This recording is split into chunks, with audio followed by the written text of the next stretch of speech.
नमस्कार, आप सुन रहे हैं पिकमी मानवा। खून जैसा लालचंद सेंटियन सेक के ऊपर भारी होकर लटक रहा था और उसकी मनुष्य लाल रोशनी शिन्वू कॉन्टिनेंट की टेढ़ी मेढ़ी पहाड़ियों पर पड़ रही थी। सेक्ट के अंदर मोमबत्ती की रोशनी से जगमग करते कमरे के अंदर हवा में अगरबत्ती की खुशबू घुली हुई थी, लेकिन उसके नीचे खून की हल्की लोहे जैसी गंध भी महसूस हो रही थी। सीनियर सिस्टर, मैं आपसे भीख मांगता हूँ, प्लीज मुझे जाने दो, उसने हाफते हुए कहा। उसकी आवाज इतनी कमजोर थी कि आग की क्रैक कैक के बीच मुश्किल से सुनाई दे रही थी। जाओमू रस्सी से बंधा हुआ पड़ा था, उसकी सांसें टूटी हुई हल्की हल्की और बेहाल सी निकल रही थी। उसकी वाइफू बनने वाली एक औरत थी जिसके लंबे लाल बाल थे और चेहरे पर शिकारी मुस्कान। वो बस हंस पड़ी। जाओमू ने उस औरत को देखा। उसके चमकते लाल बाल और हिलती हुई लोमड़ी की पूंछ उसके दिल में उठ रहे ठंडे डर के बिल्कुल उल्टा नजारा पेश कर रहे थे। हस्बैंड, आज तुम्हारी बड़ी शादी का दिन है, उसने मीठी आवाज में कहा, लेकिन उसकी आंखों में शिकारी भूख चमक रही थी। वो और करीब आई। उसकी आवाज रेशम में लिपटी धमकी जैसी थी। क्या तुम सच में इतने पत्थर दिल हो कि अपनी कॉन्क्यूबाइन को इस खाली कमरे में अकेला छोड़ दोगे? किसी और को ये सीन एक प्यारे घर का रोमांटिक पल लग सकता था, लेकिन जाओमू सच जानता था। वो एक ट्रांस माइग्रेटर था, एक ऐसा इंसान जो एक दुनिया से दूसरी दुनिया में आया था सिर्फ इसलिए कि एक अजीब मजाक में फंस जाए। ये औरत जो अपनी टेढ़ी मेढ़ी ख्वाहिशों को पूरा करने के लिए हर वक्त नए नए रोल प्लेस करती रहती थी, उसकी बीवी बिल्कुल नहीं थी। वो अलग अलग कपड़े दिखाकर पूछ रही थी कि क्या उसे कुछ और पहनना चाहिए, लेकिन जाओमू का दिमाग पिछले एक साल की कहानियों में खो गया। सिर्फ एक साल पहले सब कुछ परफेक्ट था। वो इस कॉन्टिनेंट में एक नोबेल के बेटे के रूप में आया था। उसने तो डायनेस्टी की एक प्रिंसेस के साथ शादी का कॉन्ट्रैक्ट भी हासिल कर लिया था। सफेद घोड़े पर बैठकर जब वो शहर के सड़कों पर गुजर रहा था, लोग उसके लिए चीयर कर रहे थे। उस वक्त लग रहा था कि जिंदगी की सबसे ऊंची चोटी बस उसके सामने ही है। और तभी जब वो अपनी पुरानी जिंदगी के पीक पर पहुंचने वाला था, इन डीमंस ने उसका किडनैप कर लिया। जो पहले एक सिंपल रैंसम केस लग रहा था, धीरे धीरे एक जीता जागता नाइटमेयर बन गया। और उसकी हकीकत उसकी कल्पना से कहीं ज्यादा भयानक थी। कैदी बनना तो बस शुरुआत थी, असली डरावना सपना तो अभी शुरू हुआ था। उसे पता चला कि उसका प्योर यंग कॉन्स्टिट्यूशन जो उसकी सबसे बड़ी ताकत थी, नाइट यंग मिस्टिक आर्ट को कल्टीवेट करने के लिए सबसे अल्टीमेट सप्लीमेंट माना जाता था। अब वो बंधा हुआ बैठा था। उसके शरीर से हल्की जलती हुई रोशनी निकल रही थी। वो एक इंसानी बैटरी बन चुका था जो उस औरत की अंधेरी कल्टीवेशन को फ्यूल दे रही थी। इस सेक्ट में वो बस एक सर्वेंट डिसाइपल था, एक ऐसा इस्तेमाल होने वाला रिसोर्स जिसका गायब होने पर किसी को फर्क नहीं पड़ता। अचानक उसके शरीर में तेज झटका उठा। जितना बंधन अलाउ करता था वो उतना झुक गया और चमकदार लाल खून की उल्टी कर दी। जो प्योर यंग एनर्जी कभी उसकी ताकत थी, वही अब उसका श्राप बन चुकी थी। वो इतनी खत्म हो चुकी थी कि वो मौत के बिल्कुल किनारे पर खड़ा था। मैं अभी मरना नहीं चाहता, उसने बेचैनी से सोचा, लेकिन उस औरत ने उसे फिर अपनी घुटन भरी भाव में खींच लिया। उसे महसूस हो रहा था कि उसकी लाइफ फोर्स कमरे में जलती बुझती मोमबत्ती की तरह धीरे धीरे खत्म हो रही थी। वो बस एक सप्लीमेंट था, एक ऐसी औरत के लिए जो अपनी टेढ़ी ख्वाहिशों को पूरा करने के लिए उसकी रूह को धीरे धीरे बर्बाद कर रही थी। बंधा हुआ और बेअसर सर्वेंट डिसाइपल ने महसूस किया कि ठंडे हाथ उसके गले पर कस गए हैं। उसके ऊपर झुकी औरत का चेहरा खुशी और जालिमियत का अजीब मास्क बना हुआ था। उसके लाल बाल कंधों पर इस तरह बिखर रहे थे कि जैसे खून का दाग। वो झुककर शिकारी बिल्ली की तरह फुसफुसाई, मेरे हाथों से मरने का मौका मिल रहा है जूनियर ब्रदर, तुम्हें खुद को ऑनर्ड फील करना चाहिए। फिर उसने एक छोटी सी ट्रांसपेरेंट वाइल उठाई। उसके अंदर सॉलिडिफाइंग यंग पिल थी। यह एक ऐसा खजाना था जो शुद्ध एनर्जी को स्टिमुलेट करता था, लेकिन उसके हाथों में ये मौत का हुक्म था, नाइन यंग मिस्टिक आर्ट के लिए आखिरी फ्यूल। उसने जबरदस्ती गोली उसके मुंह में डाल दी। उसका स्पर्श झूठे प्यार का मजाक लग रहा था। वाइफ की nine Yang mystic art breakthrough के बिल्कुल करीब है, वो खिलखिलाकर बोली, इसलिए हस्बैंड अपनी थोड़ी सी प्योर यंग एनर्जी देने में कंजूसी मत करो। जाओमू ने दांतों को कस लिया। पिल से निकली गर्मी उसके शरीर में दौड़ पड़ी। उसका दिमाग कड़वाहट और बेचैन गुस्से से भर गया। मैंने अभी तक इस दुनिया को प्रॉपरली देखा भी नहीं। क्या मैं सच में इस लोमड़ी औरत के हाथों निचोड़कर मर दिया जाऊंगा? उसका हाथ मुट्ठी में बदल गया। उसके नाखून उसकी अपनी हथेली में धंस गए और खून निकल आया। मैं इस किस्मत को कभी एक्सेप्ट नहीं करूंगा, मैं कभी हार नहीं मानूंगा। तभी अचानक जैसे पूरी दुनिया एक पल के लिए रुक गई हो। कमरे की धुंधली गर्मी को एक ठंडी डिजिटल क्लैरिटी ने चीर दिया। उसकी नजरों के सामने नीली चमकती लाइंस उभरने लगी। वो मिलकर एक फ्लोटिंग इंटरफेस में बदल गई जिसे सिर्फ वही देख सकता था। Binding successful, detected that host received the system too late, issuing compensation. Compensation reward issued, the first return is guaranteed to be 10,000 fold reward. अपनी कॉन्शियसनेस के अंदर उभरते हुए सिस्टम के स्पीयर को देखकर आदमी एक पल के लिए बिल्कुल जमसा गया। एक पूरा साल उसने एक घटिया सर्वेंट की तरह गुजारा था। एक पूरा साल शिकार बनकर लोगों के हाथों इस्तेमाल होते हुए, और आज आखिरकार वो पल आ ही गया था। नीली रोशनी उसके आंखों में चमक रही थी। उसके डर को छुपाकर उसकी नजर में एक नई तेज और खतरनाक एम्बिशन भर रही थी। सिस्टम स्पीयर, उसने अंदर ही अंदर धीरे से कहा। उसकी सोच रिलीफ और अंधेरे इरादों के मिक्सअप से कांप रही थी। सब कुछ पलटने का मौका आखिर आ ही गया। उसने सर उठाकर अपने सीनियर सिस्टर की तरफ देखा। वो अभी भी अपनी जीत के नशे में डूबी हुई थी। उसने उसकी नजरों में आए बदलाव को महसूस ही नहीं किया। उसने ये भी नहीं देखा कि सिस्टम ने उसे बताया था कि जो भी चीज वो देगा उसके बदले में उसे कई गुना ज्यादा रिवॉर्ड मिलेगा। सीनियर सिस्टर, अभी मैं तुम्हें पूरी तरह से सेटिस्फाई करता हूँ, उसने भारी आवाज में कहा। उसकी आवाज पहले से ज्यादा गहरी हो गई थी। उसने स्ट्रगल करना बंद कर दिया और उसे अपनी तरफ खींच लिया। अगर सिस्टम देने पर रिवॉर्ड देता था तो वो उसे सब कुछ देगा जो वो चाहती थी, और जो 10,000 गुना रिटर्न मिलेगा उसे उसकी पूरी दुनिया जलाकर राख कर देगा। आज रात वो बलि का बकरा नहीं बनेगा। आज रात से वो अपनी किस्मत का खुद मालिक होगा। अगली सुबह सेंट यॉन डीमन सेक के शांत पानियों पर सूरज की सुनहरी रोशनी चमक रही थी। किनारे के पास हल्की लहरों पर सोना जैसा नूर नाच रहा था। कमरे के अंदर जाओम बिस्तर पर थका हरा पड़ा था। उसका सीना जोर जोर से उठ कर रहा था और वो ब्लैंक एक्सप्रेशन के साथ छत को घूर रहा था। उसके सामने लंबे क्रिम्सन बालों वाली और स्पिरिट फॉक्स की पूंछ रखती वो औरत आराम से स्ट्रेच कर रही थी। उसने पलटकर उसकी तरफ देखा और होठों पर शिकारी मुस्कान आ गई। तुमने प्योर यंग पावर तो ज्यादा नहीं दिया, लेकिन कल रात तुम्हारी परफॉर्मेंस बुरी नहीं थी, वो मजाक उड़ाते हुए बोली। कपड़े पहनकर जाने से पहले उसने कंधे के ऊपर से मुड़कर एक ठंडी बात कही। जो कल्टीवेशन फर्नेसेस बच नहीं पाते उनके लिए थोड़ा अफसोस होता है, लेकिन अगर तुम जिंदा रहे तो मैं जरूर फिर तुम्हारे साथ मजे करने आऊंगी। वो हंसकर चली गई। कमरे में सन्नाटा छा गया। जाओमू के चेहरे पर थकान की जगह एक तेज और हिसाबी एक्सप्रेशन आ गया। उसके होठों पर धीरे धीरे एक मुस्कान फैल गई। उसी वक्त उसकी आंखों के सामने ट्रांसपेरेंट सिस्टम इंटरफेस दोबारा जगमगाया। सिस्टम पूरी तरह से एक्टिवेट हो चुका था। जिस प्योर यांग पावर को वो औरत उससे निकालना चाहती थी वही उल्टा उसके अंदर तूफान बनकर लौट आई। सुनहरी एनर्जी उसके शरीर से फूट निकली। चमकदार नियॉन्स उसके मसल्स पर दौड़ने लगे। सिस्टर नोटिफिकेशन एक के बाद एक बजने लगे। कांग्रेचुलेशन होस्ट, आप की रिफाइनिंग के 3rd लेयर तक पहुंच गए हैं। कांग्रेचुलेशन होस्ट, आप की रिफाइनिंग के 4th लेयर तक पहुंच चुके हैं। System alert, pure Yang power absorb हो रही है, breakthrough imminent. Final notification, congratulation host, आप की रिफाइनिंग के 10th लेयर्स ग्रेट सर्कल तक पहुंच गए हैं।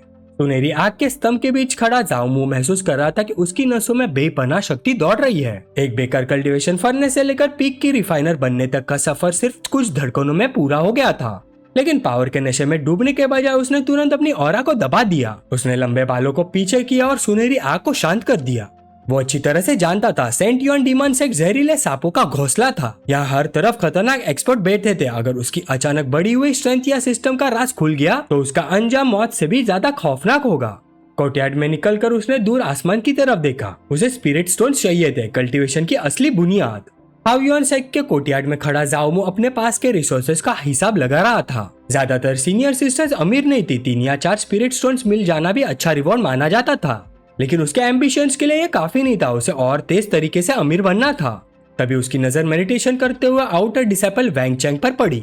जाओमू को याद है कि सेक्ट में आने के शुरुआत के दिनों में वैंग चैंग ने उसके साथ थोड़ी बहुत काइंडनेस दिखाई थी। अब वक्त आ गया था उस एहसान का बदला चुकाने का और साथ ही सिस्टम की लिमिट्स टेस्ट करने का। अगर मैं पिछले 1 साल में बचाए हुए 200 स्पिरिट स्टोन इसे दे दूं तो रिटर्न रिवॉर्ड बहुत ज्यादा बड़ा होना चाहिए। ये सोचकर उसने कलाई घुमाकर एक भारी पाउच वैंग चैंग की तरफ उछाल दिया। वैंग चैंग ने आंखें खोली और हैरानी से पाउच पकड़ लिया। Spirit stones. वह हक्का बक्का रह गया। उसने आसमान की तरफ देखकर कहा, मैं वैंग चैंग किसी महान उपकारी से मिला हूँ। उसी पल जाओमू के नजर के सामने सिस्टम इंटरफेस चमका। 200 स्पिरिट स्टोन्स दिए गए। 500 फोल्ड रिटर्न ट्रिगर हुआ। 1,00,000 स्पिरिट स्टोन्स प्राप्त हुए। अचानक जाओमू के चारों तरफ सुनहरी एनर्जी का एक बड़ा स्तंभ फूट पड़ा। चमकते हुए स्पिरिट स्टोन्स उसके आसपास बरसने लगे। उन सबके बीच खड़ा जाओमू पागलपन भरी मुस्कान के साथ हंस पड़ा। 1,00,000 तो सिर्फ शुरुआत है। अगर 10,000 फोल्ड रिटर्न ट्रिगर हो गया तो मेरे पास मिलियंस होंगे, और फिर जिन्होंने मुझे जलील किया था सबको लाखों गुना ज्यादा कीमत चुकानी पड़ेगी। उसकी आंखों में चालाक चमक उभरी। अगर मैं सिस्टम से मिले स्पिरिट स्टोन दोबारा दे दूं तो क्या रिवॉर्ड फिर से ट्रिगर होगा? जाओमू चुपचाप देख रहा था कि वैंग चैंग कैसे पागल की तरह जमीन पर बिखरते स्पिरिट स्टोन्स को समेट रहा था। वैंग चैंग बार बार हवा की तरफ झुककर प्रणाम कर रहा था, जैसे उसे कोई देवता वरदान दे रहा हो। जाओमू ने तुरंत सिस्टम से मिले स्पिरिट स्टोन्स को दोबारा गिफ्ट करने की कोशिश की, लेकिन सिस्टम इंटरफेस बिल्कुल ठंडा और खामोश रहा। कोई रिस्पॉन्स नहीं। जाओमू ने हल्की सी सांस छोड़ी। नीली स्क्रीन की रोशनी उसके आंखों में चमक रही थी। कोई रिएक्शन ही नहीं। जैसे सोचा था सिस्टम को इस तरह एक्सप्लॉइट नहीं कर सकता। तभी उस पल की खामोशी एक तेज और पहचानी हुई आवाज ने तोड़ दी। जूनियर ब्रदर जाओ। जाओमू का शरीर तुरंत तन गया। उसने मुड़कर देखा। उसके सामने एक लंबी दबदबे वाली औरत खड़ी थी। उसका हाथ उसकी लंबी तलवार के हिल्ट पर टिका हुआ था। उसकी आंखें ठंडी थी। वो जाओमू को शक और तुच्छता के मिक्स नजर से देख रही थी। वो एक कदम आगे बढ़ी। उसने बर्फ जैसी ठंडी आवाज में कहा, तुम अभी तक मरे नहीं। जाओमू ने तुरंत पहचान लिया, लूची। धूप सेक्ट के कोर्टयार्ड पर चमक रही थी जब लूची उसके पास आई। आउटर डिसाइपल के सफेद रोब से वो सख्त लेकिन ग्रेसफुल लग रही थी। उसे देखते ही जाओमू ने दोनों हाथ जोड़कर हल्का सा झुककर प्रणाम किया। सीनियर सिस्टर लू प्रणाम। उसकी आवाज बिल्कुल स्टेडी थी। लूची उसके सामने रुक गई। उसकी नजर ठंडी और जांचने वाली थी। ये फीमेल कल्टीवेटर लूची है। ये भी एक आउटर डिसाइपल है जो 9 यिन मिस्टिक आर्ट कल्टीवेट करती है। जामू का दिमाग पुरानी यादों में चला गया। जब वो सेक्ट में नया था तब लूची थी जिसने उसका ख्याल रखा था। उस अजनबी दुनिया में उसने जामू को थोड़ा सहारा दिया था, लेकिन चूजीरोन की सख्त वार्निंग के बाद लूची धीरे धीरे उसे दूर हो गई और फिर एक दिन आना ही बंद कर दिया। खामोशी तोड़ते हुए लूची बोली, तुम्हारी कल्टीवेशन काफी इम्प्रूव हुई है। लगता है तुम्हारा प्योर यांग कॉन्स्टिट्यूशन मेरे सोच से भी ज्यादा पावरफुल है। जामू ने नम्रता से मुस्कुराया। सीनियर सिस्टर ज्यादा तारीफ कर रही है, बस थोड़ी सी किस्मत थी। लूची का सब्र टूट गया। बकवास बंद करो, उसने ठंडी लेकिन हुक्म भरी आवाज में कहा। जाओमू कुछ समझ पाता उससे पहले उसने आगे बढ़कर उसकी कलाई मजबूती से पकड़ ली। जाओमू ने हैरानी से आंखें झपकाई। है? लूची ने सीधा कहा, चूजीरोन अगले कुछ दिनों में ब्रेक थ्रू के लिए सेक्लूजन में जा रही है। जब तक वो बाहर नहीं आती तुम ठीक से मेरी कल्टीवेशन में मदद करोगे। जाओमू बिल्कुल चौंक गया। है क्या? लूची ने कुछ और एक्सप्लेन नहीं किया। उसने जमीन की तरफ इशारा किया और स्पिरिचुअल एनर्जी की लहर के साथ एक विशाल नीली तलवार हवा में मटेरियलाइज हो गई। जमीन तलवार से कुछ इंच ऊपर तैर रही थी। उसकी ब्लेड से रोशनी के कण निकल रहे थे। ऊपर चढ़ जाओ, लूची ने सीधा हुक्म दिया। जैसे ही दोनों हवा में उड़े, अचानक स्पीड बदलने से जाओमू का बैलेंस हिल गया। खुद को संभालने के लिए उसने इंस्टिंक्टिवली लूची को पकड़ लिया। लूची का चेहरा तुरंत लाल हो गया। तेज हवा उनके पास से गुजरती रही। सीनियर सिस्टर थोड़ा स्लो, जाओमू ने उसे पकड़े हुए कहा। दूर पहाड़ों की तरफ तलवार बिजली की तरह दौड़ रही थी। लूची ने उसकी तरफ नजर डाली। उसकी आंखें थोड़ी सी सिकुड़ गई। कुछ महीनों से तुमसे नहीं मिली, लेकिन तुम्हारे कल्टीवेशन और ऑरा में इतना बदलाव, क्या तुम्हें उस फॉक्स चूजीरोन से कुछ बेनिफिट्स मिले? जामू ने थके हुए से सांस भरी। सीनियर सिस्टर चू तो बस मुझसे लेती रहती है, मुझे क्या बेनिफिट्स मिलेगा? लूची का एक्सप्रेशन थोड़ा नरम हुआ। डिमोन्स कभी सच में दयालु नहीं होते। अगर तुम उसके साथ रहे तो एक दिन वो तुम्हारा प्योर यांग पूरी तरह से निकाल कर तुम्हें मार देगी। फिर उसकी आवाज में डिटर्मिनेशन आ गया। इस बार जब मैं कोर फॉर्मेशन रैम में ब्रेक थ्रू कर लूंगी, मैं चूजीरोन को चैलेंज करूंगी। अगर मैं जीत गई तो उसके बाद तुम मेरे साथ रहोगे। जाओमू की आंखों में शरारती चमक आ गई। वो थोड़ा और करीब झुककर धीरे से बोला, तो फिर मुझे सिस्टर लू का सहारा लेना पड़ेगा। अचानक इतनी नजदीकी से लूची घबरा गई। उसकी गर्दन तक लाली चढ़ गई। तुम बहुत करीब हो, वो हिचकिचाते हुए बोली। जब वो सेंट यॉन डेमोन सेट के इनर एरिया की तरफ बढ़ रहे थे, जामू के दिमाग में सवाल घूम रहे थे। मेरे साथ रहोगे का क्या मतलब? तुम लोग मुझे समझते क्या हो? थोड़ी देर बाद दोनों लूची के प्राइवेट क्वार्टर्स में पहुंच गए। खुली हवा की जगह पॉलिश वुड और इंसेंस की खुशबू ने ले ली। लूची उसकी तरफ मुड़कर बोली, मैं कोर फॉर्मेशन रेल्म के ब्रेक थ्रू के बिल्कुल करीब हूँ। अगर तुम मेरी मदद करोगे और ब्रेक थ्रू स्मूथली हो गया तो रिवॉर्ड के रूप में मैं तुम्हें एक वाइटलिटी पिल दूंगी। जामू ने सीधा सिर हिलाया। अच्छा। वो रूम के पिछले हिस्से की तरफ बढ़ने लगी जहाँ एक स्क्रीन के पीछे बाथिंग एरिया था। मैं नहाने जा रही हूँ। बात उसकी गर्म और भाप से भरी हवा में सीनियर सिस्टर आराम से लकड़ी की टब में बैठ गई।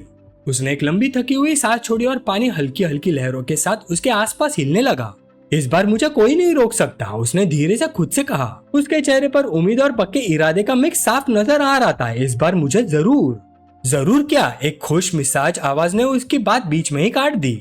आवाज सुनते ही सीनियर सिस्टर घबराकर जोर से चीख उठी। वो तुरंत मुड़कर देखने लगी। वहाँ उसका जूनियर ब्रदर खड़ा था। वो पहले से ही नहाने के लिए तैयार था और उसके चेहरे पर शरारती मुस्कान थी। तुम अचानक अंदर कैसे आ गए? वो हिचकिचाते हुए बोली। उसका चेहरा लाल हो गया था कि पानी की गर्मी भी उसके सामने फीकी लग रही थी। जाओमू बिना जरा भी घबराए बड़े टब में उतर गया। टाइम बहुत कीमती है, उसने मुस्कुराते हुए कहा। साथ में नहाएंगे तो ज्यादा जल्दी होगा। जैसे ही वो उसके पास बैठा, हवा का माहौल बदल गया। हैरानी की जगह अब एक अजीब सी गर्म और रूहानी टेंशन ने ले ली। उसने हाथ बढ़ाया। उसका टच जेंटल था लेकिन उसकी प्रेजेंस पूरी तरह से डोमिनेंट थी। तो फिर शुरू करे, उसने धीरे से कहा। कमरे में धीमी और रिदम वाली गूंज भर गई। दोनों ने कल्टीवेशन शुरू कर दी। लूची की पलकें हल्की सी बंद हो गई। उसकी सांस एक पल को अटक गई जब उसने एनर्जी का फ्लो महसूस किया। उसने उसकी टेक्निक की फेमिलियर लेकिन पावरफुल ताकत को महसूस किया। सीनियर सिस्टर की 9 यिन मिस्टिक आर्ट वाकई कमाल है, जाओमू ने तारीफ की। उसकी आवाज गर्म भाप में गूंज उठी। लूची के होठों पर शर्मीली सी मुस्कान आ गई। जूनियर ब्रदर का प्योर यांग कॉन्स्टिट्यूशन भी काफी डोमिनियरिंग है, उसने हल्की आवाज में जवाब दिया। उसके आसपास पानी घूमने लगा। यिंग और यांग एनर्जीज के टकराव से टब का पानी खुद रिएक्ट कर रहा था। भाप और तेज होती गई। काफी देर बाद कल्टीवेशन खत्म हुई। टब के पानी पर भारी खामोशी छा गई।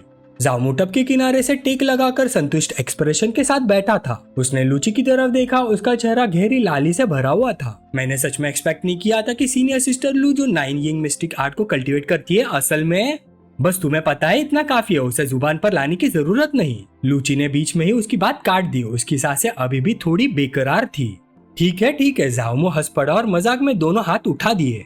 लेकिन अगले ही पल लूची का एक्सप्रेशन उदास हो गया। अगले महीने मेरी शादी है, उसने धीरे से कहा। लूची ने आगे कहा, उसका नाम लॉन्ग टिंशियान है, तुमने उसका नाम जरूर सुना होगा। जामू का हल्का फुल्का मूड तुरंत सीरियस हो गया। जामू ने भाई सिकोड़ ली, लॉन्ग टिंशियांग। वो नाम काफी मशहूर था, सेंट युआन डीमन सेक्ट का सबसे बड़ा जीनियस। 30 साल से पहले इनेसेंट सोल रेम तक पहुंच चुका था, हेवेंस प्राइड लिस्ट का टॉप एक्सपर्ट, और जिसने अपने दम पर स्वॉर्ड इंटेंट समझा था। जामू के चेहरे पर एक पल के लिए घबराहट आ गई। अगर इतने बड़े एक्सपर्ट को पता चल गया कि मैंने उसके सिर के ऊपर ग्रीन हैट पहना दी तो मेरा क्या होगा? उसने परेशानी में सिर पकड़ लिया।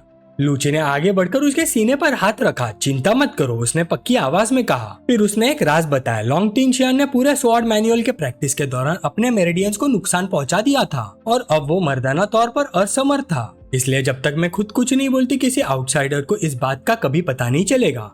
वो उसके और करीब आई। उसकी आंखों में सच्चा प्यार था। आवाज धीमी करते हुए वो बोली, और वैसे भी अगर मैं तुम्हें सच में पसंद नहीं करती तो क्या मैं तुम्हें अपनी सबसे कीमती चीज देती? जामू उसके और करीब झुक गया। उसने धीमी गहरी आवाज में कहा, सीनियर सिस्टर। फिर दोनों की नजरें एक दूसरे में खो गई। उनके बीच एक बेआवाज समझ पैदा हो गई। लूची ब्रेक थ्रू के करीब थी। जामू ने सोचा, तो फिर और मेहनत करते हैं। लूची ने हल्की सी सांस के साथ कहा, तुम इडियट। लेकिन उसके एक्शंस उसके लफ्जों के बिल्कुल ऑपोजिट थे। खिड़की के बाहर लैटिस विंडो पर उनकी सिलुएट्स नजर आ रही थी, दो साए जो मिलकर और ज्यादा ताकत हासिल करने की कोशिश कर रहे थे। कोर्टयार्ड के शांत माहौल में बाम्बू की खुशबू फैली हुई थी। अंदर कमरे का माहौल और भी ज्यादा इंटेंस था। लूची बेड पर आराम से सोई हुई थी।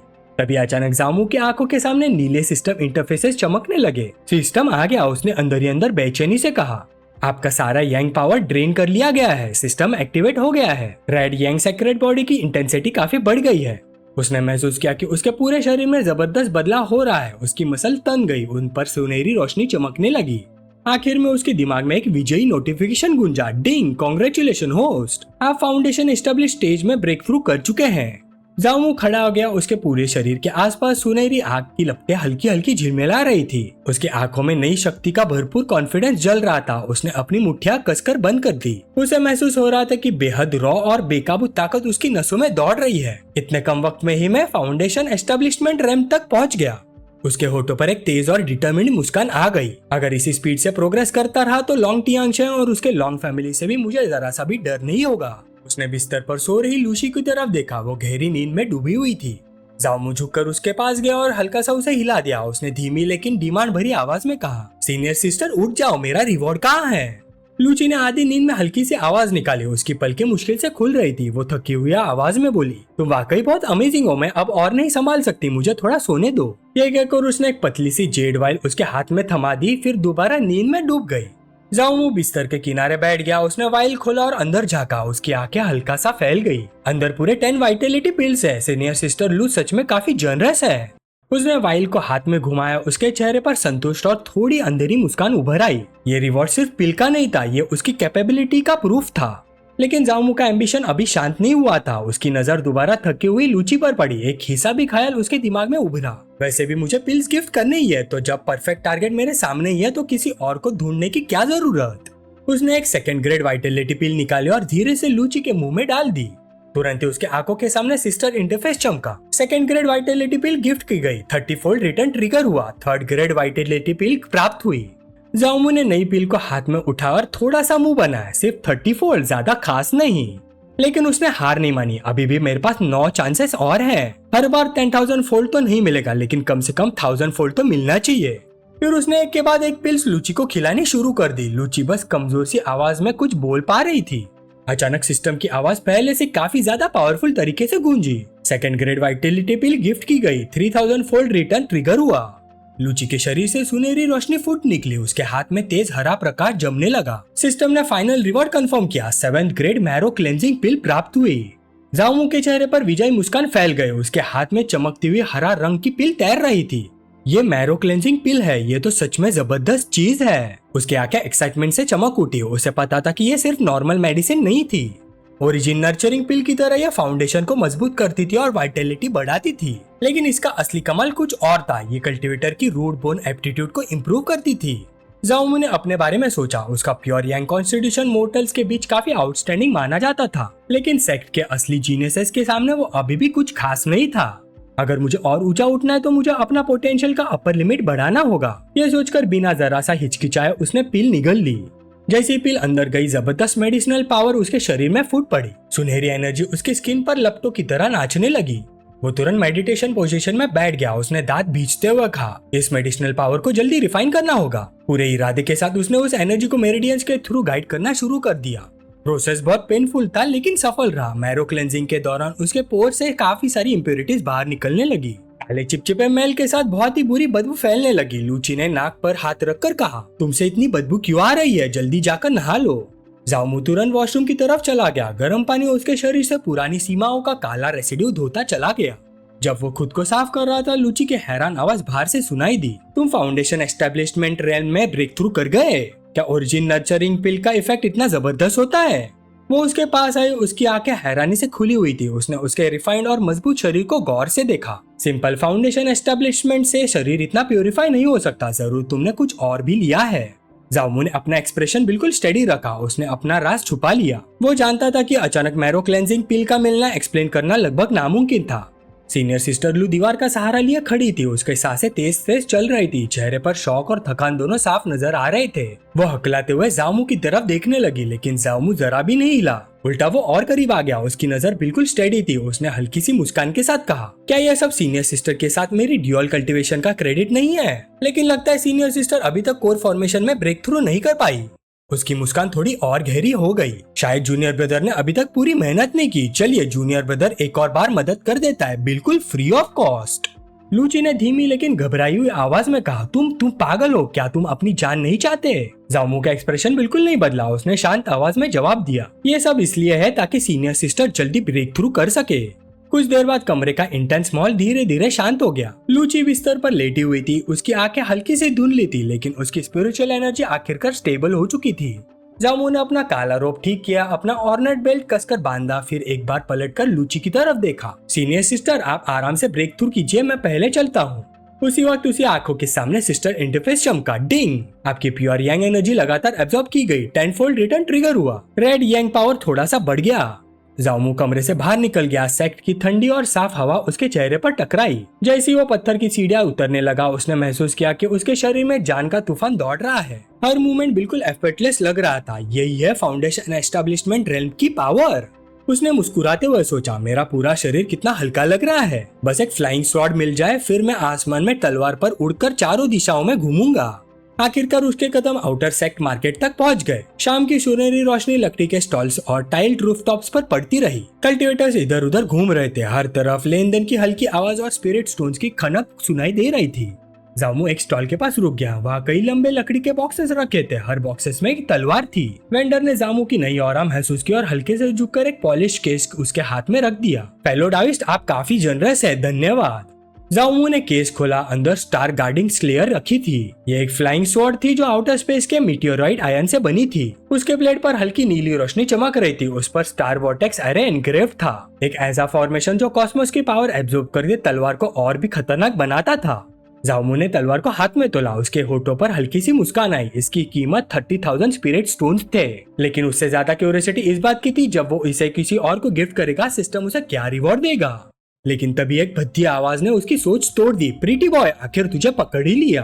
उसके सामने एक बहुत बड़ा सिंग वाला आदमी खड़ा था। उसके पीछे कुछ चमचे भी खड़े थे। ये था नुइताई, आउटर डिसाइपल, ब्रूट स्ट्रेंथ के लिए मशहूर और सीनियर सिस्टर चू जीरॉन के लिए पागलपन की हद तक ऑब्सेस्ड। न्यूताई फाउंडेशन एस्टेब्लिशमेंट कल्टीवेटर था। उसके अंदर ऑक्स डिमंड ब्लड लाइन थी। रॉ स्ट्रेंथ के मामले में वो अपने रैंक के ज्यादातर इंसानों से काफी ज्यादा पावरफुल था। नुइताई आगे बढ़ा और जामू का कॉलर पकड़ लिया। उसकी पकड़ लोहे के जैसे मजबूत थी। नुइताई ने गुस्से से दांत भींचे। लॉर्ड नुई ने सुना है कि तू फिर से सीनियर सिस्टर चू से मिला था, क्या ये सच है? पर जामू बिल्कुल नहीं घबराया। उसने बिल्कुल शांत आवाज में जवाब दिया, तो अगर मिला था तो? ये जवाब नुइताई को और भड़का गया। वो दहाड़ा, तू? उसकी मुट्ठी पर भड़की हुई आग लपक उठी। गर्मी से आसपास की हवा तक टेढ़ी मेढ़ी होने लगी। नुइताई ने पहाड़ जैसी मुट्ठी जामू पर दे मारी, तो मर जा। लेकिन जामू की मूवमेंट इतनी स्मूथ थी जैसे सब कुछ पहले से ही देख रहा हो। एक ही मुंह में उसने जलती हुई मुट्ठी अपनी हथेली में पकड़ ली। धमाके से धूल का बादल उड़ गया, लेकिन जामू अपनी जगह से जरा भी नहीं हिला। उसका एक्सप्रेशन बिल्कुल शांत था। उसने हल्की सी इंसल्टिंग मुस्कान के साथ कहा, सॉरी पर मैं अभी जिंदा रहना चाहता हूँ सीनियर सिस्टर चू के साथ और मजे करने के लिए। नुईताई की आंखें फट गई। गुस्सा एक पल के लिए प्योर डिसबिलीफ में बदल गया। तू भी फाउंडेशन एस्टेब्लिशमेंट रेल में पहुंच गया। वो एक कदम पीछे हटा। उसकी ऑरा और तेज हो गई। उसके शरीर से गहरी लाल रोशनी फूट निकली। ऑक्स डीमन ब्लड लाइन अपनी पूरी ताकत पर पहुंच चुकी थी। सिर्फ ब्रेक थ्रू कर लेने से ये मत समझना कि तू मेरे बराबर हो गया। जामू के रेड यंग सेक्रेड बॉडी के आसपास हवा क्रैकल करने लगी। वो बिल्कुल शांत खड़ा रहा। उसकी आंखें नुईताई के हर डेस्परेट अटैक को क्लियरली देख रही थी। उसने ठंडी आवाज में कहा, ताकत बुरी नहीं है लेकिन स्पीड काफी कम है। ये सुनते ही नुईताई का गुस्सा सातवें आसमान पर पहुंच गया। वो जोर से दहाड़ा, बकवास बंद कर। अगले ही पल उसने अपने दोनों मुट्ठियों से लगातार हमले करने शुरू कर दिए। गुलाबी रोशनी के चमकते हुए मुक्के हवा को चीर रहे थे, लेकिन जामू पहले उसके अटैक पैटर्न्स को समझ चुका था। उसकी आंखों में सुनहरी रोशनी चमकी। उसने ठंडी आवाज में कहा, ये तमाशा कब खत्म होगा? और एक ही पल में उसका शरीर बिजली की तरह हिला। धड़ाम! एक तेज और निश्चित वार नुईताई को सीधा जमीन पर गिरा गया। नुईताई मिट्टी में लुढ़क गया और मुंह से खून उगल दिया। उसके चमचे सन रह गए। सबके चेहरों पर डर और डिसबिलीफ था। ये कैसे हो सकता है? ये लड़का अचानक इतना पावरफुल कैसे हो गया? जमीन पर पड़े नुईताई को देखकर उसके साथियों ने तुरंत धमकी देनी शुरू कर दी। हमारा परिवार सेक्ट में काफी इन्फ्लुएंस रखता है। अगर तुमने हद पार की तो अंजाम बुरा होगा। जामू एक पल के लिए रुक गया। उसके होठों पर हल्की सी खतरनाक मुस्कान उभरी। ओ, तुमने तो मुझे एक अच्छी बात याद दिला दी। उसने कलाई घुमाई। तुरंत एक सेकंड ग्रेड फ्लाइंग स्वॉर्ड हवा में मटेरियलाइज हो गई। ठंडी नीली रोशनी उसके ब्लेड पर चमक रही थी। सबको लगा वो तलवार से नुईताई पर वार करेगा, लेकिन जामू ने तलवार को सीधा नुईताई के सामने जमीन पर गिरा दिया। उसने बेपरवाही से कहा, इस फ्लाइंग स्वॉर्ड की कीमत 30,000 स्पिरिट स्टोन है। इससे उसके मेडिकल एक्सपेंसेस कवर हो जाएंगे। जैसे उसने तलवार गिफ्ट की, सिस्टम इंटरफेस उसकी आंखों के सामने चमका। Catching! Arkan grade flying sword gift की गई। 1000 फोल्ड रिटर्न ट्रिगर हुआ। सिस्टम ने तुरंत रिवॉर्ड कैलकुलेट किया। उसके प्राइवेट इन्वेंट्री में एक और भी पावरफुल अर्थ ग्रेड स्वॉर्ड आ गई, लेकिन जामू के लिए वो भी बस ठीक ठाक ही थी। सबको लगा कि जामू का ध्यान भटक गया है। इसी मौके का फायदा उठाते हुए दो अटैकर छतों से कूद पड़े। उनके वेपन्स बैंगनी ऑरा से घिरे हुए थे। सायों की तरह तेजी से वो जामू की पीठ की तरफ बढ़े, पर जामू ने पलटकर देखना भी जरूरी नहीं समझा। उसने ठंडी सांस छोड़ते हुए कहा, कितने बेवकूफ हो तुम लोग। अब अगर मैं रूथलेस एक्ट करूं तो मुझे ब्लेम मत करना। उसके शरीर से नीली रोशनी का जबरदस्त शॉकवेव फूट निकला। एक अंधा कर देने वाली एनर्जी आग गली में चमकी, और अगले ही पल दोनों अटैकर्स के वेपन हवा में उड़ गए। वो दोनों अपने सीने पकड़कर दर्द से कराहने लगे, लेकिन भीड़ कुछ समझ पाती उससे पहले एक नई शक्ल रोशनी में आगे आई। लंबे बहते हुए बाल, तेज और सख्त नजर। वो एक खूबसूरत लेकिन ऑथोरिटी से भरी हुई औरत थी। उसने जमीन पर गिरे अटैकर्स को तुच्छ नजर से देखा। तुम लोगों में इतनी हिम्मत है कि पहले खुद कंप्लेंट करने आ गए? फिर उसने सख्त आवाज में कहा, मैंने अपनी आंखों से देखा है। पहले तुम लोगों ने ही चिपके से अटैक किया था। टेकटाउन की ठंडी शाम की हवा में जबरदस्त टेंशन घुली हुई थी। जाओमो बिल्कुल अपनी जगह पर मजबूती से खड़ा था। तभी मुजुलिंग तेज कदमों से उसके पास आई। उसके चेहरे पर गुस्सा और चिंता का मिक्स साफ दिख रहा था। जाओमो, तुम थोड़े ज्यादा ही केयरलेस नहीं हो गए? उसने डांट लगाते हुए कहा और उंगली सीधा उसकी तरफ कर दी। उसकी प्रेजेंस इतनी कमांडिंग थी कि आसपास का माहौल और भी सीरियस हो गया। उसके हल्के नीले रोब्स हवा में लहरा रहे थे। मैंने तुमसे पहले ही कहा था, दुश्मन से डील करते वक्त घास को काटने के साथ जड़ से भी उखाड़ना पड़ता है। उनके पीछे खड़े दो गुंडे जिनके सिर पर सिंग निकले हुए थे उसकी बात सुनकर हंस पड़े। उन्हें अभी तक समझ ही नहीं आता कि वो किससे उलझ रहे हैं। तू कौन सी चीज है औरत? एक ने तुझ हंसी के साथ कहा, क्या तुझे पता है हमारा बॉस कौन है? मुजुलिंग ने धीरे से उनकी तरफ देखा। उसकी आंखें सिकुड़ गई। उनमें ठंडी और शिकारी चमक भर गई। उसने बिल्कुल सीधी आवाज में कहा, मेरा नाम मुजुलिंग है। इसमें तुम्हें कोई प्रॉब्लम है? ये नाम सुनते ही दोनों गुंडे के चेहरे का रंग उड़ गया। मुजुलिंग! एक का गला सूख गया। इनर सेक्ट की सीनियर सिस्टर। दूसरा घबराहट में बोल पड़ा, भागो, इससे पहले ये हमारा चेहरा याद कर ले। बॉस नुई ने हमें भेजा था, इसमें हमारा कोई दोष नहीं। अगले पल दोनों अपनी जान बचाकर भाग खड़े हुए। मुजुलिंग ने उन्हें जाते हुए तुच्छ नजर से देखा। फिर उसने अपना पूरा ध्यान दोबारा जामू पर लगा दिया। वो इतने करीब आ गई कि दोनों के बीच लगभग कोई फासला ही नहीं बचा। उसका चेहरा हल्का सा गुलाबी हो गया था, लेकिन उसकी इंटेंसिटी जरा भी कम नहीं हुई। और तुम? जामू एक पल के लिए चौंक गया। है मैं? मुजुलिंग और करीब झुक गए। उसने नरम लेकिन मजबूत आवाज में पूछा, मुझे याद नहीं किया? भूल गए? मैंने कहा था ना, अगर फ्यूचर में कुछ भी हो बस मेरा नाम लेना। जामू बस आके झपकता रह गया। उस फायरी सीनियर सिस्टर ने उसे सच में कुछ पल के लिए स्पीचलेस कर दिया।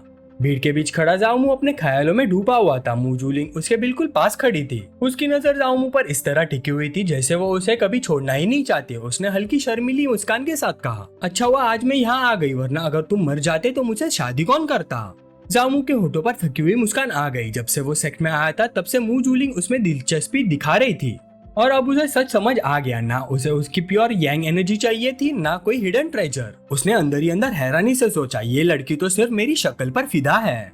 ये बात और भी अजीब लग रही थी क्योंकि उसके दूसरे हाथ में खून लगी तलवार थी। जामू ने उसकी पर्सनैलिटी का ये जबरदस्त कॉन्ट्रास्ट महसूस किया। दुनिया के लिए वो सेंट युआन डीमन सेक्ट की मूजूलिंग थी, एक कोल्ड ब्लडेड और टेरिफाइंग कल्टीवेटर। जंग के मैदान में उसकी लाल चमकती आंखें और खून से भीगी तलवार देखकर कोई भी नहीं सोच सकता था कि उसका ये क्यूट साइड भी है। जामू ने आगे बढ़कर उसके गाल को हल्का सा पिंच किया। वो बच्चों की तरह हंसी, हे।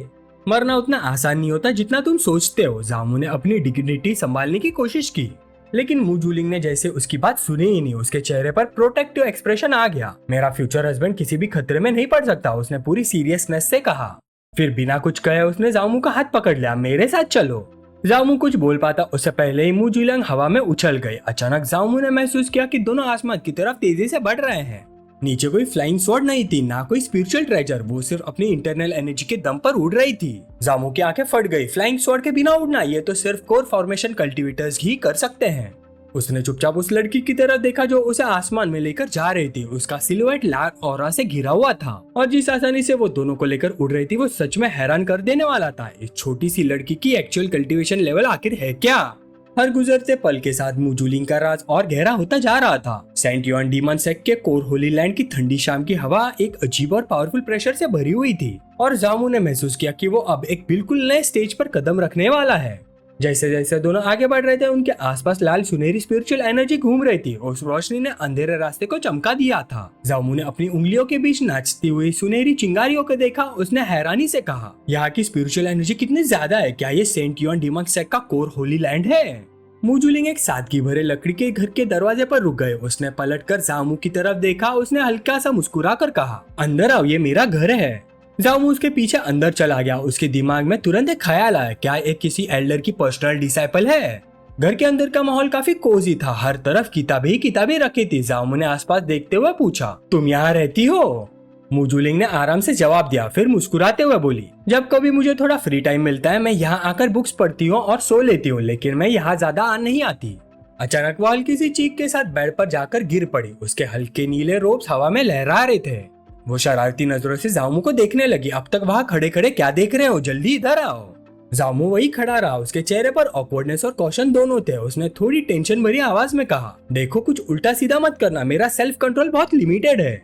मूजूलिंग का चेहरा तुरंत लाल हो गया। उसने उंगली दिखाते हुए कहा, तुम बड़े प्ले बॉय हो, तुम्हारे दिमाग में हमेशा ऐसे ही चीजें चलती रहती है क्या?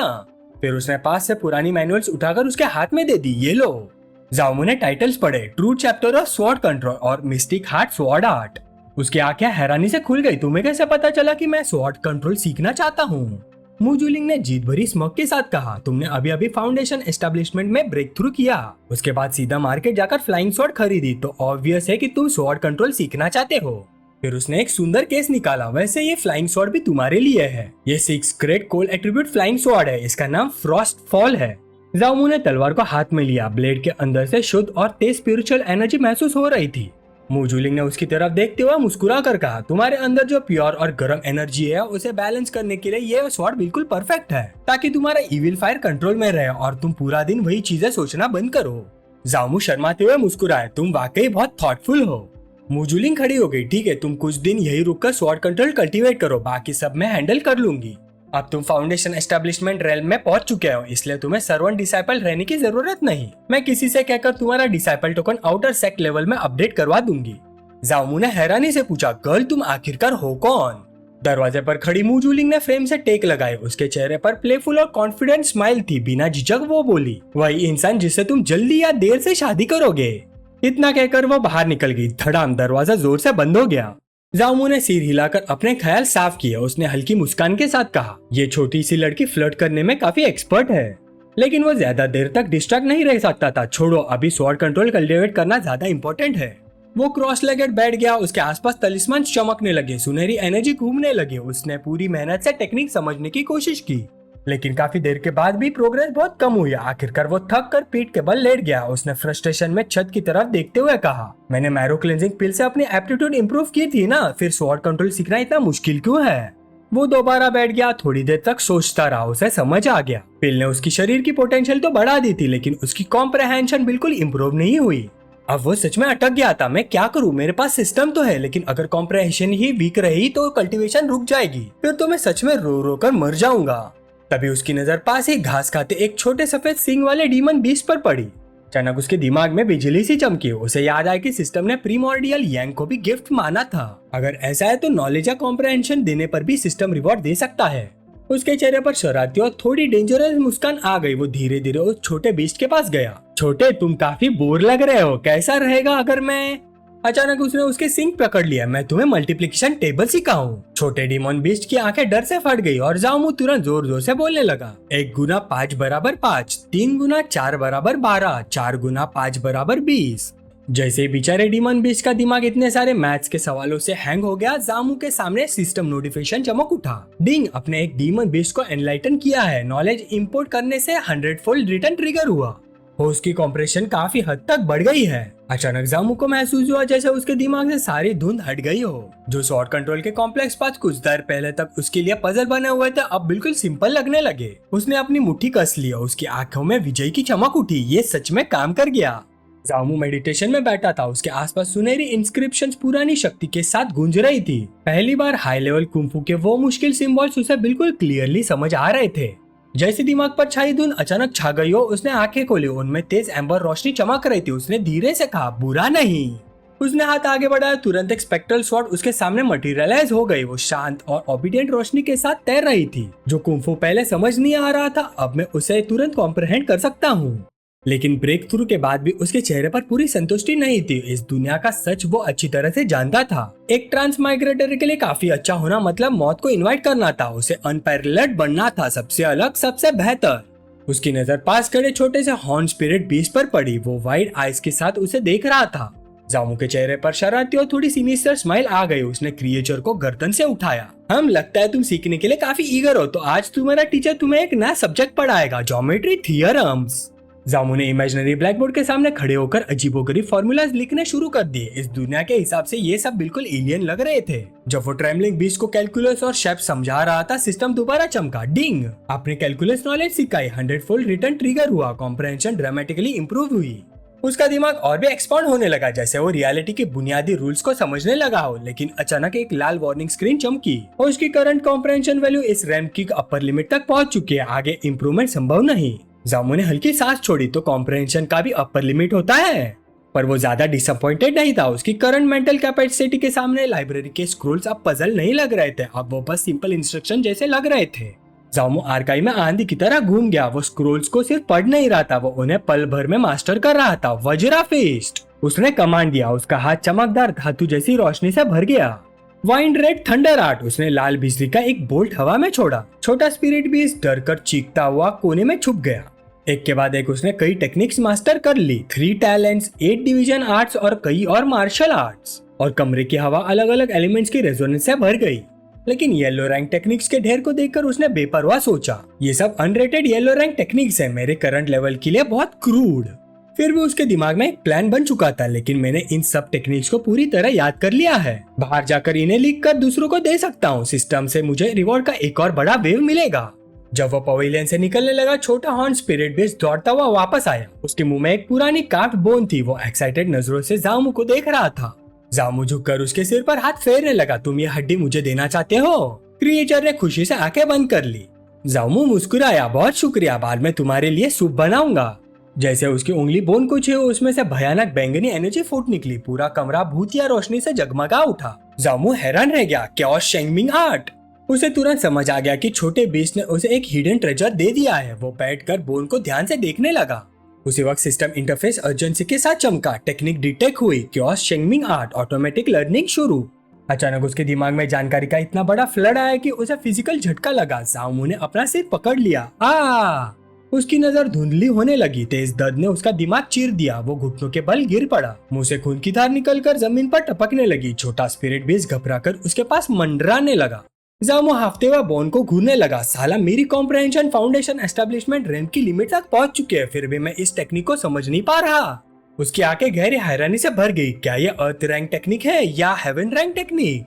दरवाजा धीरे कराहट के साथ खुला। हल्की नीले रोब पहने हुए मु जूलिंग घबराहट में अंदर दौड़ आई। उसका चेहरा चिंता से बिल्कुल सफेद पड़ चुका था। जामो तुम्हें क्या हुआ?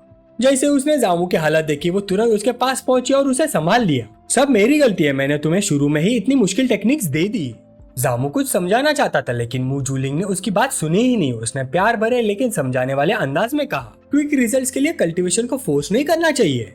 फिर वो एक फूड बॉक्स खींचकर उनके पास ले आए। मैंने खाना भी तैयार किया है, पहले कुछ खा लो। मु जूलिंग बड़े प्यार से उसे खिलाने लगी। मैं खुद खिलाती हूँ, चलो मुंह खोलो। आ जामो उसे देखकर हल्की सी जानकर मुस्कान दे रहा था। उसने बोन उठाकर उसकी तरफ बढ़ा दी। ये टेक्निक मैं तुम्हें दे देता हूँ, देखो शायद तुम्हारे काम आ जाए। मु जूलिंग हैरान रह गया। उसने चमकती हुई हड्डी को हाथ में लिया। ये टेक्निक तुम्हें कहाँ से मिली?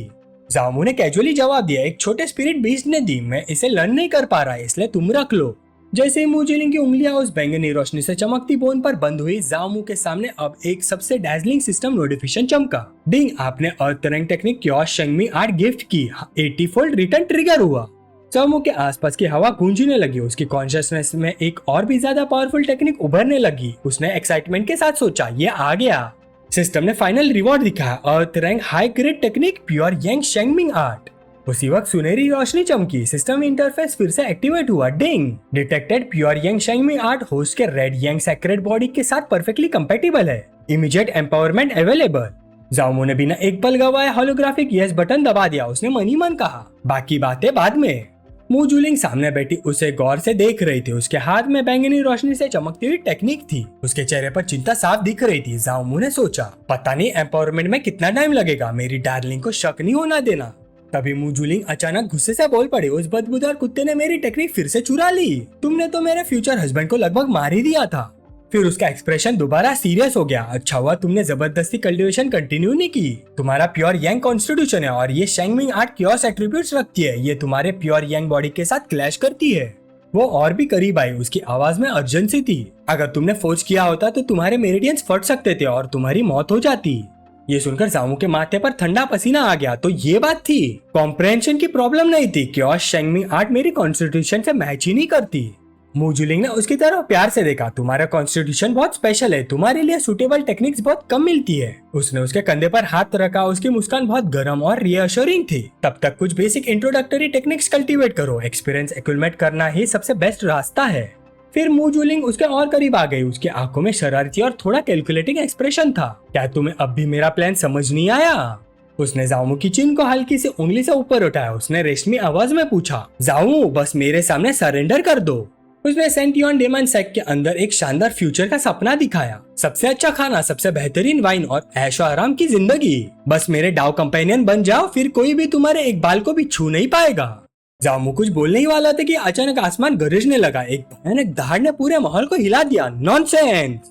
साथ ही एक अंधा कर देने वाली बैंगनी रोशनी का स्तंभ सीधा नीचे उतर आया। धमाका। पूरा स्ट्रक्चर कांप उठा। जामो जमीन पर दब गया। उस पर इतना भारी स्पिरिचुअल प्रेशर था कि सांस लेना मुश्किल हो गया। वो मुश्किल से हवा के लिए हाफने लगा। मु जूलिंग का प्लेफुल कॉन्फिडेंस पल भर में गायब हो गया। उसकी आंखों में शॉक और कंफ्यूजन भर गया। इतनी डरावनी ऑरा, ये कौन है? अगले ही पल उसकी आंखें पहचान से फट गई। मास्टर, आप यहाँ क्यों आई हो? आसमान से एक फिगर धीरे धीरे नीचे उतरी। उसके आसपास बैंगनी आग जल रही थी। उसकी प्रेजेंस ठंडी, डोमिनेटिंग और बेपनाह पावरफुल थी। उसकी आंखें मु जूलिंग पर टिकी हुई थी। बर्फ जैसी ठंडी नजर के साथ उसने व्यंग्य भरी आवाज में कहा, मेरे आने से तुम्हारे अच्छे काम का मजा खराब हो गया क्या? पूरा एरिया भारी स्पिरिचुअल प्रेजेंस से भर गया। सफेद और लेवेंडर रोब्स पहने हुए वो महिला किसी एम्प्रेस से कम नहीं लग रही थी। मु जूलिंग ने तुरंत सिर झुकाया। उसकी आवाज कांप रही थी। डिसाइपल की इतनी हिम्मत नहीं है। एम्प्रेस की आंखें सिकुड़ गई। उनमें शक्ति और निराशा दोनों साफ दिख रहे थे। उसकी आवाज बर्फ की तरह ठंडी थी। जूलिंग, तुम वो डिसाइपल हो जिसे ये टीचर सबसे ज्यादा इंपॉर्टेंस देती है। मैंने तुम्हें इसलिए पाला था ताकि तुम मेरी जगह सेंटियन डेमन सेक्ट की अगली सेक्ट एम्प्रेस बनो। उसने जामो की तरफ इशारा किया जो अभी भी भिखारी हालत में खड़ा था। लेकिन तुम्हें देखो ना, तुम ढंग से कल्टीवेट करती हो और ऊपर से एक सर्वेंट डिसाइपल को अपने रेसिडेंस में छुपाकर उसके साथ फ्लर्ट कर रही हो। जामो के माथे पर पसीने की बूंद बह गई। उसके आसपास बैंगनी ऑरा बेचैनी से हिलने लगी। तो सेक्ट एम्प्रेस जूलिंग की मास्टर है। अब समझ आया उसमें इतना कॉन्फिडेंस क्यों था। मू जूलिंग तुरंत जमीन पर गिर गई और गहरा काउटाव किया। मास्टर, कृपया मुझे माफ कर दीजिए, डिसाइपल अपनी गलती समझ गई है। एम्प्रेस का एक्सप्रेशन बिल्कुल नहीं बदला। काफी देर तक वो चुप रही। फिर उसने ठंडी सांस छोड़ी। सिंस तुम अपनी गलती समझ गई हो तो ये टीचर तुम्हें एक मौका देगी। उसने अपनी कलाई हल्का सा घुमाई। तुरंत एक चमकती हुई ट्रांसलूसेंट स्वॉर्ड उसके हाथ में मटेरियलाइज हो गए। उस ब्लेड से खतरनाक किलिंग इंटेंट निकल रहा था। उसने तलवार जूलिंग के सामने जमीन में गाड़ दी। अपने हाथों से इस आदमी को मार दो, अपनी मोह माया की जड़ को काट दो, फिर मेरे साथ पर्पल क्लाउड पीक चलो और 30 साल तक क्लोज डोर कल्टीवेशन करो। जूलिंग की सांसें तेज हो गए। उसने जमीन में गड़ी तलवार को देखा। एक तरफ उसका फ्यूचर, दूसरी तरफ जाओमू, लेकिन उसने तलवार नहीं उठाई। उसने आंसू भरी आंखों से अपनी मास्टर की तरफ देखा। उसकी आवाज कांप रही थी लेकिन उसका डिटर्मिनेशन मजबूत था। इसका जाओमू से कोई लेना देना नहीं। अगर डिसाइपल जाओमू को मार देगी तो मेरा डावहाट जरूर प्रभावित होगा और शायद मेरी कल्टीवेशन कभी आगे नहीं बढ़ेगी। एम्प्रेस की आंखें ठंडी चमक से भर गई। तुम मुझे धमकी दे रही हो? और धड़ाम बैंगनी स्पिरिचुअल एनर्जी का एक भयानक ब्लास्ट बाहर निकला। जामू और जूलिंग दोनों जमीन पर जोर से दबा दिए गए। जामू ने दांतों तले होठ दबा लिया। साला, क्या यह एम्प्रेस सच में हमें यही मारने वाली है? जूलिंग मुश्किल से बोल पाए। उसकी ताकत खत्म हो रही थी। मास्टर! जब जामू ने जूलिंग को टूटने के कगार पर देखा, उसके अंदर की एनर्जी फट पड़ी। मेरी स्पिरिचुअल पावर ले लो। वो गरजता हुआ आगे बढ़ा और जूलिंग को अपनी बाहों में थाम लिया। उसी पल सुनहरी रोशनी बैंगनी प्रेशर के बीच से फूट निकली। एम्प्रेस का एक्सप्रेशन बदल गया। रेज की जगह सच्चा शौक आ गया। तो सच में इसके अंदर सीक्रेट था। उसने गहरी नजर से जामू को देखा। अगर मैं गलत नहीं हूँ तो इसने 6 पाथ सीक्रेट बॉडी अवेकन कर लिया है। एम्प्रेस के सामने जामू का पूरा रूप बदल गया। वो सीधा खड़ा हो गया। उसके पीछे एक विशाल सुनहरा फैंटम उभर आया, जैसे एक देवता का शैडो उसके पीछे खड़ा हो। उस लेटेंट पावर की इंटेंसिटी ने पूरे एरिया का माहौल बदल दिया। एम्प्रेस चुपचाप उसे देखती रह गई, जिसे वो अब तक एक छोटा सर्वेंट डिसाइपल समझती रही। उसके अंदर दुनिया को हिला देने वाला पोटेंशियल था। जूलिंग का शौक धीरे धीरे एक क्यूरियस और थोड़ा प्रेडेटरी स्माइल में बदल गया। तुम शरारती लड़के, अगर मुझे पहले पता होता कि तुम्हारे पास 6 पाथ सेक्रेट बॉडी है तो मैं तुम्हें सीधा बेड से बांध देती और जबरदस्ती खुद को तुम पर थोप देती। जामू का चेहरा बिल्कुल ब्लैंक हो गया। है? ये सुनकर एम्प्रेस जोर से खांसी। अहम अहम। जूलिंग कुछ कहना चाहती थी लेकिन एम्प्रेस ने उसकी बातें इग्नोर कर दी। उसकी नजर अब भी जामू पर टिकी हुई थी। जूलिंग ने दोबारा विनती की, मास्टर प्लीज जामू को छोड़ दीजिए।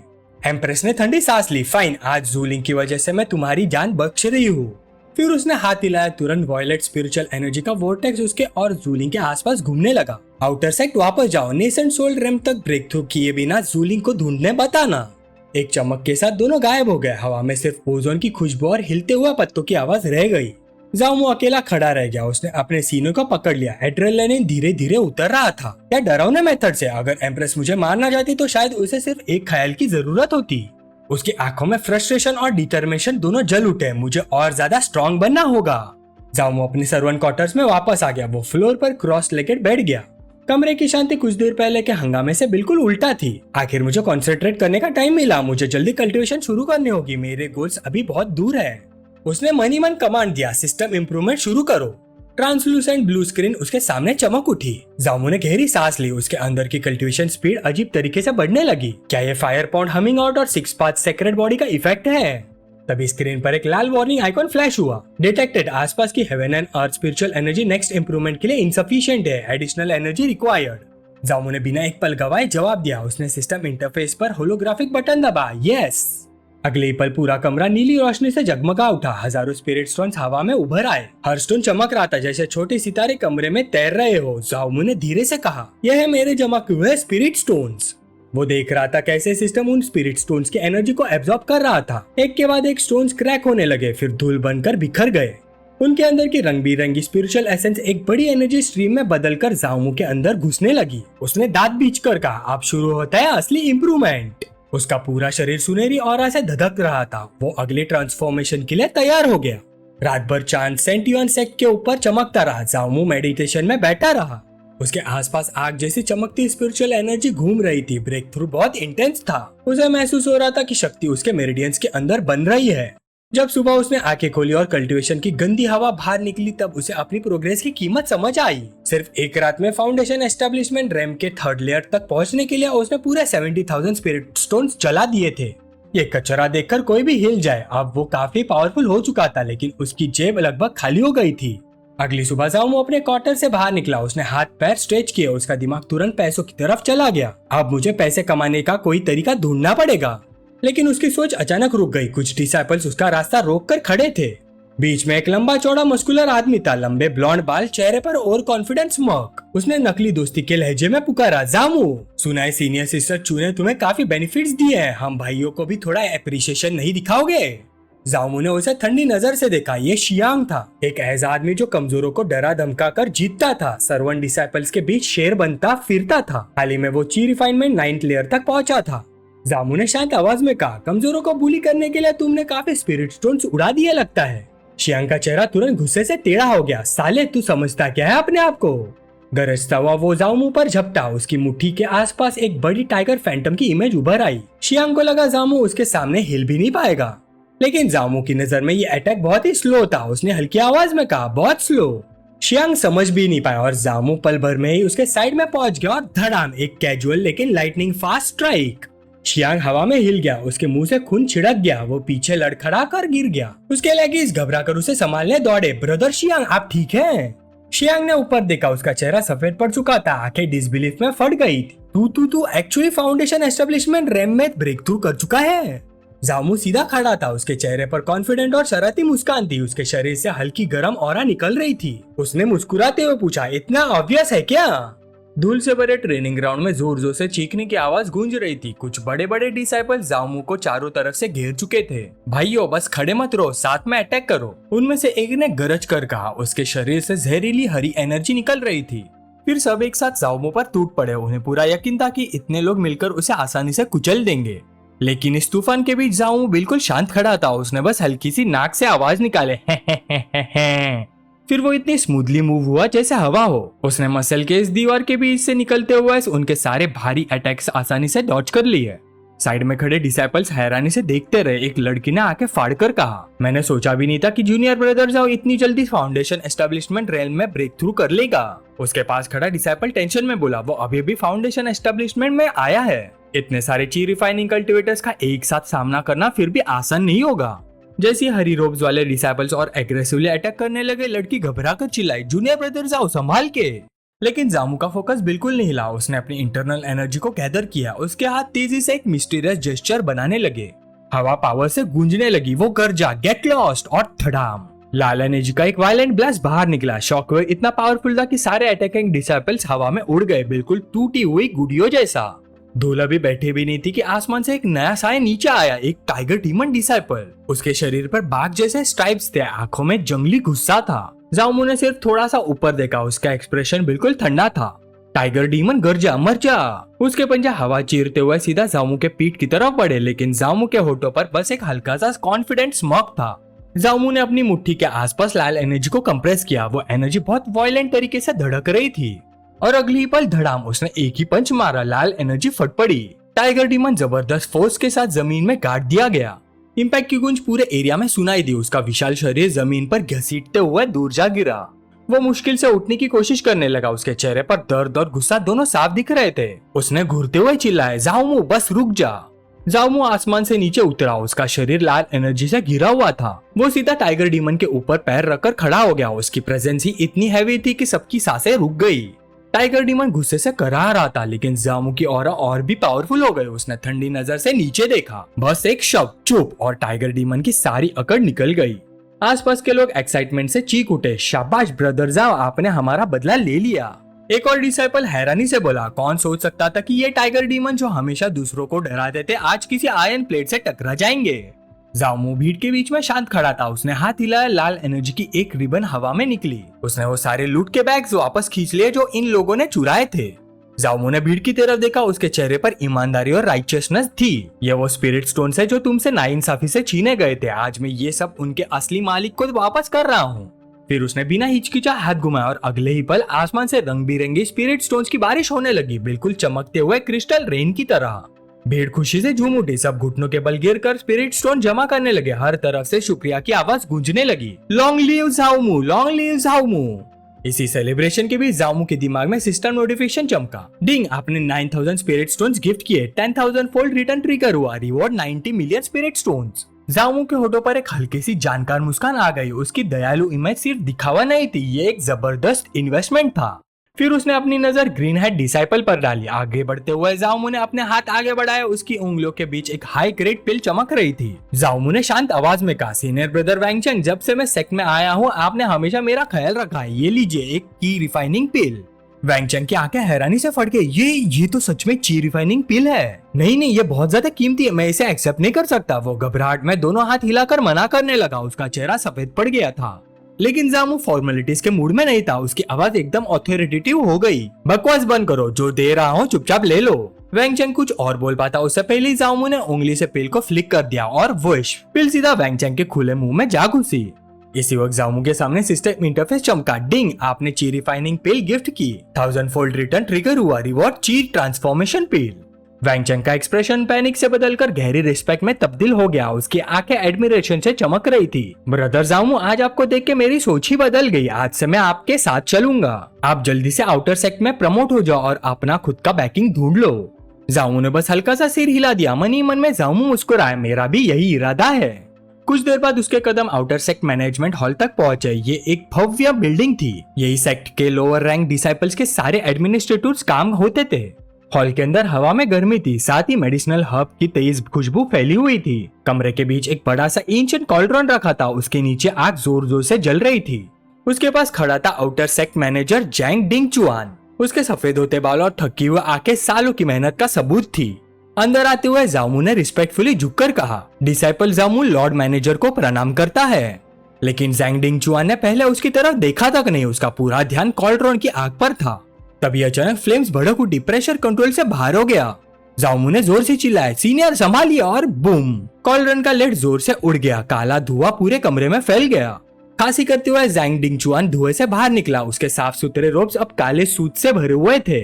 उसका चेहरा गुस्से से लाल हो गया। उसने कांपते हुए उंगली जामू की तरफ तानी। सब तुम्हारी वजह से हुआ, तुमने मेरा कंसंट्रेशन तोड़ दिया, पिल एक्सप्लोड हो गया, निकल जाओ यहाँ से। जामू ने अपनी तरफ उंगली करते हुए हैरानी से पूछा, क्या मैं? लेकिन अंदर ही अंदर उसका दिमाग तेजी से काम कर रहा था। क्लियरली ये पिल रिफाइनमेंट में फेल हुआ है और ब्लेम मुझ पर डाल रहा है। मुझे पहले से पता था सेक्ट के एल्डर्स उतने भी नेक नहीं होते जितना दिखावा करते हैं, या फिर किसी ने इसे स्पेसिफिकली मुझे रोकने के लिए भेजा है। जैंग डिंग चुआन अब भी गुस्से से चिल्ला आ रहा था, लेकिन जामू बिल्कुल शांत रहा। वो एक कदम आगे बढ़ा। लॉर्ड मैनेजर, गुस्सा मत कीजिए। उसने स्टोरेज बैग से कुछ भारी पाउचेस निकाले। यहाँ 50,000 स्पिरिट स्टोन्स है, कृपया मुस्कुराते हुए एक्सेप्ट कीजिए। 50 स्पिरिट स्टोन्स देखते ही जैंग डिंग चुआन की आंखें चमक उठी। उसका गुस्सा पल भर में गायब हो गया। चेहरे पर तुरंत एक फ्रेंडली स्माइल आ गई। हाँ, little brother outer sect strongman ranking के लिए आया है ना, मैं अभी के अभी अरेंज करता हूँ। ये बोलकर उसने पैसों के पाउचेस तुरंत अपने पास रख लिए। जामू ने हल्का सा झुककर कहा, फिर उसकी आंखें तेज हो गई। फिर मैनेजर जैंग को तकलीफ देता हूँ। वैसे क्या मैनेजर जैंग मुझे बता सकते हैं कि कौन मुझे आउटर डिसाइपल बनने से रोकना चाहता है? जैंग डिंग चुआन ने अपनी दाढ़ी सहलाई। उसकी नजरें इधर उधर घूमने लगी। वो धीरे से बोला, मैं बस पैसे लेता हूँ और लोगों के काम करता हूँ, किसी को बेच देने में मुझे कोई प्रॉब्लम नहीं। जामू की आंखों में समझ की चमक आ गई। उसे पता था अब असली सच सामने आने वाला था। जामू ने अपना हाथ उठाया। तुरंत ही और भी कई स्पिरिट स्टोन्स के बैग हवा में प्रकट हो गए। हर बैग पर हाई वैल्यू डिनोमिनेशन के निशान बने हुए थे। सुनहरी रोशनी में चमकते हुए वो बैग्स किसी खजाने से कम नहीं लग रहे थे। जामू ने शांत आवाज में पूछा, मैनेजर जैंग, क्या इतने स्पिरिट स्टोन्स काफी होंगे? जैंग डिंग चुआन की आंखें लगभग बाहर निकल आई। इतनी दौलत देखकर उसका गला सूख गया। उसने हल्का सा खांसी किया और जामू को पास बुलाया, इधर आओ। जामू ने एक कदम आगे बढ़ाया। ठीक है।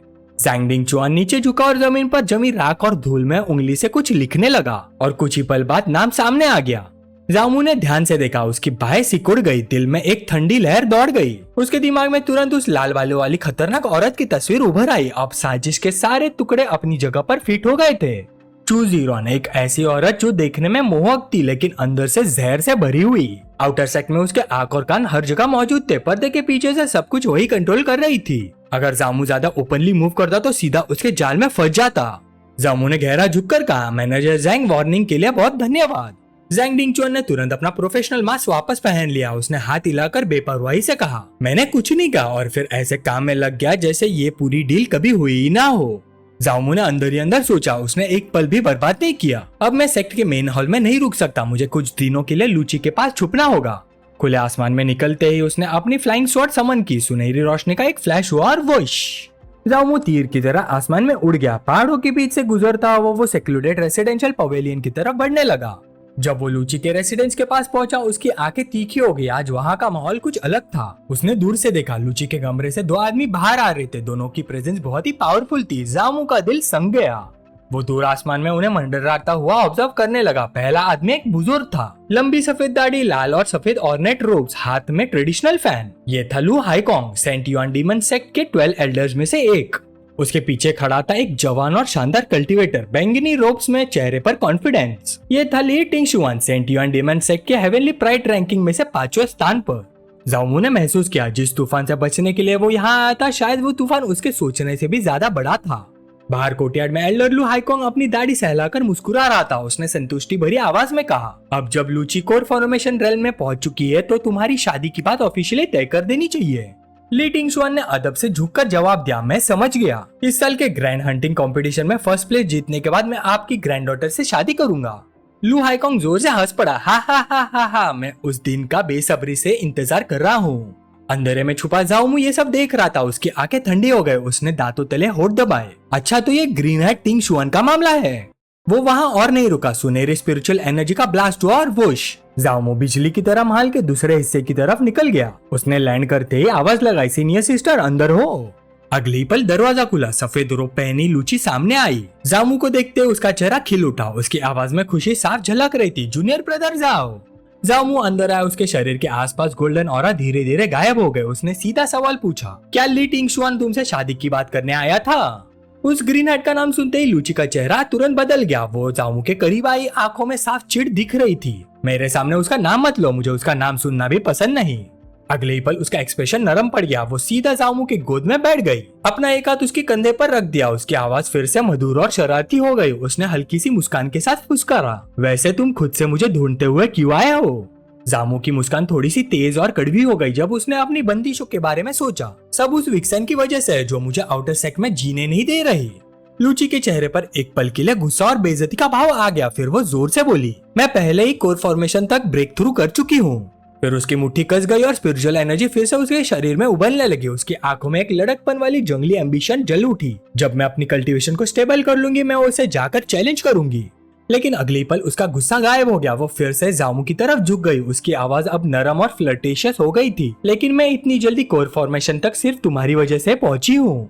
और अगले ही पल वो धीरे से उसके और करीब आ गई। उसके ट्विन टावर्स उसके मुंह को सटा दिए गए। उसकी सांस उसके कान को छू रही थी। जाओमू ने हल्की सी वार्निंग दी। उसकी आवाज नीची और डेंजरस हो गई थी। सीनियर सिस्टर, अगर आप ऐसी ही रहोगी तो मैं अपनी प्योर यांग पावर को कंट्रोल नहीं कर पाऊंगा।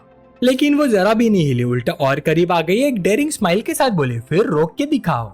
लूची ने अपने रोब्स को खींचना शुरू कर दिया। उसकी नजर सीधा जाओमू पर टिकी हुई थी। जूनियर ब्रदर, मुझे तुम्हारी हेल्प चाहिए कल्टीवेशन में।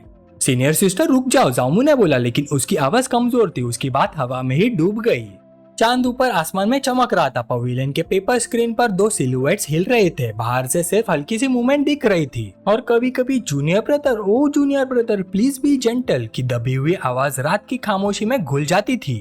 कई घंटों बाद कमरा बिल्कुल शांत हो चुका था। लूची कुशन पर लेटी हुई थी। उसके बाल बिखरे हुए थे। वो गहरी सांसें ले रही थी। उसकी आंखें थकी हुई बंद थी। उफ उफ उफ। जाओमू बैठा था। उसके लंबे बाल उसके कंधों पर गिर रहे थे। तभी उसके सामने ब्लू सिस्टम इंटरफेस चमक उठा। डिंग, रेड यांग पावर हार्वेस्ट हुआ। 50x रिटर्न ट्रिगर हुआ। यांग पावर स्लाइटली इंक्रीज हुआ। जाओमू ने स्क्रीन देखी और बाहर सिकुड़ ली। उसने धीरे से कहा, सिर्फ इतना ही? सिस्टम की ठंडी आवाज फिर गूंजी, लूची के साथ आपका इंटरेक्शन बहुत ज्यादा हो चुका है। रिटर्न रिवॉर्ड अब धीरे धीरे कम हो जाएगा। जाओमू ने लंबी सांस छोड़ी। उसे समझ आ गया था सिस्टम का रिटर्न लिमिट हो रहा था। उसे नए तरीके या नए पार्टनर्स ढूंढने पड़ेंगे। फिर वो पीठ के बल लेट गया। उसके चेहरे पर सोच उभर आई। उसके होठों पर एक हल्की सी मुस्कान आ गई। अगर एक ही इंसान पर ज्यादा इन्वेस्ट करो तो रिटर्न ड्रॉप हो जाता है। मुझे और सीनियर सिस्टर्स ढूंढनी चाहिए। वो धीरे से हंस पड़ा, मैं तो काफी बिजी हो जाऊंगा। फिर उसने आंखें बंद कर ली। स्पिरिट स्टोन्स उसके आसपास बिखरे हुए थे। गोल्डन ऑरा फिर से जल उठा। सिस्टम अपडेट हुआ। Breakthrough to foundation establishment 3rd layer, breakthrough to foundation establishment 4th layer. जामू एकदम से उठ बैठा। वो हैरान था, वेट क्या, मैं तो अभी 5th लेवल तक भी नहीं पहुंचा। उसने खाली स्पिरिट स्टोन्स के हंस देखे उसका दिमाग तेज चलने लगा। सिस्टम बहुत रिसोर्सेज कंज्यूम करता है, मतलब मुझे और ज्यादा रिवॉर्ड्स एक्युमुलेट करने पड़ेंगे। तभी अचानक खींच खिड़की की हल्की सी आवाज आई। जामू तुरंत अलर्ट हो गया। वो सीधा पलटा और विंडो खोल दी। बाहर रात की चांदनी में एक औरत झुकी हुई थी। वो पकड़ी जा चुकी थी। जामू उसे देखकर फ्रीज हो गया। उसकी आंखें हैरानी से फैली हुई थी। कमरा टेंशन से भर गया। औरत धीरे से उठी, उसकी ऑरा कोल्ड और कमांडिंग थी। व्हाइट और पर्पल रोब्स पहनी हुई थी, उसके लंबे बाल पीठ पर गिर रहे थे। उसने ठंडी आवाज में कहा, उसका टोन बिल्कुल नॉन नेगोशिएबल था। मुझे सेंटेस मत बुलाओ, ज़ीशुआन बुलाओ। जामू थोड़ा नर्वस हो गया। वो ऑकवर्ड स्माइल के साथ बैठ गया, सोचने लगा, तो लेडी ज़ीशुआन मुझे स्पेशली क्यों ढूंढ रही है? ज़ीशुआन और पास आई, उसकी प्रेजेंस ओवर पावरिंग थी। वो सीधा बोली, मुझे तुम्हारी प्योर यांग एनर्जी चाहिए कल्टीवेशन के लिए। ये सुनते ही जामू की आंखें बाहर निकल आई। क्या? उसने बस इतना ही बोला। ज़ीशुआन ने उसकी बात को इग्नोर करते हुए सीधा हाथ बढ़ाया और एक डेलिबरेट स्ट्रॉन्ग टच के साथ उसके एब्डोमेन पर, उसकी पावर के सेंटर पर उंगली रख दी। लेडी ज़ीशुआन मजाक बंद कीजिए, जामू ने किसी तरह से कहते हुए बोला, लेकिन उसका बॉडी ऑलरेडी उस अचानक आई एनर्जी से टेंस हो चुका था। तुम्हारी कल्टीवेशन एफिशिएंसी सबसे हाई है, तो तुम्हें मेरी हेल्प की जरूरत नहीं होनी चाहिए, है ना? लेकिन ज़ीशुआन अब किसी भी एक्सप्लेनेशन के मूड में नहीं थी। एक जबरदस्त पर्पल स्पिरिचुअल एनर्जी का ब्लास्ट उसके बॉडी से फूट पड़ा, पूरी रूम में फैल गया और हवा तक को हिला दिया। वो प्रेशर इतना हैवी था कि सांस लेना मुश्किल हो गया। अरे बाप रे! ज़ीशुआन चिल्ला उठा, उस एनर्जी के बोझ के नीचे दबते हुए। ज़ीशुआन उसके सामने खड़ी थी, उसका सिलुएट उस स्वर्लिंग पर्पल एनर्जी के बीच और भी इंटिमिडेटिंग लग रहा था। बकवास बंद करो, उसने कोल्ड वॉइस में कहा, बस ये बताओ तुम रेडी हो या नहीं?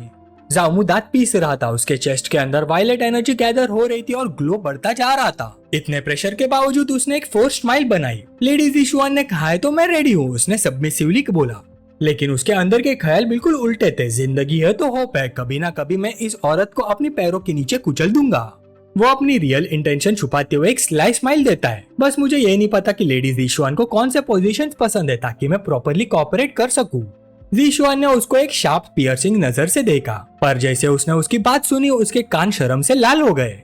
फिर बिना किसी और बात के वो थोड़ा साइड हुई और एक मैसिव पर्पल एनर्जी पोर्टल की तरफ इशारा किया जो रूम के बीचों बीच खुल चुका था। उसने फर्मली कहा, जो पूछा नहीं जाना चाहिए वो मत पूछो। फिर एक फ्लैश हुआ और दोनों पोर्टल के अंदर गायब हो गए। अगले ही पल वो पर्पल स्काई केव एडोब में थे, एक सेक्लूडेड जगह जहां एंशिएंट ट्री के पास लैंटर्न्स और चेरी ब्लॉसम सॉफ्टली ग्लो कर रहे थे। एटमॉस्फेयर पीसफुल था, लेकिन स्पिरिचुअल एनर्जी बहुत हैवी थी। ज़ीशुआन आगे चल पड़ी बिना पीछे देखे, फॉलो करो। उसकी आवाज केव के अंदर एको हुई, ये मेरी सेक्लूजन कल्टीवेशन प्लेस है, यहाँ कोई डिस्टर्ब नहीं करेगा। जामू चुपचाप उसके पीछे चल पड़ा, पर अचानक वो रुक गई, उसकी आंखें वाइडन हो गई। तुम क्या कर रहे हो? जामू अपनी वेस्ट बैंड पर हाथ ले जा चुका था, जैसे अपने कपड़े उतारने वाला हो। उसने कैजुअली बोला, हार्वेस्टिंग में कोऑपरेट कर रहा हूँ। ज़ीशुआन का चेहरा लाल हो गया, गुस्से और एम्बैरेसमेंट दोनों के साथ। मैंने तुम्हें कपड़े उतारने को नहीं कहा, उसने स्नैप किया, मेरे पास अपनी अरेंजमेंट्स हैं। जामू बस हल्का सा हंस दिया। ओह, लेडी ज़ीशुआन इनिशिएटिव लेना पसंद करती है, ऐसे लोग मुझे भी मिल चुके हैं। अनुभव के हिसाब से म्यूचुअल कोऑपरेशन से हार्वेस्ट करना ज्यादा। उसकी बात अधूरी रह गई। एक व्हाइट क्लॉथ तेजी से हवा में आया और सीधा उसके मुंह और आंखों को बंद कर दिया। वो लड़खड़ाता हुआ पीछे गया। ज़ीशुआन का एक्सप्रेशन और भी कोल्ड हो गया। उसने डेंजरस विस्पर में कहा, आंखें और मुंह बंद रखो और कल्टीवेशन में हेल्प करो, वरना। और अगले पल सीन बदल गया। कोल्ड एक्सप्रेशन वाली ज़ीशुआन शर्माते हुए आंखें चुराने लगी और देखते ही देखते उसने अपने रूप उतारने चालू कर दिए। पर अगले सेकंड पानी एक्सप्लोड हुआ और जामू पूल से बाहर आया, जोर से सांस लेते हुए। फुआ फुआ। पानी उसके मस्कुलर बॉडी से गिर रहा था, उसके बाल चिपक गए थे। तभी एक कोल्ड कमांडिंग वॉइस आई, अपना शरीर साफ कर लो। वो ज़ीशुआन थी, किनारे पर खड़ी। जी लेडी सेंटेंस, जैसा आप आदेश दे, उसने ओबीडियंट टोन में बोला। थोड़ी देर बाद जामू पूल से बाहर आया, अपने आप को सुखाते हुए एक स्लाई स्माइल के साथ बोला, क्या मैं सपना देख रहा हूँ लेडी सेंटेंस? तो वो आगे कुछ बोलता उससे पहले ज़ीशुआन ने उसे तुरंत काट दिया, चुप हो जाओ। फिर एक वॉयलेट एनर्जी का सर्ज आया और अगले ही पल वो हवा में उड़ चुका था। फिर एक फ्लैश हुआ और जामू सीधा बेड पर गिर गया। उसके हाथ पैर ग्लोइंग रिस्ट्रेंट से बंद हो चुके थे। वो स्ट्रगल कर रहा था, पसीना उसके फोरहेड पे आ गया। उसने अंदर ही अंदर सोचा, मुझे उम्मीद नहीं थी कि सेंटेंस एक होली नाइट भी होगी, मैं खुद को रोक नहीं पा रहा। उसकी रॉ पावर इतनी ज्यादा थी कि जामू सीधा पेड़ पर दबा हुआ रह गया, हिलने तक की जगह नहीं थी। तभी उसके ऊपर एक परछाई आकर खड़ी हो गई, लेकिन जो एनर्जी थी वो सेंटेंस वाली नहीं थी। सेंटेंस कहाँ है? मेरी सेंटेंस कहाँ है? उसने घबराहट और कंफ्यूजन में चिल्ला दिया। उसके सामने दो पिंक बाल वाली फॉक्स लड़कियां बैठी थी, उनके फॉक्स ईयर्स हल्की सी हिल रही थी, चेहरे पर प्लेफुल और मिस्चीवियस मुस्कान थी। अरे रिलैक्स, क्या हम सिस्टर्स काफी खूबसूरत नहीं है? एक बोली। अरे जूनियर ब्रदर क्या हुआ? दूसरी ने हल्का सा झुककर कहा। फिर दोनों ने आराम से एक्सप्लेन किया जैसे ये सब नॉर्मल हो। हम मास्टर के बनाए हुए पपेट्स है तुम्हारे साथ यिंग और यांग पावर एक्सचेंज करने के लिए। जूनियर ब्रदर अच्छे से कोऑपरेट करना, बस 2 घंटे ही लगेंगे, एक ने मुस्कुराते हुए कहा। लेकिन जामू के चेहरे पर डर नहीं था, बिल्कुल इंसल्ट वाली मुस्कान थी। उसने अंदर ही अंदर सोचा, क्या उसने सचमुच मेरी यांग एनर्जी निकालने के लिए उसकी जगह लेने के लिए पपेट्स भेज दिए, और वो भी 2 घंटे में? वो किसे नीचा दिखा रही है? तभी अचानक जामू ने एक फॉक्स गर्ल के कंधे पकड़ लिए। एक तेज ब्लास्ट जैसा मूवमेंट हुआ और जामू ने उसे पिन डाउन किया। फिर मैं तुम्हें अपनी असली स्ट्रेंथ दिखाता हूँ। अगले ही पल सिचुएशन पलट चुकी थी। अब दोनों फॉक्स गर्ल्स नीचे थे और वो ऊपर। हे धीरे रूम में उनकी आवाजें घूम गई। फॉक्स गर्ल जो पहले कॉन्फिडेंट थी अब पूरी तरह हिल चुकी थी। एक ने शर्माते हुए गुस्से में कहा, तुम मेरी सिस्टर के साथ जेंटल रहो। लेकिन जामू बिल्कुल रुक नहीं रहा था। उसकी आंखों में शार्प इंटेंसिटी थी और जामू की लाल धधकती हुई आंखें देखकर फॉक्स गर्ल कुछ डर के मारे कह नहीं पाई। बाहर शांत रात और चेरी ब्लॉसम के बीच अंदर का शोर साफ सुनाई दे रहा था। रुक जाओ, ये क्या हो रहा है? B gentle. सेंटेस पास ही बैठी थी, चीन हाथ पर रखते हुए। उसका चेहरा धीरे धीरे और ज्यादा इरिटेट होता जा रहा था। उसने धीरे से गुस्से में बोला, ये कमबख्त कितनी देर से चल रहा है? अंदर हॉट स्प्रिंग के पानी में दोनों फॉक्स पपेट्स थक कर गिर चुकी थी। उनके हाथ पैर ढीले पड़ गए थे और लड़का वो बिल्कुल नॉर्मल खड़ा था, जैसे कुछ हुआ ही ना हो। जामू हॉट स्प्रिंग को देखते हुए मन ही मन सोचता है, ये हॉट स्प्रिंग का झरना एक्चुअली मेरी यांग एनर्जी को बढ़ा सकता है। इतने लंबे समय तक करने के बाद भी मैं ऊर्जा से भरपूर हूँ। इसके दूसरी तरफ दोनों फॉक्स गर्ल्स एक दूसरे को सहारा देते हुए अपने आप को संभाल रही थी, जैसे मानो उनके अंदर कुछ टूट चुका हो। फॉक्स सिस्टर्स आप कांपते हुए सेंटेस के सामने आ गई। लेडी सेंटेस, हम मौत के लायक हैं। जामू का कॉन्स्टिट्यूशन बहुत ही टायरानिकल है, इसलिए इसमें देरी हुई। जीशुआ ने हल्का सा हवा में अपना पंखा हिलाया। उसका चेहरा थोड़ा लाल था। उसने ठंडी आवाज में कहा, मैं सब देख रही थी, ये तुम्हारी गलती नहीं है। वो थोड़ा आगे बढ़ी और ऑर्डर दिया, रेड यांग लिक्विड यहाँ छोड़ दो, जाओ और रेस्ट करो। दोनों फॉक्स गर्ल ने बाव किया और गोल्डन बाउ छोड़कर चले गए। जीशुआन जामू के पास आई स्मग सा एक्सप्रेशन लेकर, तो इस बार तुम्हारा परफॉर्मेंस काफी ठीक था। जामू मुस्कुराए, लेडी सेंटेंस आपको लगा ना मैं इम्प्रेसिव हूँ? वो तुरंत सीधी हो गई, बस ठीक था, उसने कूल टोन में कहा, लेकिन उसके गाल अभी भी हल्की सी लाली लिए हुए थे। फिर उसने एक ग्लोइंग पाउच उसकी तरफ फेंक दिया, ये तुम्हारा रिवॉर्ड है। जामू उसे खोलते ही शॉक हो गया, 10 मिलियन स्पिरिट स्टोन्स और टॉप ग्रेड फाउंडेशन एनहांसमेंट पील। वाह, उसके चेहरे पर व्हाइट ग्रीन आ गई। लेडी सेंटेंस सच में जेनरस हैं। वो अपने कपड़े ठीक कर रहा था कि जीशुआन का मूड सडनली चेंज हो गया। तुम अभी तक यही क्या कर रहे हो, निकलते क्यों नहीं? जामू ने हल्की सी मुस्कान के साथ चिन रब की और थोड़ा झुक गया। लेडी सेंटेंस, अगर आप सच में मेरी प्योर यांग एनर्जी को एब्जॉर्ब करना चाहती है तो ड्यूअल कल्टीवेशन का इफेक्ट और भी बेटर होगा अगर हम डायरेक्टली करें। ये सुनते ही जीशुआन का चेहरा एकदम से लाल हो गया और वो शर्माती हुए बोली, तुम ना। जीशुआन का चेहरा शर्म से लाल होने से पहले उसके अंदर एक तेज पर्पल स्पिरिचुअल फ्यूरी फूट पड़ी। बाहर निकलो, मैं तुम्हें अभी देखना नहीं चाहती। एक वॉयलेंट हाथ के झटके के साथ एक जोरदार मैजिकल एनर्जी बर्स्ट हुआ और उसने जामू को वॉयलेंट एनर्जी में लपेट लिया। जामू को कुछ कहने का मौका भी नहीं मिला और वो फोर्सफुली टेलीपोर्ट हो गया। जामू अचानक अपनी जगह पर वापस मटेरियलाइज हुआ, थोड़ा लड़खड़ाता हुआ। उसने गहरी सांस ली और अपने आप को संभाला। मैं वापस आ गया, सेंटेंस के मेथड सच में अनफैथेबल है, उसने मरमर किया। तभी उसके सामने एक shimmering blue system interface flash हुआ। सिस्टम अपडेट, आपने जीशुआन को लार्ज अमाउंट में रेड यांग पावर कंट्रीब्यूट की है। रेड यांग सेक्रेट बॉडी काफी इंप्रूव हुई है। उसके बॉडी में एक वार्म सर्ज दौड़ गया। गोल्डन ऑरा उसके शरीर से रेडिएट होने लगा। वो क्रॉस लेगेड बैठ गया और डीप कल्टीवेशन में चला गया ताकि सडन पावर को स्टेबलाइज कर सके।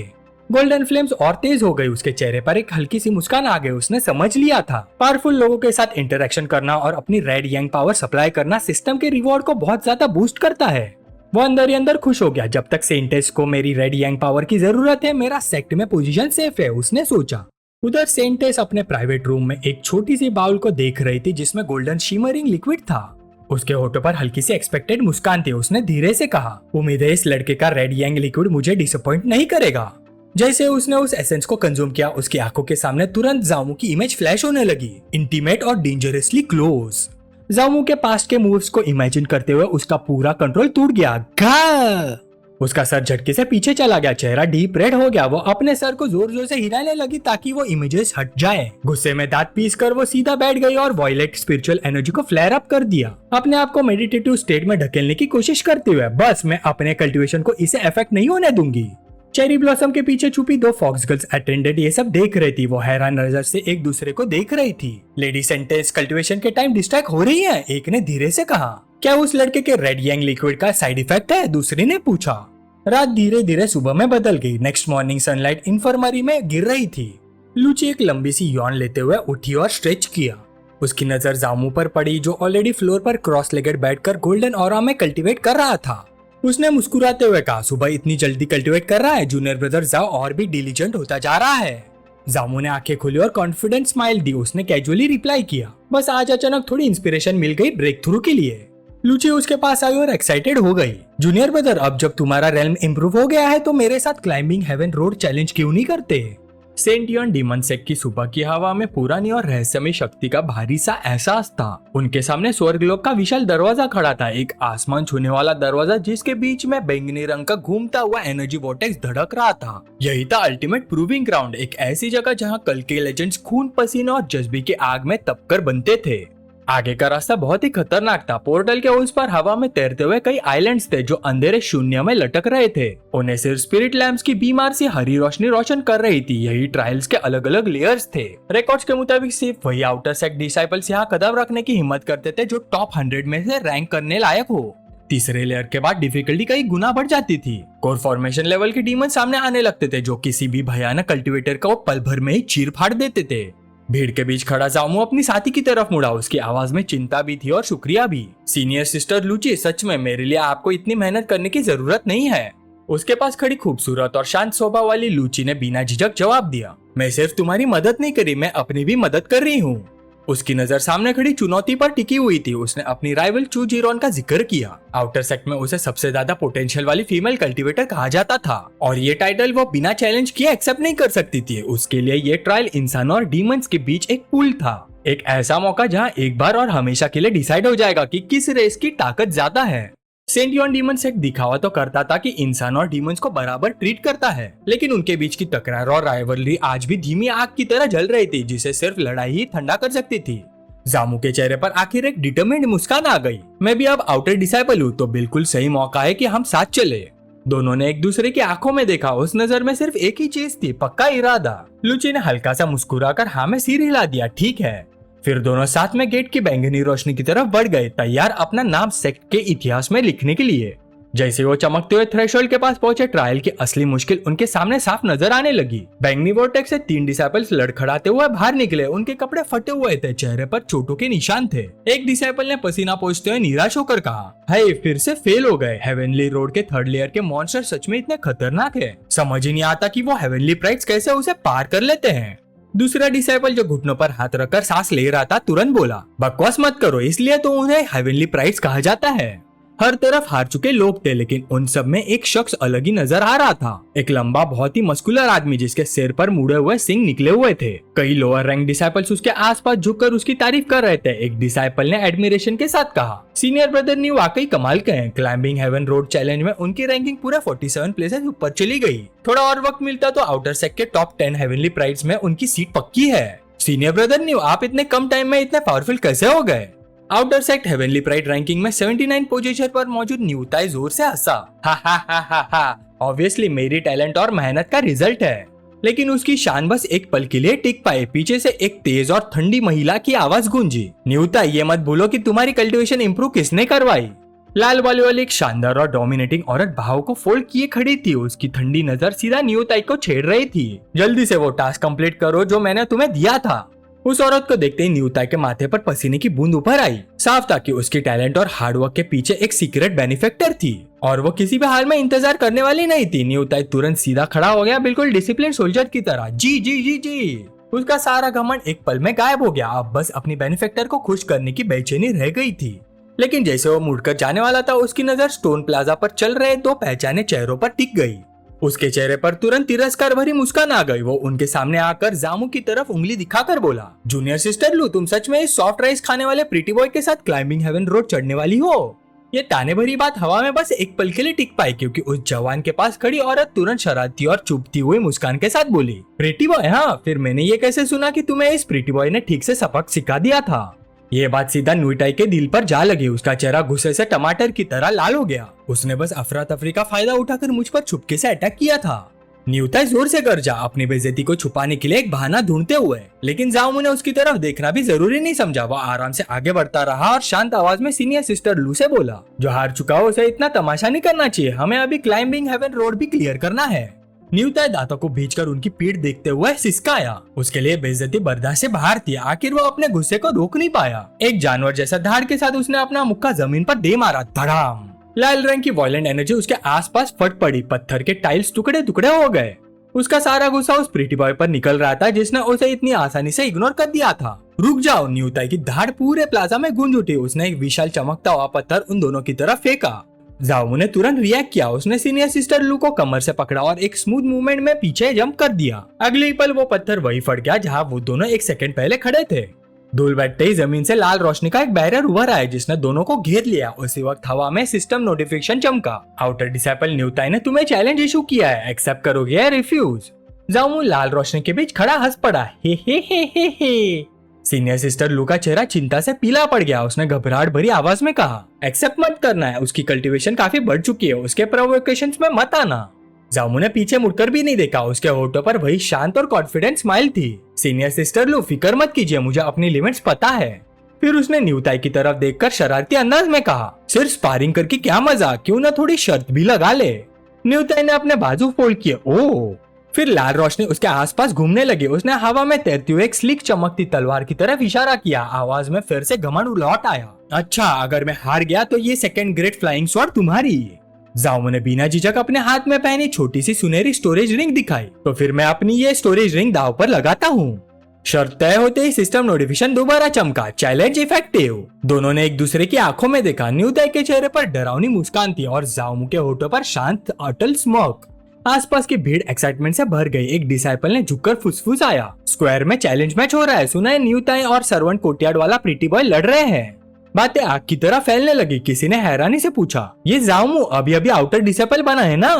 कुछ लोग क्यूरियस थे लेकिन बहुत से लोग जलन से भरे हुए थे। जाओमू के प्योर यंग कॉन्स्टिट्यूशन और 9 यंग डिवाइन हार्ट की अलाइड फीमेल कल्टिवेटर के साथ उसके रिश्तों की अफवाहों ने सबके दिल में जलन भर दी थी। हाँ, अपने शरीर का इस्तेमाल करके नाम कमा रहा है, डीमन सेक्ट के लिए शर्म की बात है। तभी लाल बालों वाली चू जीरोन आगे बढ़ी। उसकी प्रेजेंस ने तुरंत आसपास के सब लोगों को चुप कर दिया। उसने सीनियर सिस्टर लू की तरफ एक शिकारी मुस्कान के साथ देखा। मैं सोच रही थी कि जूनियर ब्रदर जाओमू जब मेरे साथ कल्टीवेशन करता था तब हमेशा इतना एब्सेंट माइंडेड क्यों रहता था। तो बात यह है कि उसकी एक छोटी सी लवर भी है। उसकी नजर सीनियर सिस्टर लू पर टिक गई। उसका चेहरा शांत हो गया। लाल बालों वाली चू जीरोन धीरे से हंसी, लेकिन ये बुरी बात नहीं है। उस औरत को देखकर सीनियर सिस्टर लू की आंखों में पहचान जम के उसका चेहरा सख्त हो गया। तो वाकई तुम हो?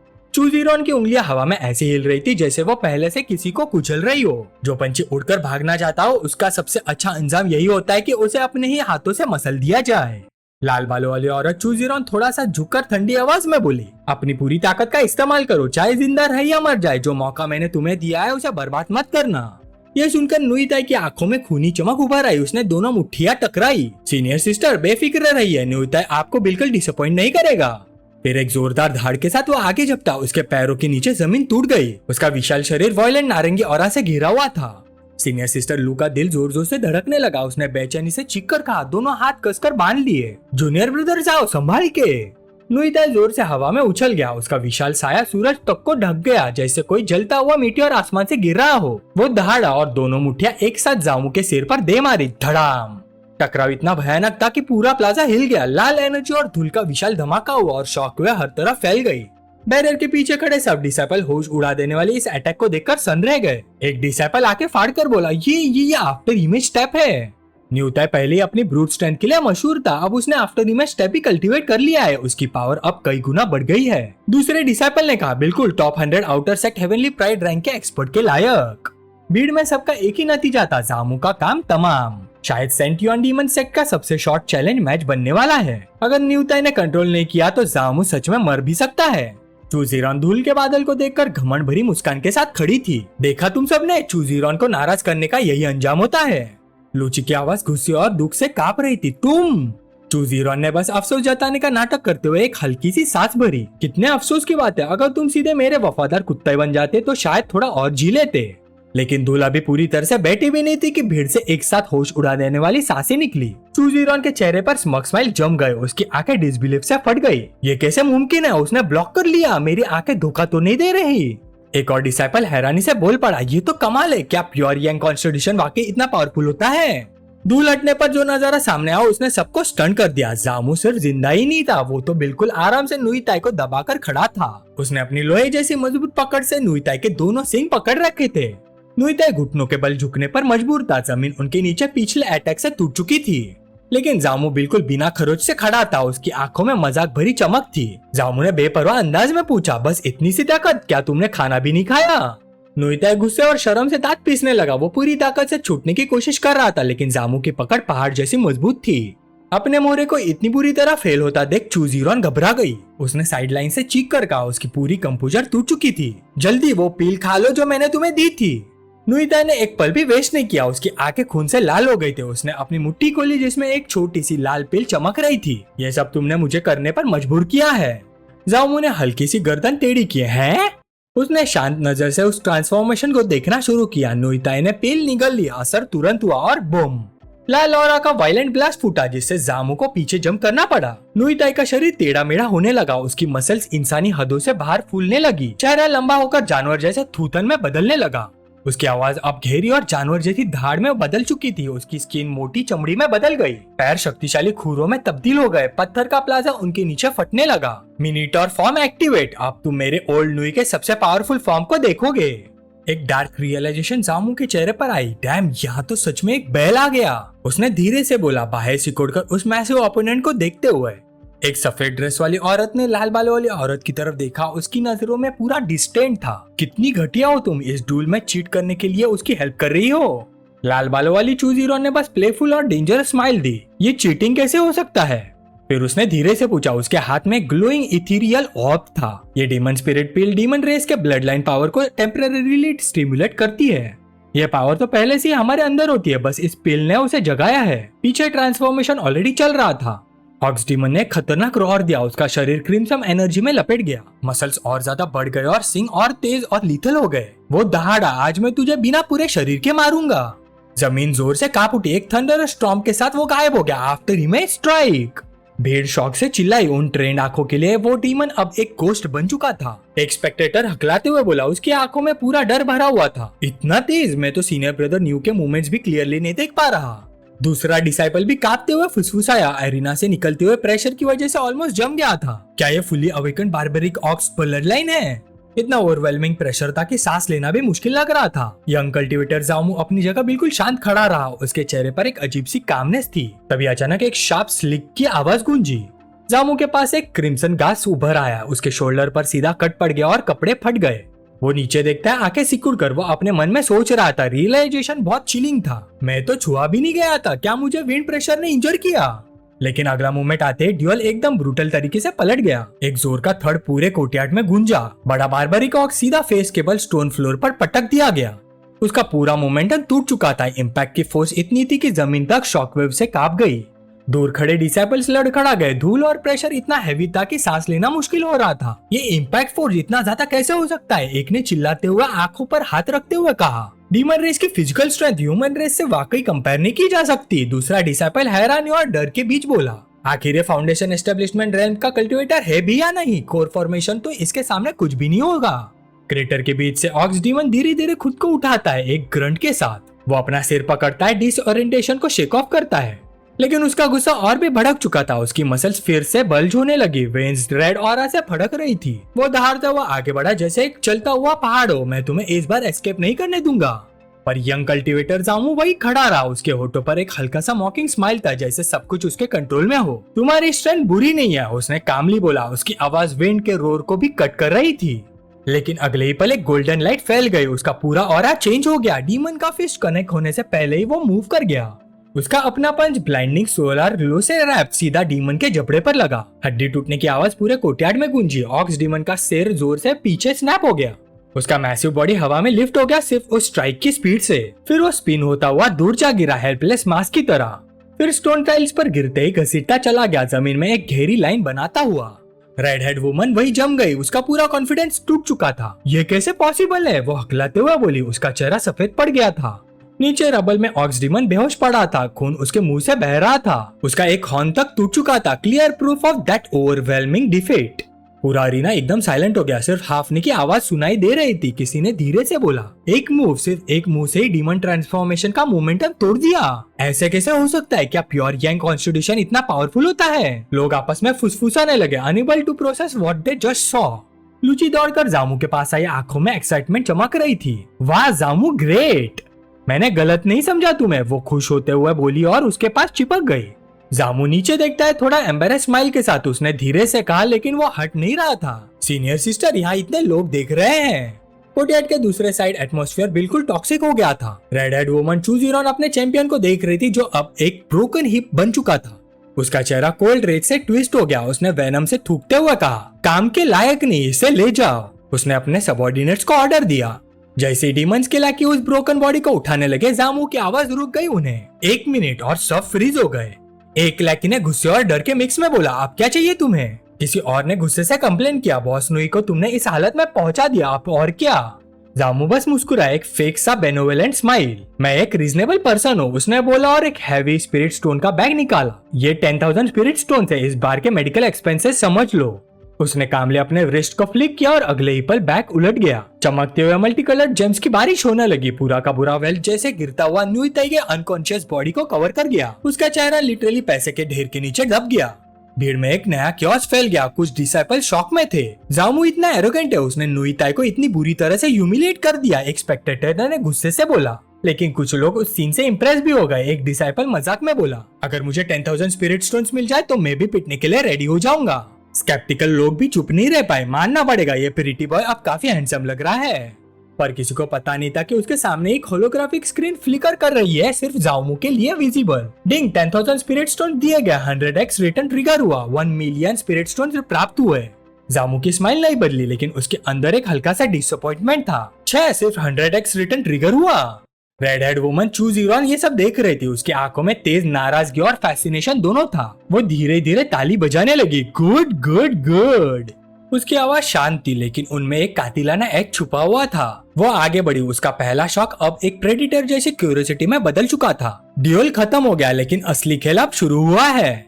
उसने अपनी उंगलियां हवा में चलाई, जैसे जामू के चिन को छू रही हो। वो सॉफ्टली बोली, जैसे एक्सपेक्टेड था, जिस पर मेरी नजर है मैं तुम्हें और भी पसंद करने लगी हूँ। वापस मेरे पास आ जाओ, मैं तुम्हें सब कुछ दूंगी जो तुम चाहते हो। पर जामू का एक्सप्रेशन बिल्कुल नहीं बदला। ना वो हिला, ना उसने उस ऑफर को एंटरटेन किया। उसने सीधा उसकी आंखों में देखा। उसकी आवाज ठंडी थी और कटिंग, जैसे किसी ने हवा में ही ब्लेड चला दिया हो। तुम इस लायक नहीं हो। रेड हेड वुमन चू जीरॉन जैसे किसी स्ट्राइक से पीछे हट गई। उसका चेहरा गुस्से से बिगड़ गया। क्या कहा तुमने? उसके शरीर से पर्पल एनर्जी फूट पड़ी। जमीन नीचे से क्रैक होने लगी। किलिंग इंटेंट इतनी हैवी थी कि हवा भी दब गई। लेकिन इससे पहले की सिचुएशन और एक्सप्लोड होती, एक व्हाइट और ब्लू ब्लर बीच में आ गया। सीनियर सिस्टर लूची आगे खड़ी हो गई। उसकी फ्रिजिड ऑरा उस रेड फ्लेम से टकरा गई। उसने गुस्से से चिल्लाया, जामू कोई सामान नहीं है जिसे तुम यूज करके फेंक दो। उसकी आवाज पूरे कोर्टयार्ड में गूंज उठी। मैं क्लाइंबिंग हेवन रोड चैलेंज करूंगी, तुमसे आगे निकलूंगी और फिर तुम्हें प्रॉपर चैलेंज इशू करूंगी। जो तुमने उसके साथ किया है मैं सब वापस लूंगी। फाइनल लाइन के बाद उसने बिना रुके जामू का हाथ पकड़ा और उसे ले जाने लगी। रेड हेड वुमन चू जीरॉन वही गुस्से से जलती रह गई। फिर दोनों वॉलेट मिस्ट वाले सेक्ट टेलीपोर्टेशन पोर्टल की तरह बढ़ने लगे। एटमॉस्फेयर धीरे धीरे लाइट होता गया। जामू ने अपनी कंपेनियन की तारीफ की। सीनियर सिस्टर लू, जो आपने अभी बोला काफी कूल था। लूची ने पीछे नहीं देखा, लेकिन उसका हल्का सा हेड टिल्ट उसकी सेटिस्फेक्शन रिवील कर गया। हाँ, बस इतना ही समझ लो। फिर दोनों शिमरिंग पोर्टल में चले गए। उनकी सिलोवेट्स लाइट में डीजल हो गई। पीछे अरीना में रेड हेड वुमन चू जीरॉन अकेली खड़ी रह गई। उसकी ऑरा एक वुंडेड बीस्ट की तरह थ्रैश कर रही थी। वो गुस्से से हिसकी, लूची, जामू, मैं तुम्हें इतनी आसानी से जाने नहीं दूंगी।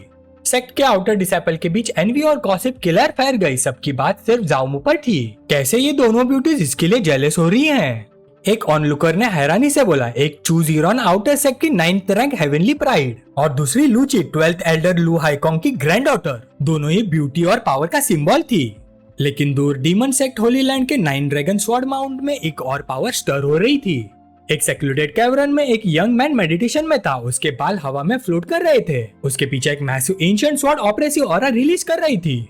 उसने अचानक आंखें खोली। पर्पल लाइट एक्सप्लोड हुई। फिर एक डिवास्टेटिंग स्वॉर्ड ची रिलीज हुआ। एक थंडरस क्रैक के साथ एक मैसिव स्टोन पिलर को टुकड़ों में कट हो गया। वो अपनी उस अचीवमेंट को सेलिब्रेट नहीं करता, बस शांत रहता है। उसने धीरे से अपनी आंखें फिर से बंद कर ली, जैसे कुछ हुआ ही ना हो। सीनियर ब्रदरलिंग अभी भी 9 ड्रैगन स्वॉर्ड माउंट के बीच उस पत्थर जैसे रिजिड पोस्टर में बैठा हुआ था। उसकी उंगलियां एक प्रिसाइज मुद्रा में थी। उसके आसपास पर्पल एनर्जी एक कैद की हुई तूफान की तरह घूम रही थी। जो स्टोन शार्ड्स उसके पहले वाले स्ट्राइक से हवा में लटक रहे थे, वो अभी भी वहाँ सस्पेंडेड थे। वो एक लंबी मेजर सांस लेता है। उसने धीरे से मरमर किया, बस एवरेज ही था। इतनी तबाही करने के बाद भी उसके चेहरे पर कोई सेटिस्फेक्शन नहीं था। पर उसकी ये गहरी कॉन्टेम्पलेशन अचानक टूट गई। एक हैवी मेटेलिक फुटस्टेप ने पूरी केव को हिला दिया। एक आवाज गूंजी, रिपोर्टिंग सीनियर ब्रदर लिंग। लिंग ने कोई मूवमेंट नहीं की, बस उसकी बाहें थोड़ी सी सिकुड़ गई। अंधेरे से एक मैसिव फिगर बाहर आया। हाउ हो, एक पहाड़ जैसा आदमी जिसके सिर पर कर्व्ड हॉर्न्स थे और हैवी आर्मर था। उसने रिस्पेक्टफुली सर झुकाया, लेकिन उसके चेहरे पर अर्जेंसी साफ थी। आउटर सेक्ट में अफवाह फैल रही है, जूनियर सिस्टर लूची फॉक्स क्लैन चू जीरोन के साथ जेलस हो रही है एक प्रीटी बॉय के लिए। हाओ ने कॉशियस आवाज में रिपोर्ट दिया। मैं डर गया था कि ये बात आपकी रेपुटेशन को अफेक्ट करेगी, इसलिए मैंने खुद आके रिपोर्ट कर रहा हूँ। एकदम से केव का एटमॉस्फेयर बदल गया। हवा हैवी और शार्प हो गई। अचानक लिंक खड़ा हो गया। उसका ऑरा काम पर्पल से सीधा लीथल रेडियंट गोल्ड में ट्रांसफॉर्म हो गया। वो सिर्फ खड़ा नहीं हुआ, उसने ऐसा प्रेशर रिलीज किया कि पूरा स्पेस कंप्रेस होने लगा। तुमने मुझे इतनी छोटी सी बात के लिए डिस्टर्ब करने की हिम्मत की। लिंक की आवाज अब मरमर नहीं थी, वो एक ब्लेड थी। हाँ हो कुछ बोल नहीं पाया। अगले पल केव गोल्डन लाइट से भर गया, आंखों को अंधेरा कर देने वाली रोशनी। एक सर्कल में डजन स्पेक्ट्रल स्वॉर्ड्स अपीयर हो गए, प्योर गोल्डन चीज से बनी हुई। वो लो हमिंग वाइब्रेशन के साथ कांप रही थी और सबकी टिप सीधा हाव हो की तरफ थी। वो बेचारा बस डर से फ्रोजन हो गया, उसकी सांस अटक गई। एक ट्रिवियल गॉसिप उसकी मौत के इतने करीब ले आई। हाव हो हकलाते हुए बोला, प्लीज मुझे ब्लेम मत कीजिए सीनियर ब्रदर लिंग, मैं अभी चला जाता हूँ। फिर वो धीरे धीरे पीछे हटने लगा, जल्दी से वहाँ से निकलने के लिए। लेकिन तभी लिंक की आवाज आई, रुको। आवाज सुनते ही हाहो वही फ्रीज हो गया। उसका दिल जोर जोर से धड़क रहा था। वो धीरे से मुड़ा, क्या सीनियर ब्रदर के पास मेरे लिए और इंस्ट्रक्शंस हैं? और तभी लिंग ने एक स्विफ्ट मोशन किया। एक गोल्डन एनर्जी बर्स्ट हाहो के चेस्ट पर हिट हुआ। वह हवा में उठकर पीछे गिर पड़ा। जमीन पर स्लाइड करता हुआ दूर जा गिरा। वो अपने चेस्ट को पकड़कर हाफ रहा था। सीनियर ब्रदर लिंग, ये क्यों? लिंग केव के एंट्रेंस की तरफ शैडो में खड़ा था। उसका एक्सप्रेशन अनरीडेबल था। स्ट्रगल करना बंद करो और अपनी चेस्ट पर अच्छे से देखो। हाओ ने नीचे देखा, उसकी आंखें फटी रह गई। उसके स्किन के अंदर एक ट्रांसलूसेंट गोल्डन ब्लेड एम्बेड थी। एक मिनी रेप्लिका लिंक के स्वॉर्ड का। वो रिदम के साथ पल्स कर रही थी। एक ऐसी पावर इमिट कर रही थी जो उसकी ओन ची को एक स्टेगनेंट पॉन्ड बना रही थी। लिंक ने कामली एक्सप्लेन किया, ये मेरी कंडेंस स्वॉर्ड इंटेंट है। हाँ वो कंफ्यूज था, इसका मतलब क्या है? लिंक की नजर केव के एंट्रेंस की तरफ शार्प हो गई। ऐसे कुछ कीड़े होते हैं जो हेवन और अर्थ की इंटेंसिटी को समझ नहीं पाते। फिर उसके होठों पर एक कोल्ड प्रेडेटरी स्माइल आ गई, जाकर उसका सफाया कर दो। ये सुनते ही हाहो के अंदर अंडरस्टैंडिंग आ गई और उसके साथ ही एक डेंजरस कॉन्फिडेंस भी। उसके अंदर वो गोल्डन स्वॉर्ड इंटेंट बंद कर रहा था। अब वो लिंक की पावर का एक फ्रैक्शन फील कर रहा था। उसके चेहरे पर सिनिस्टर ग्रीन आ गई। Hey thank you senior brother Ling. फिर सीन शिफ्ट हुआ दूर क्लाइंबिंग हेवन रोड पर। वॉयलेट स्काई के नीचे एक शिमरिंग लिक्विड लाइक फ्लोर था जो हर स्टेप पर रिपेल कर रहा था। जाओमू के पास खड़ी सीनियर सिस्टर लूची ने अपने रोप्स एडजस्ट किया। फिर उसने स्टेडी वॉइस में एक्सप्लेन किया, क्लाइंबिंग हेवन रोड हर डिसाइपल के फ्लोर्स को रिकॉर्ड करता है। पहली बार होने की वजह से तुम मेरे साथ सेपरेट हो जाओगे। जाओमू ने आगे देखकर कहा, समझ गया। फिर एक अचानक सॉफ्ट रसल हुआ और वो मुड़ गया। सीनियर सिस्टर लूची उसके पास आ चुकी थी। उसका चेहरा शर्म से गहरा लाल रंग में रंग गया था। जामू कुछ रिएक्ट कर पाता उससे पहले ही वो आगे झुकी और अगले पल उसके होठों पर एक छोटा सा हिचकिचाता हुआ किस हो गया। जामू बिल्कुल स्टन हो गया, ये पल बहुत छोटा था। लूची तुरंत पीछे हट गई जैसे कुछ हुआ ही ना हो और मुड़ने लगी। लेकिन जाते जाते उसने एक आखिरी नजर उस पर डाली। याद रखना, तुम्हें केयरफुल रहना होगा। उसकी आवाज दूर होते हुए व्हाइट मिस्ट में घुलने लगी। उसकी फिगर धीरे धीरे गायब हो गई। जामू उस जगह खड़ा रहा। वो उसकी डिसअपीयरेंस को देख रहा था। उसके होठों को छूते हुए उसने अपनी उंगलियां हल्का सा लगाई। उसके चेहरे पर एक फेंट कॉन्फिडेंस स्माइल आया। उसने खाली हवा से मरमर किया, केयरफुल तो तुम्हें रहना चाहिए सीनियर सिस्टर। फिर वो अकेला हो गया। वो वापस रास्ते की तरफ मुड़ा। साइलेंस इतना गहरा था कि सिर्फ हवा का प्रेशर महसूस हो रहा था। तभी एक लो ग्राउल मिस्ट के अंदर से वाइब्रेट हुआ। आगे की धुन हट गई और सामने मॉन्स्टर सिलुएट दिखने लगा। सबसे पहले एक बहुत बड़ा लाल क्रस्ट वाला रूस्टर निकला। उसकी आंखें खून जैसी लाल थी। उसका नाम था पिजॉट। उसके पीछे एक डरावना बीस्ट था जो वुल्फ और लाइन का नाइटमेयर जैसा मिक्स लग रहा था। उसका नाम था सैंड स्लैश। और सबसे ऊपर एक ग्रोटेस्क रेप्टिलियन टाइटन था, लंबी ड्रीप करती जीप के साथ जो हवा को टेस्ट कर रही थी। उसका नाम था ग्राइमर। तीनों ने एक साथ दहाड़ मारी और बिना रुके जामू की तरफ झपटे। मैसिव क्लॉज और बिग सीधा उस पर डिसेंट हो रहे थे। जमीन उनके वेट से करार उठी। लेकिन अभी धूल भी सेटल नहीं हुई थी कि अगला वेव आ चुका था। क्लाइंबिंग हेवन रोड के फर्स्ट फ्लोर पर जामू ने 3 फाउंडेशन एस्टेब्लिशमेंट डीमन बीस्ट का सामना किया। नॉर्मल आउटर डिसाइपल के लिए ये सीधा मौत का फरमान होता। सैंड स्लैश पहले मूव हुआ। वो अपने आप को एक स्पिनिंग बॉल में कर्ल करके कैनन बॉल की तरह उसकी तरफ शूट हो गया। साथ ही आसमान से शार्प क्विल लाइक प्रोजेक्टिल बरसने लगे। लेकिन जामू पैनिक नहीं हुआ। उसकी आंखों में एक डेंजरस एक्साइटमेंट चमक रही थी। वो गरजा, अब मेरी बारी है काउंटर अटैक करने की। फिर उसका शरीर ब्लर हो गया। गोल्डन हीट से भरा एक पंच हवा को चीर गया और सीधा स्पिनिंग बीस्ट के बीच में लग गया। बूम! इम्पैक्ट कैटास्ट्रोफिक था। वो बीस्ट रुकने के बजाय उल्टा डायरेक्शन में उड़ गए। ब्रोकन लिम्स और स्टंट क्राइज के साथ वो दूर जा गिरे। जामू उनके ऊपर खड़ा हो गया। उसके फिंगर टिप से एक छोटी सी फ्लेम फ्लिकर हुई। TCH बहुत इजी था, टू इजी। फिर डीमन बीस्ट के बॉडीज मिस्ट में डीजल होने लगे। तभी एक फॉर्मल नोटिफिकेशन हवा में अपीयर हुआ। फर्स्ट फ्लोर पास हो गया। 3 रिवॉर्ड्स में से एक चूज करो। 3 इथेरियल आइटम्स गोल्डन ऑब्स में फ्लोट करने लगे। एक जैकेट ड्रैगर, एक एलिक्सर वाइल और एक ancient Z green manual. Jamu की नजर सीधा बुक पर गई। उसने पढ़ते हुए बोला, yellow rank high grade technique burning flame palm. पढ़ते ही उसके चेहरे पर एक हंगरी ग्रीन आ गई। मैं तो सोच रहा था कि रेड यंग सेक्रेट बॉडी के साथ मैच करने वाली टेक्निक नहीं है, पर ये तो सीधा वो बात हुई पिलो दे दिया जब नींद आ रही थी। जामू ने गोल्डन मैनुअल को ग्रैब कर लिया। गोल्डन लाइट उसके अंदर एब्जॉर्ब हो गई। मैं तुम्हें चूज करता हूँ। फिर वो बिना टाइम वेस्ट किए मैनुअल खोलने लगा। पहले true fire of sun body के अंदर ड्रॉ करो। जैसे जैसे वो बोलता गया उसके आसपास हवा डिस्टॉर्ट होने लगी। गोल्डन फायर उसके हाथों के अराउंड स्नेक की तरह लिपटने लगी। फिर ब्लेजिंग हीट और सन पावर से पाम टेक्निक को एनहांस करो। ट्रांसफॉर्मेशन ऑलमोस्ट इंस्टेंट था। जामू सोलर ऑरा में नहाया हुआ खड़ा था। उसकी आंखें बर्निंग लाइट से चमक रही थी। हॉलवे की हवा इग्नाइट हो गई। उसने एक शार्प मोशन किया। गोल्डन एनर्जी का सीयरिंग आर्च निकला। वो सीधा पत्थरों के मैसिव बोल्डर से टकरा गया और धड़ाम स्टोन मेल्ट होने लगे।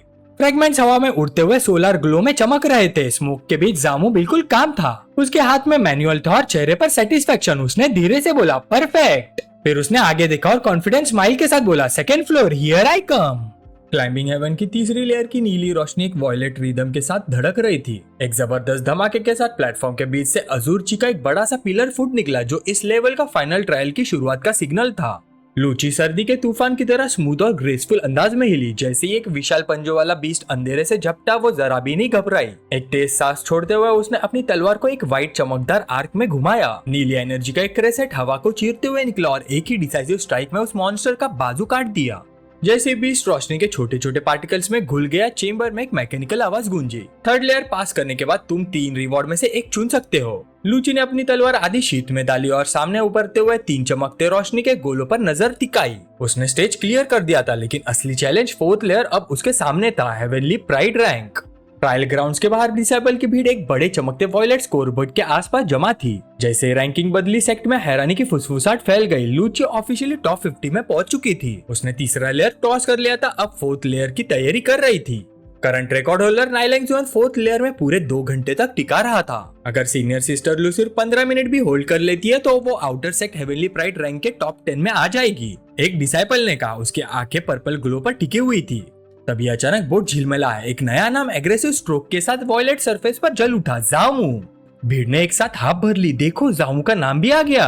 पहला लेयर पास करते ही टॉप 1000 में एंटर करने के लिए उसका क्लियरेंस टाइम बहुत ही कम रहा होगा। दूसरे डिसाइपल ने चिन पर हाथ रखते हुए कहा, क्योंकि उसने पहले ही नूताई को हरा दिया था। सबका मानना था कि 3rd लेयर तक पहुंचना उसके लिए बस फॉर्मेलिटीज जैसा है। आउटर सेट का पावर हायरार्की बदल रहा था और हेवनली रोड्स अभी बस गर्म होना शुरू हुआ था।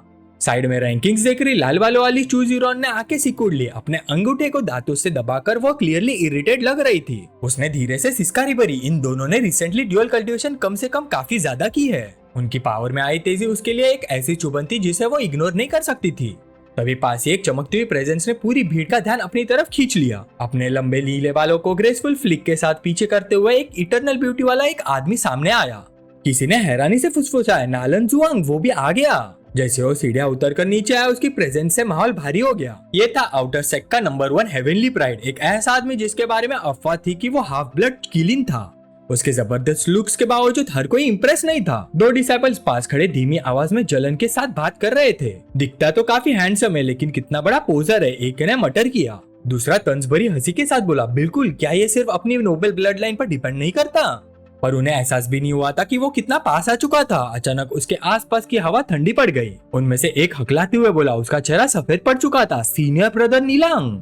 नीलांग ने कुछ कहने की जरूरत ही नहीं समझी। एक अचानक वॉयलेट डिस्प्ले में उसका बाजू मॉन्स्टर्स फॉर्म में बदलने लगा। उसकी स्लीव फट गई। उसके हाथ मोटे मसल और सख्त स्केल से भर गया, जो डरा देने वाली अजूर रोशनी छोड़ रहे थे। और फिर एक ही ब्रूटल मूवमेंट में उसने वार किया। उस अटैक की फोर्स से दोनों डिसाइपल्स हवा में उछल गए। उनके चेहरे खून से भर गए और उनके जिस्म टूटकर जमीन पर जा गिरे। चीखने का मौका तक नहीं मिला। नंबर 1 हेवनली प्राइड को कमजोर लोगों की गॉसिप बिल्कुल पसंद नहीं थी। नीलान जुआन ने अपना ट्रांसफॉर्म बाजू वापस नॉर्मल किया। उसके चेहरे पर बहुत डिस्टेंट का एक्सप्रेशन आ गया, जबकि दोनों डिसाइबल्स पीछे कुचले हुए पड़े थे। उसने ठंडी और खतरनाक आवाज में कहा, मुझे सबसे ज्यादा नफरत उन लोगों से है जो दूसरों की पीठ के पीछे बकवास करते हैं। फिर उसने अपनी नजर उस पर्पल हेड औरत पर डाली जो उसे देख रही थी। उसके पास आते ही वो जरा भी नहीं हिली। उसकी नजर सख्त और डिफेंसिव बनी रही। तुम यहाँ क्या कर रहे हो? उसने ठंडे लहजे में पूछा। नीला ने एक तेज मजाक उड़ाते हुए लाफ निकाला और ड्रामेटिक अंदाज में दोनों हाथ फैला दिए। उसने जहर भरी मुस्कान के साथ कहा, सुना है जो प्रीटी बॉय तुम पाल रही हो वो किसी और औरत के साथ भाग गया। चूजीरॉन का सब्र टूट गया। गहरी बैंगनी एनर्जी का वॉयलेट और उसके आसपास फूट निकला। उसकी आंखें मर्डरस इंटेंस से चमक उठी। वो गर्जी, तुम मौत को दावत दे रहे हो? और अगले ही पल वो आगे झपटी। उसका हाथ डार्क वॉयलेट फ्लेम से घिरा हुआ था और उसका लीथल स्ट्राइक सीधा नीलान की तरफ जा रहा था। पर नीलान जरा भी नहीं हिला। वो बस उसे अपनी तरफ आते हुए एक स्मग और सब कुछ पहले से जानता हुआ ऐसे ग्रीन के साथ देख रहा था। जैसे उसकी पाम उसे छूने वाली थी, एक विशाल सख्त और घिसे हुए हाथ ने हवा में ही उसकी कलाई पकड़ ली। टकराव के साथ एक तेज क्रैक की आवाज गूंजी। उसका पूरा मोमेंटम एक ही पल में रुक गया। वो औरत जमसी गई। दोनों के ऊपर एक पहाड़ जैसा डिमोनिक आदमी खड़ा था। उसका पूरा शरीर सुनहरी आग से घिरा हुआ था और उसकी आंखें अंगारों की तरह जल रही थी। उसकी प्रेजेंस का प्रेशर इतना भयानक था कि उस औरत के फेफड़ों से हवा तक निकल गई। नीहा, उसने हफ्ते हुए कहा, समझ गई कि बीच में कौन सी शक्ति आ गई थी। अब ये खेल का मैदान पहले से काफी ज्यादा डेंजरस हो चुका था। जैसे आसपास के लोगों ने उस पहाड़ जैसे आदमी को पहचाना, पूरी भीड़ से एक साथ हाफ निकल गई। एक डिसाइपल कांपते हुए बोला, ये निहाओ है, inner sect heavenly pride rank में 8 रैंक। निहाओ एक हिले बिना खड़े मोनोलिथ की तरह खड़ा था। उसकी नाक से गर्म भाप निकल रही थी और उसकी लोहे जैसी पकड़ अब उस औरत की कलाई पर बनी हुई थी।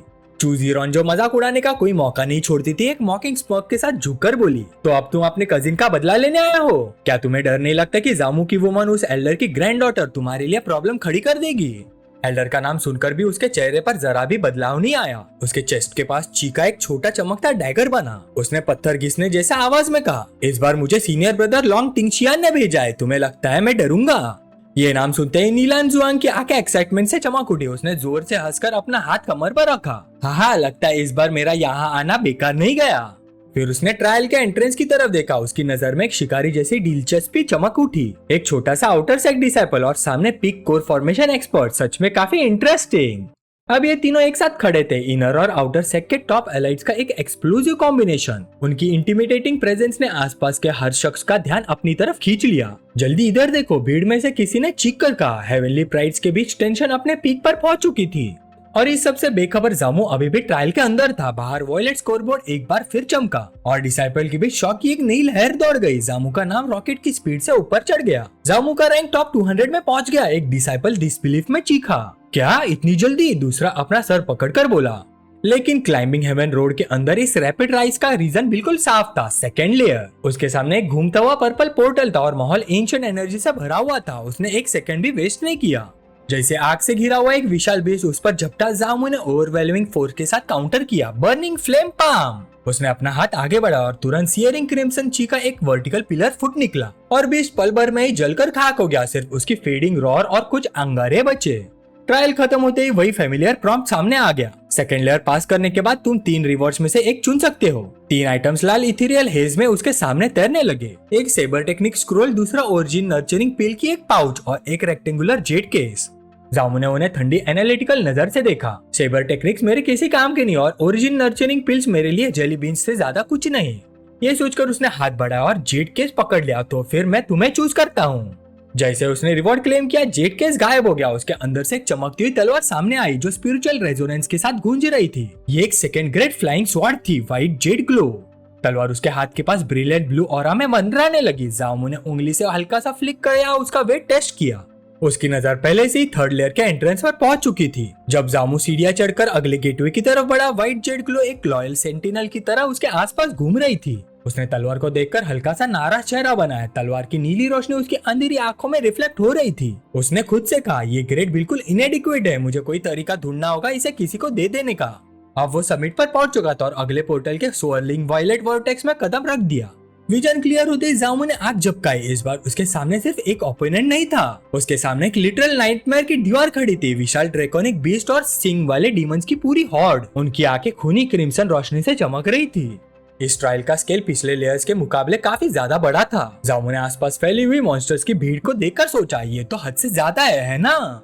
इतने ओवरवेलमिंग ऑड्स के बावजूद उसके होठों के कोने पर एक कॉन्फिडेंट स्माइल उभर आई। उसने अपनी इंटरनल एनर्जी सर्कुलेट करनी शुरू की। तुरंत उसके शरीर से एक चमकदार गोल्डन ऑरा फुट निकला, जिसने पूरे स्टोन फ्लोर को स्वर्गीय रोशनी से नहला दिया। अब समझ आया कि ज्यादातर outer disable score formation stage तक ब्रेक थ्रू करने के बाद ही थर्ड लेयर पास कर पाते हैं, उसने सोचा। उसके हाथ की पाम में एनर्जी कंडेंस होकर एक ब्लाइंडिंग हीट स्पीयर बनने लगी। गर्मी इतनी इंटेंस हो गई कि वो एक छोटा सूरज की तरह लगने लगी। उसके पैरों के नीचे की जमीन प्रेशर से ढरकने लगी। उसकी आंखें सिकुड़ गई जैसे पहला बेस उसकी तरफ झपटा। उसने धीरे से कहा, लेकिन जब मैं यहाँ तक आ ही गया हूँ, चाहे पास कर पाऊँ या नहीं, मुझे अपनी स्ट्रेंथ की अपर लिमिट जरूर टेस्ट करनी होगी। लीड मॉन्स्टर अपने जबड़े बंद भी नहीं कर पाया था कि जामू गोल्डन लाइट की एक ब्लर में गायब हो गया। उसकी स्पीड इतनी एक्सप्लोसिव थी कि बीस्ट बस खाली हवा को ही काट पाया और थर्ड लेयर की बैटल एक जबरदस्त क्लैश के साथ शुरू हो गई। जामू ने खुद को घेरने का मौका ही नहीं दिया। वो जानता था कि शिकार में जो झिझकता है वही शिकार बन जाता है। वो गरजा, पहले अटैक करो तभी अपर हैंड मिलेगा। और एक झटके में वो आसमान में उछल गया। उसकी सिलुएट ट्रायल चेंबर के आर्टिफिशियल सन को ढक गई और फिर उसने अपना हाथ जबरदस्त फोर्स के साथ नीचे मारा। Burning flame palm. इम्पैक्ट के साथ गोल्डन फायर का एक विशाल पिलर फुट निकला। स्टोन फ्लोर टूट गया। शॉकवेव ने आसपास के मॉन्स्टर्स को तुरंत राख में बदल दिया। धूल अभी बैठे भी नहीं थी कि स्मोक के अंदर से एक ब्लू स्केल प्रेडेटर उस पर झपटा। उसकी क्रिम्सन आंखें खून की प्यास से चमक रही थी, लेकिन बीच के जबड़े बस खाली हवा को ही काट पाए। जामू एक शैडो की तरह फिर से हवा में नजर आए। वो हंस पड़ा, हा हा हा हा हा। उसने एक डिवास्टेटिंग किक सीधा ग्रीन स्केल ड्रैगन बीस्ट के खुले मुंह पर दे मारा। स्ट्राइक की फोर्स से उसका सिर पीछे झटका खा गया। उसकी स्केल्स प्रेशर से टूटने लगी। जब धूल धीरे धीरे साफ होने लगी, जामू तबाही के बीच में सीधा खड़ा था। उसने अपने हाथों को देखा, अपने स्किन के नीचे धड़कती हुई शक्ति को महसूस किया। उसके चेहरे पर एक धीमी स्मक उभर आई। उसने सोचा, मुझे सिर्फ सुपरफिशियल इंजरीज हुई हैं, क्या ये रेड यंग सेक्रेट बॉडी की असली ताकत है? पर ट्रायल अभी खत्म नहीं हुआ था, लेकिन पहली बार आगे का रास्ता स्ट्रगल कम और कॉन्क्वेस्ट ज्यादा लग रहा था। ऊपर अंधेरे से एक विंग्ड मॉन्स्ट्रोसिटी ने नीचे डाइव किया। उसकी ग्लोइंग रेड आईज और फैले हुए पंजे सीधा जामू की तरफ बढ़ रहे थे। साथ ही एक सर्पेंटाइन ड्रैगन साइड से अपने जबड़े झपटा। जामू ने ठंडी ग्रंट निकाले। उसकी आंखें शिकारी की तरह उसकी हर मूवमेंट ट्रैक कर रही थी। वो पीछे नहीं हटा। एक अचानक स्पीड बस के साथ उसने लो स्वीप किया। उसका शरीर मोशन की ब्लर बन गया। उसके मूवमेंट की फोर्स से एक तेज हवा का झोंका उठा। फ्लैंक करने की कोशिश कर रहे वुल्फ लाइक क्रिएचर्स का पूरा पैक पीछे उड़ गया। अब वो नए कॉन्फिडेंस के साथ लड़ रहा था। उसका हर स्ट्राइक गिरते हुए पहाड़ जैसा भारी था। धूल और दुश्मन के साए के बीच जामू सीधा खड़ा था। उसने एक शार्प मॉकिंग लाफ छोड़ी, हा हा हा हा हा, बुरा नहीं। रेड यंग सेक्रेट बॉडी का गोल्डन ऑरा और भी ज्यादा भड़क उठा। उसकी रोशनी चेंबर की दीवारों पर लंबी हिलती परछाइयां डाल रही थी। बीस्ट एक पल के लिए झिझक गए। उनके प्रिमिटिव इंस्टिंक्ट्स उन्हें रोक रही थी। उनके सामने जो इंसान खड़ा था वो किसी आम कल्टिवेटर जैसा बिल्कुल नहीं लग रहा था। अगर मैं अपने इनविंसिबल फिजिकल बॉडी पर भरोसा करूं तो शायद थर्ड लेयर पास करने की सच में उम्मीद है, जामू ने सोचा। उसने एक बार फिर हाथ उठाया। उसकी पाम सेलेस्टियल हीट से जल उठी। Massive green scale dragons final desperate charge के लिए तैयार हो गए और जामू भी उनका सीधा सामना करने के लिए खड़ा था। अब वो सिर्फ सर्वाइव नहीं कर रहा था, वो ट्रायल पर राज कर रहा था। अगले ही पल पूरा चेंबर क्रिम्सन हीट के एक सियरिंग वोर्टेक्स में घिरा हुआ था। विशाल pillars of flame chaotic cyclones की तरह घूम रहे थे। उनकी फ्यूरी इतनी भयानक थी कि कोई आम वॉरियर पल भर में जलकर खत्म हो जाता। लेकिन उस इन्फोर्नो के बीच एक अकेला आदमी अभी भी सीधा खड़ा था। उसके काले रोब्स फट चुके थे। हाथों में कॉन्सेंट्रेटेड फायर से बनी 2 ब्लेजिंग ब्लेड्स थी। उसकी सिलुएट्स आधी ऑरेंज रोशनी के बीच चमक रही थी। फिर एक फाइनल एक्सप्लोसिव एनर्जी सर्च के साथ उसने पूरे फायर स्टॉर्म को शांत कर दिया। उसने थकी हुई लेकिन एक्साइटमेंट भरी आवाज में कहा, मैं सच में सक्सेसफुल हो गया। उसकी आवाज में डिसबिलीफ भी था और जीत की खुशी भी। वो बूझते हुए अंगारों के बीच खड़ा था। उसका शरीर जख्मी था, कपड़े जले हुए थे, लेकिन उसका स्पिरिट अब भी अखंड था। उसके होठों पर एक हल्की ट्रायम्फेंट स्माइल थी। उसने ट्रायल के आफ्टरमैथ को देखा और तुरंत ट्रांसफॉर्मेशन शुरू हो गया। उसके डेशियन से एक वाइब्रेंट ग्रीन ऑरा फुट निकला। वो लाइफ एनर्जी के प्रोटेक्टिव ककून की तरह उसके शरीर को घेरने लगा। उसके टॉर्सो और भाव पर बने गहरे जख्म सुपरनेचुरल स्पीड से भरने लगे। रेडिएंट पावर के लगातार बैप्टिज्म के नीचे मेरा फिजिकल बॉडी सिर्फ मार खाने के लिए रेजिस्टेंट ही नहीं हुआ है, बल्कि इसकी रिकवरी एबिलिटी भी बहुत ही ज्यादा फास्ट हो गई है। जामू ने सोचा जब हीलिंग एनर्जी की ठंडी लहर उसकी जली हुई स्किन को सुकून दे रही थी। अपनी रगों में दोबारा उमड़ती ताकत को महसूस करते हुए उसने उन चमकते हुए क्रिस्टलाइन स्टेयर्स की तरफ देखा जो टाइल्स के और गहरे हिस्सों की तरफ जा रहे थे। ऊपर से निकलने वाली गर्मी और भी ज्यादा थी, लेकिन उसकी नजर बिल्कुल स्टेडी थी। उसने धीरे से कहा, शायद मेरे पास अभी भी 4th लेयर चैलेंज करने की एबिलिटी है। थर्ड लेयर सक्सेसफुली पास करते उसके सामने एक शिमरिंग इंटरफेस मटेरियलाइज हुआ। उसके सामने 3 अलग रिवॉर्ड्स वॉयलेट ग्लो में तैर रहे थे, एक डेंजरस लुकिंग बैटल एक्स, दूसरी मोटी पुरानी किताब और एक पावरफुल कल्टीवेशन पेल। जामू ने अपनी चीन पर हाथ रखा और गहरी सोच में डूब गया। वो जानता था कि क्लाइंबिंग हेवन रोड के स्टेक्स बहुत हाई थे। क्लाइंबिंग हेवन रोड से मिलने वाले पेल्स और मैजिकल ट्रेजर्स अंदर यूज नहीं किए जा सकते। अगर उसे आगे के ट्रायल सर्वाइव करने थे तो टेम्पररी आर्टिफैक्ट्स या रॉ पावर बूस्ट काफी नहीं होगा। उसकी नजर किताब पर टिक गई। अगर मुझे 4th लेयर चैलेंज करना है तो मुझे एक नया कल्टीवेशन मेथड ही चूज करना होगा। इसी मजबूत इरादे के साथ उसने किताब को चूज कर लिया। वो तुरंत स्टोन फ्लोर पर क्रॉस लेगेड बैठ गया। नई टेक्निक का ऑरा उसके आसपास मिस्टी व्हाइट फ्लूम्स की तरह घूमने लगा। उसने आंखें बंद करते हुए सोचा, क्लाइंबिंग हेवन रोड में कोई टाइम लिमिट नहीं है। इस टेक्निक को मास्टर करने के बाद 4th लेयर चैलेंज करने में देर नहीं होगी। इस दौरान ट्रायल ग्राउंड्स के बाहर स्पेक्टेटर्स की भीड़ स्टर्न साइलेंस पे खड़ी थी। सबकी नजर मैसिव स्टोन रैंकिंग बोर्ड पर टिकी थी, जहां एक नया नाम अभी अभी रॉकेट की तरह ऊपर चढ़ा था। ये कोई मिस्टेक तो नहीं है? एक ऑनलुकर ने आंखें मलते हुए हकलाकर पूछा। दूसरे ने आव भरी आवाज में जवाब दिया, पागल हो क्या? क्लाइंबिंग हेवन ग्रैंड एरे खुद सेंट युआन पैट्रियर्क ने बनाया था। पिछले 8000 सालों में एक भी एरर नहीं हुआ।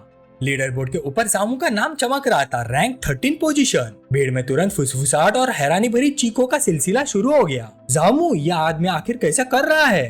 ट्रायल ग्राउंड्स का बाहर का माहौल बिल्कुल फीवर पिच पर पहुंच गया। एक यंग डिसाइपल ने पसीना पोंछते हुए कहा, जामू किस टाइप का मॉन्स्टर है? उसने सिर्फ आधे घंटे में 3rd लेयर क्लियर कर दिया। दूसरे डिसाइपल ने कांपते हुए कहा, टाइम टेक्निकली इतनी फास्ट नहीं माना जाता, लेकिन उसकी कल्टीवेशन तो सिर्फ फाउंडेशन एस्टेब्लिशमेंट के 5th लेयर पर है। अर्ली कोर फॉर्मेशन डिसाइपल भी जरूरी नहीं कि इतनी स्पीड दिखा पाए।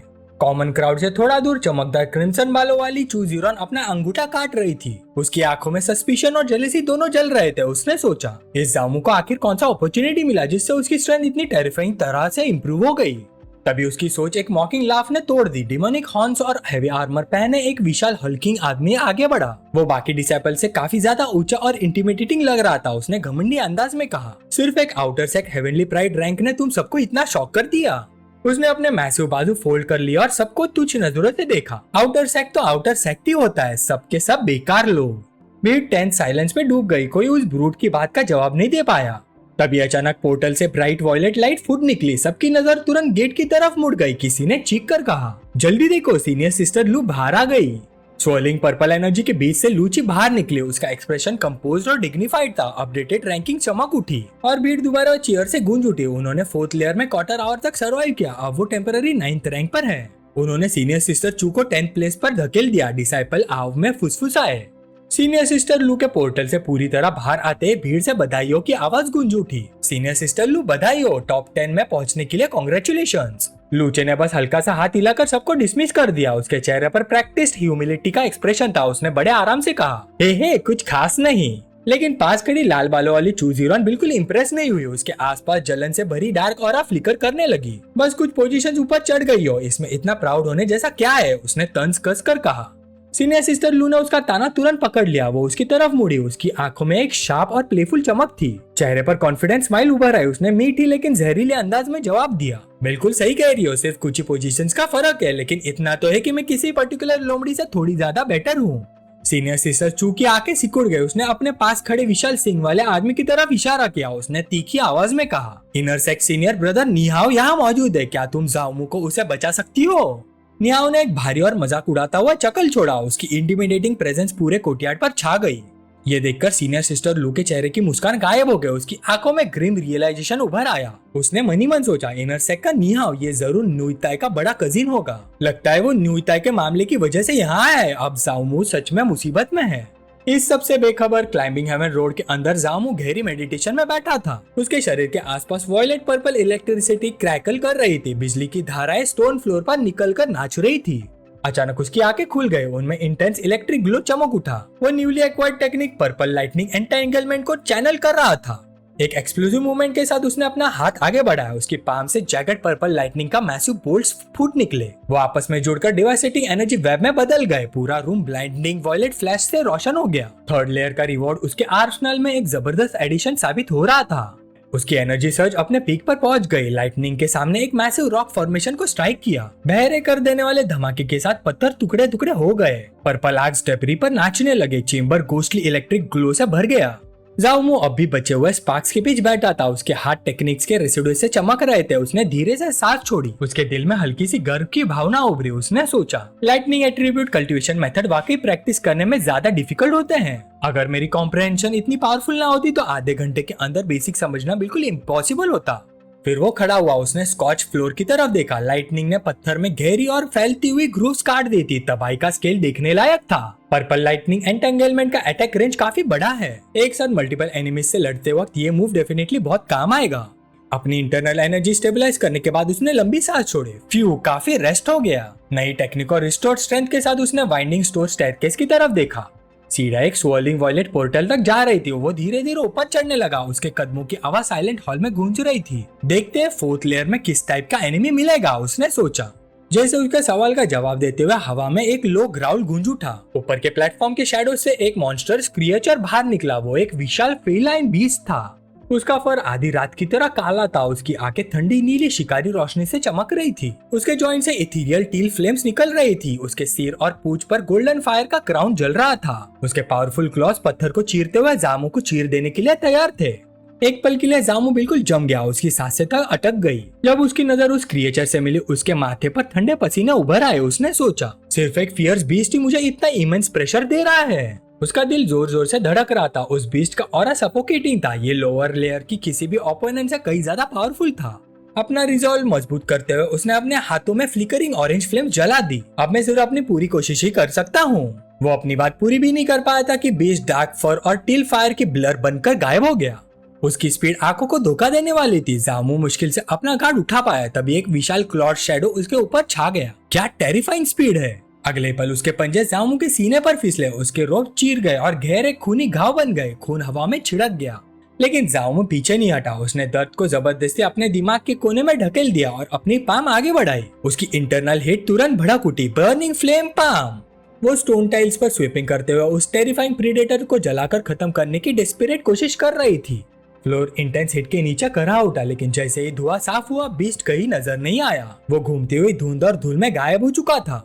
अरीना के बीच जामू अकेला खड़ा रह गया। उसकी आंखें बेचैनी से चारों तरफ ढूंढने लगी। वो बीस्ट की प्रेजेंस महसूस कर सकता था, लेकिन उसकी मूवमेंट इतनी फ्लूइड थी कि जामू उसका पता ही नहीं लगा पा रहा था। ये बहुत ही तेज है, मैं इसे छू भी नहीं पा रहा।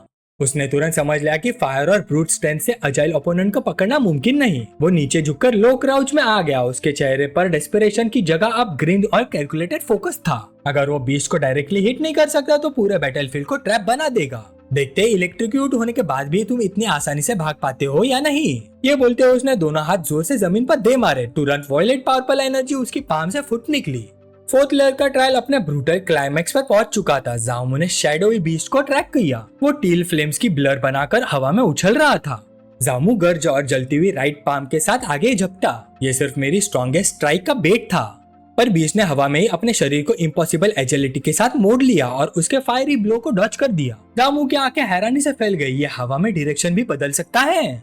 लेकिन वो शॉक सिर्फ एक एक्टिंग थी। जैसे क्रिएचर फाइनल किल के लिए उसके करीब आया, जामू के होठों पर स्मोक उभर आया। उसका लेफ्ट हैंड डॉर्मेंट एनर्जी के साथ क्रैकल कर रहा था। हे तुम फंस गए। पर्पल लाइटनिंग एंटेंगलमेंट ही मेरी असली स्ट्रॉन्गेस्ट स्ट्राइक है और इतनी नजदीक से तुम डॉज नहीं कर सकते।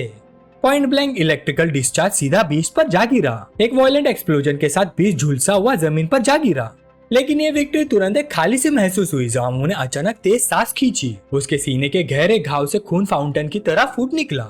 दुनिया उसके नजरों के सामने हिलने लगी। उसके पैर जवाब दे गए। वो घुटनों के बल गिर पड़ा। उसकी विजन ब्लर होने लगी। वो अपने चीर चुके सीने को पकड़कर मुश्किल से संभल रहा था। उसने थकी हुई मुस्कान के साथ कहा, क्या मेरी जर्नी यही तक थी? बीस्ट, तुम जीत गए। जैसे अंधेरा उसे निगलने लगा, उसकी आंखों के सामने एक क्रिस्टलाइन ब्लू इंटरफेस चमक उठा। डिंग, तुमने खुद को डीमन बीस्ट को खिला दिया, जिससे 1000 फोल्ड रिटर्न ट्रिगर हुआ।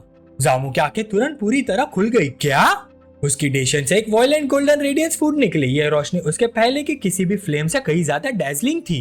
गोल्डन एनर्जी उसकी रगों में दौड़ पड़ी। उसने उसका फ्लैश तुरंत जोड़ना शुरू कर दिया। उसके मसल्स नए पावर के साथ फूल उठे।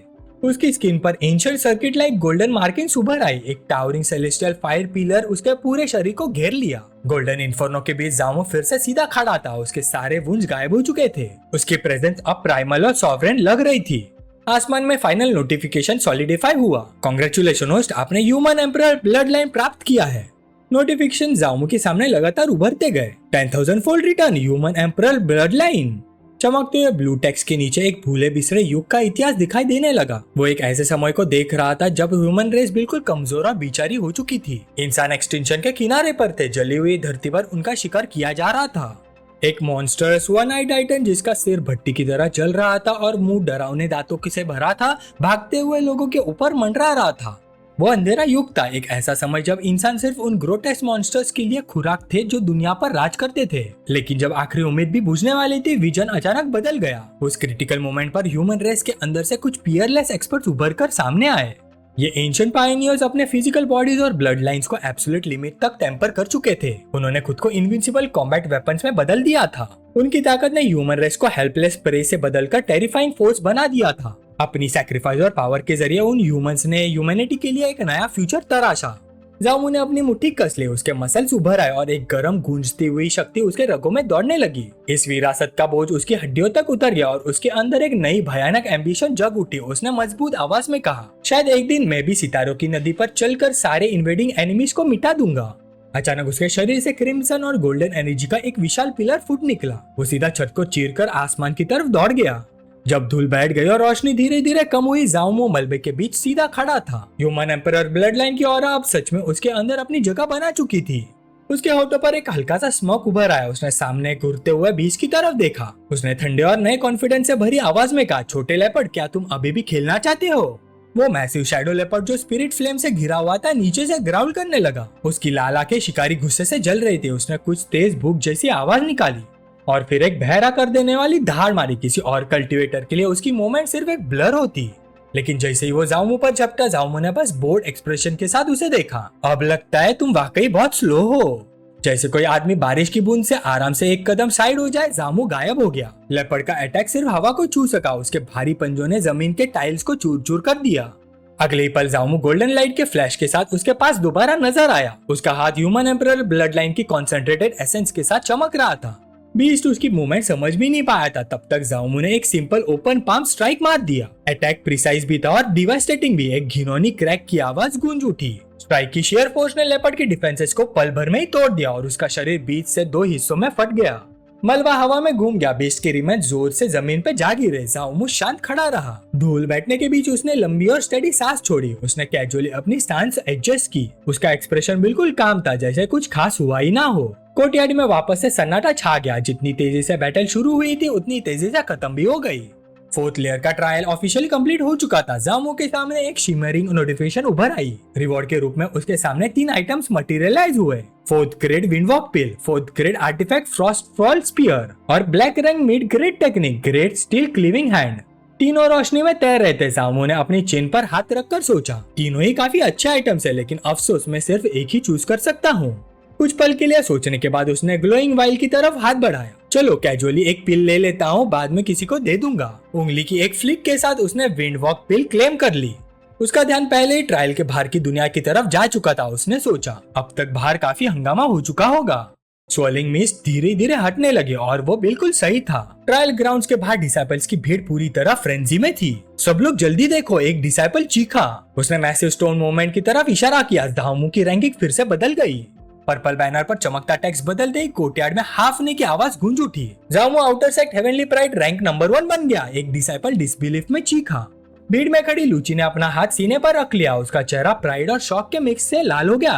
उसकी आंखें एक्साइटमेंट से चमक रही थी। उसने धीरे से कहा, जामो तुमने सच में कर दिखाया। पीछे खड़ी चूजियरॉन भी स्टंट थी। आउटर सेक्ट का नंबर 1, ये कैसे पॉसिबल है?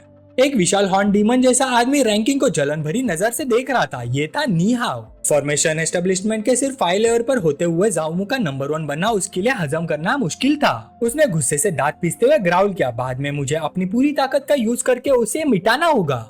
जाओमो को जरा भी अंदाजा नहीं था कि उसके सिर पर कितना बड़ा टारगेट लग चुका है। वो बस स्वर्लिंग पर्पल वोर्टेक्स से गुजरा और ट्रायल के आगे स्टेज की तरफ बढ़ गया। जैसे ही पोर्टल की रोशनी धीरे धीरे गायब हुई, जाओमो ने खुद को एक विशाल टाइड अरीना में खड़ा पाया। उसके सामने 5 बड़े बड़े साए खड़े थे। वो थे 5 mid stage core formation great demons. उनकी लाल चमकती आंखें और लोहे जैसी बॉडी देखकर ही किसी का भी दिल कांप जाए। जाओमो ने हॉल की खामोशी में गूंजती आवाज के साथ कहा, 5 mid stage core formation great demons, क्या ये थोड़ा ज्यादा एग्जैजरेटेड नहीं है?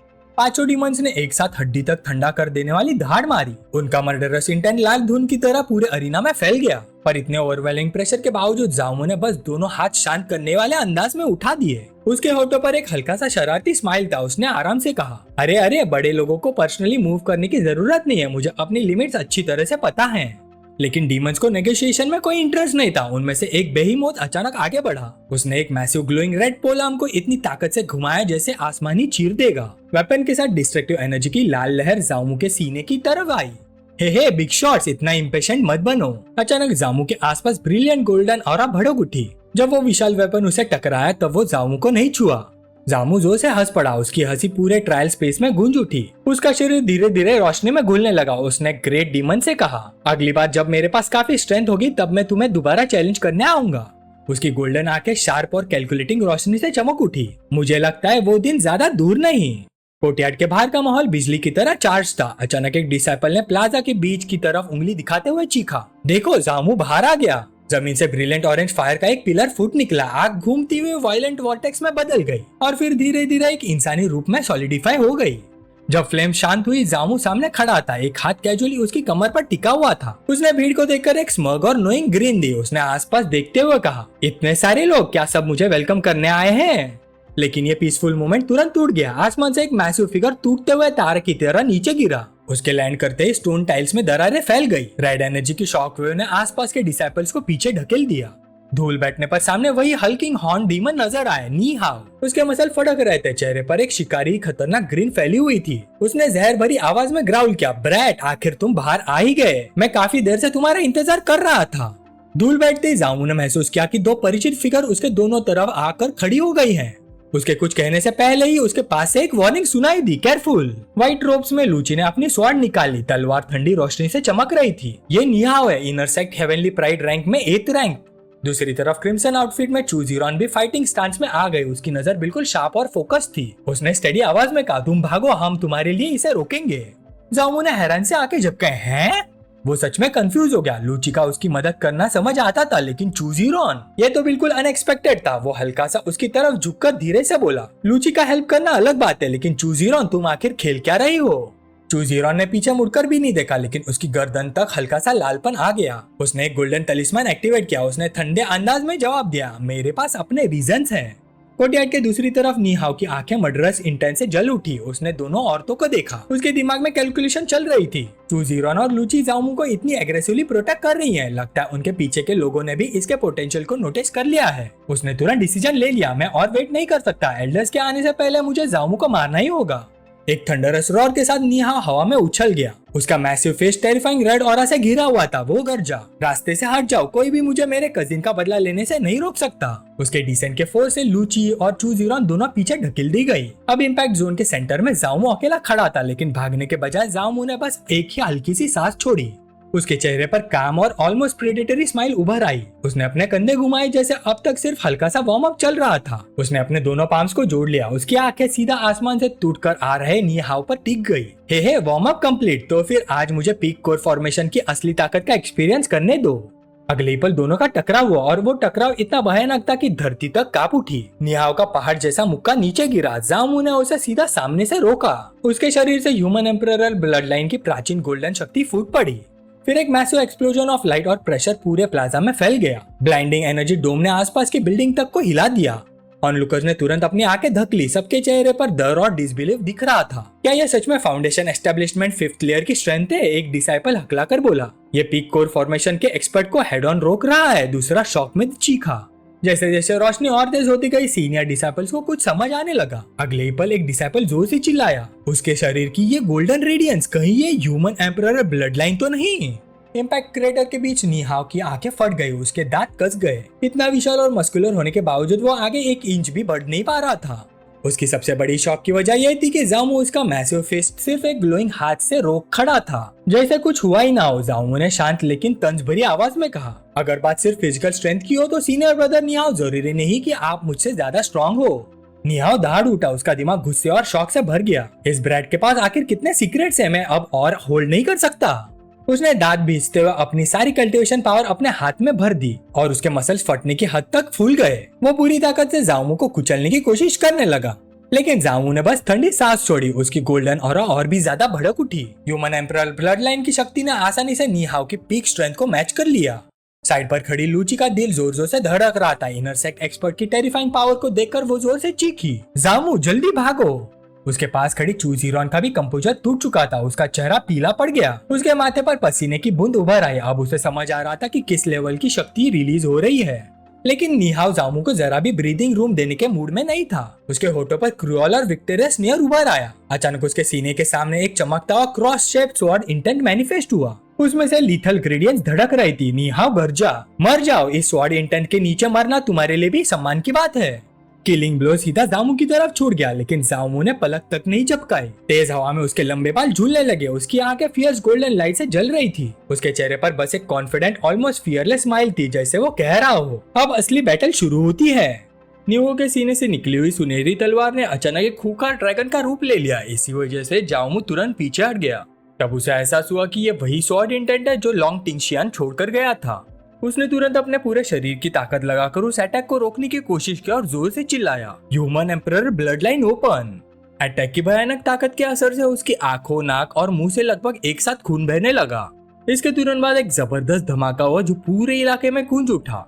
लूची तुरंत घबरा गई और जामू की तरफ दौड़ने की कोशिश की, लेकिन चू जीरॉन ने उसे रोक दिया और कहा कि अब इसका कोई फायदा नहीं है।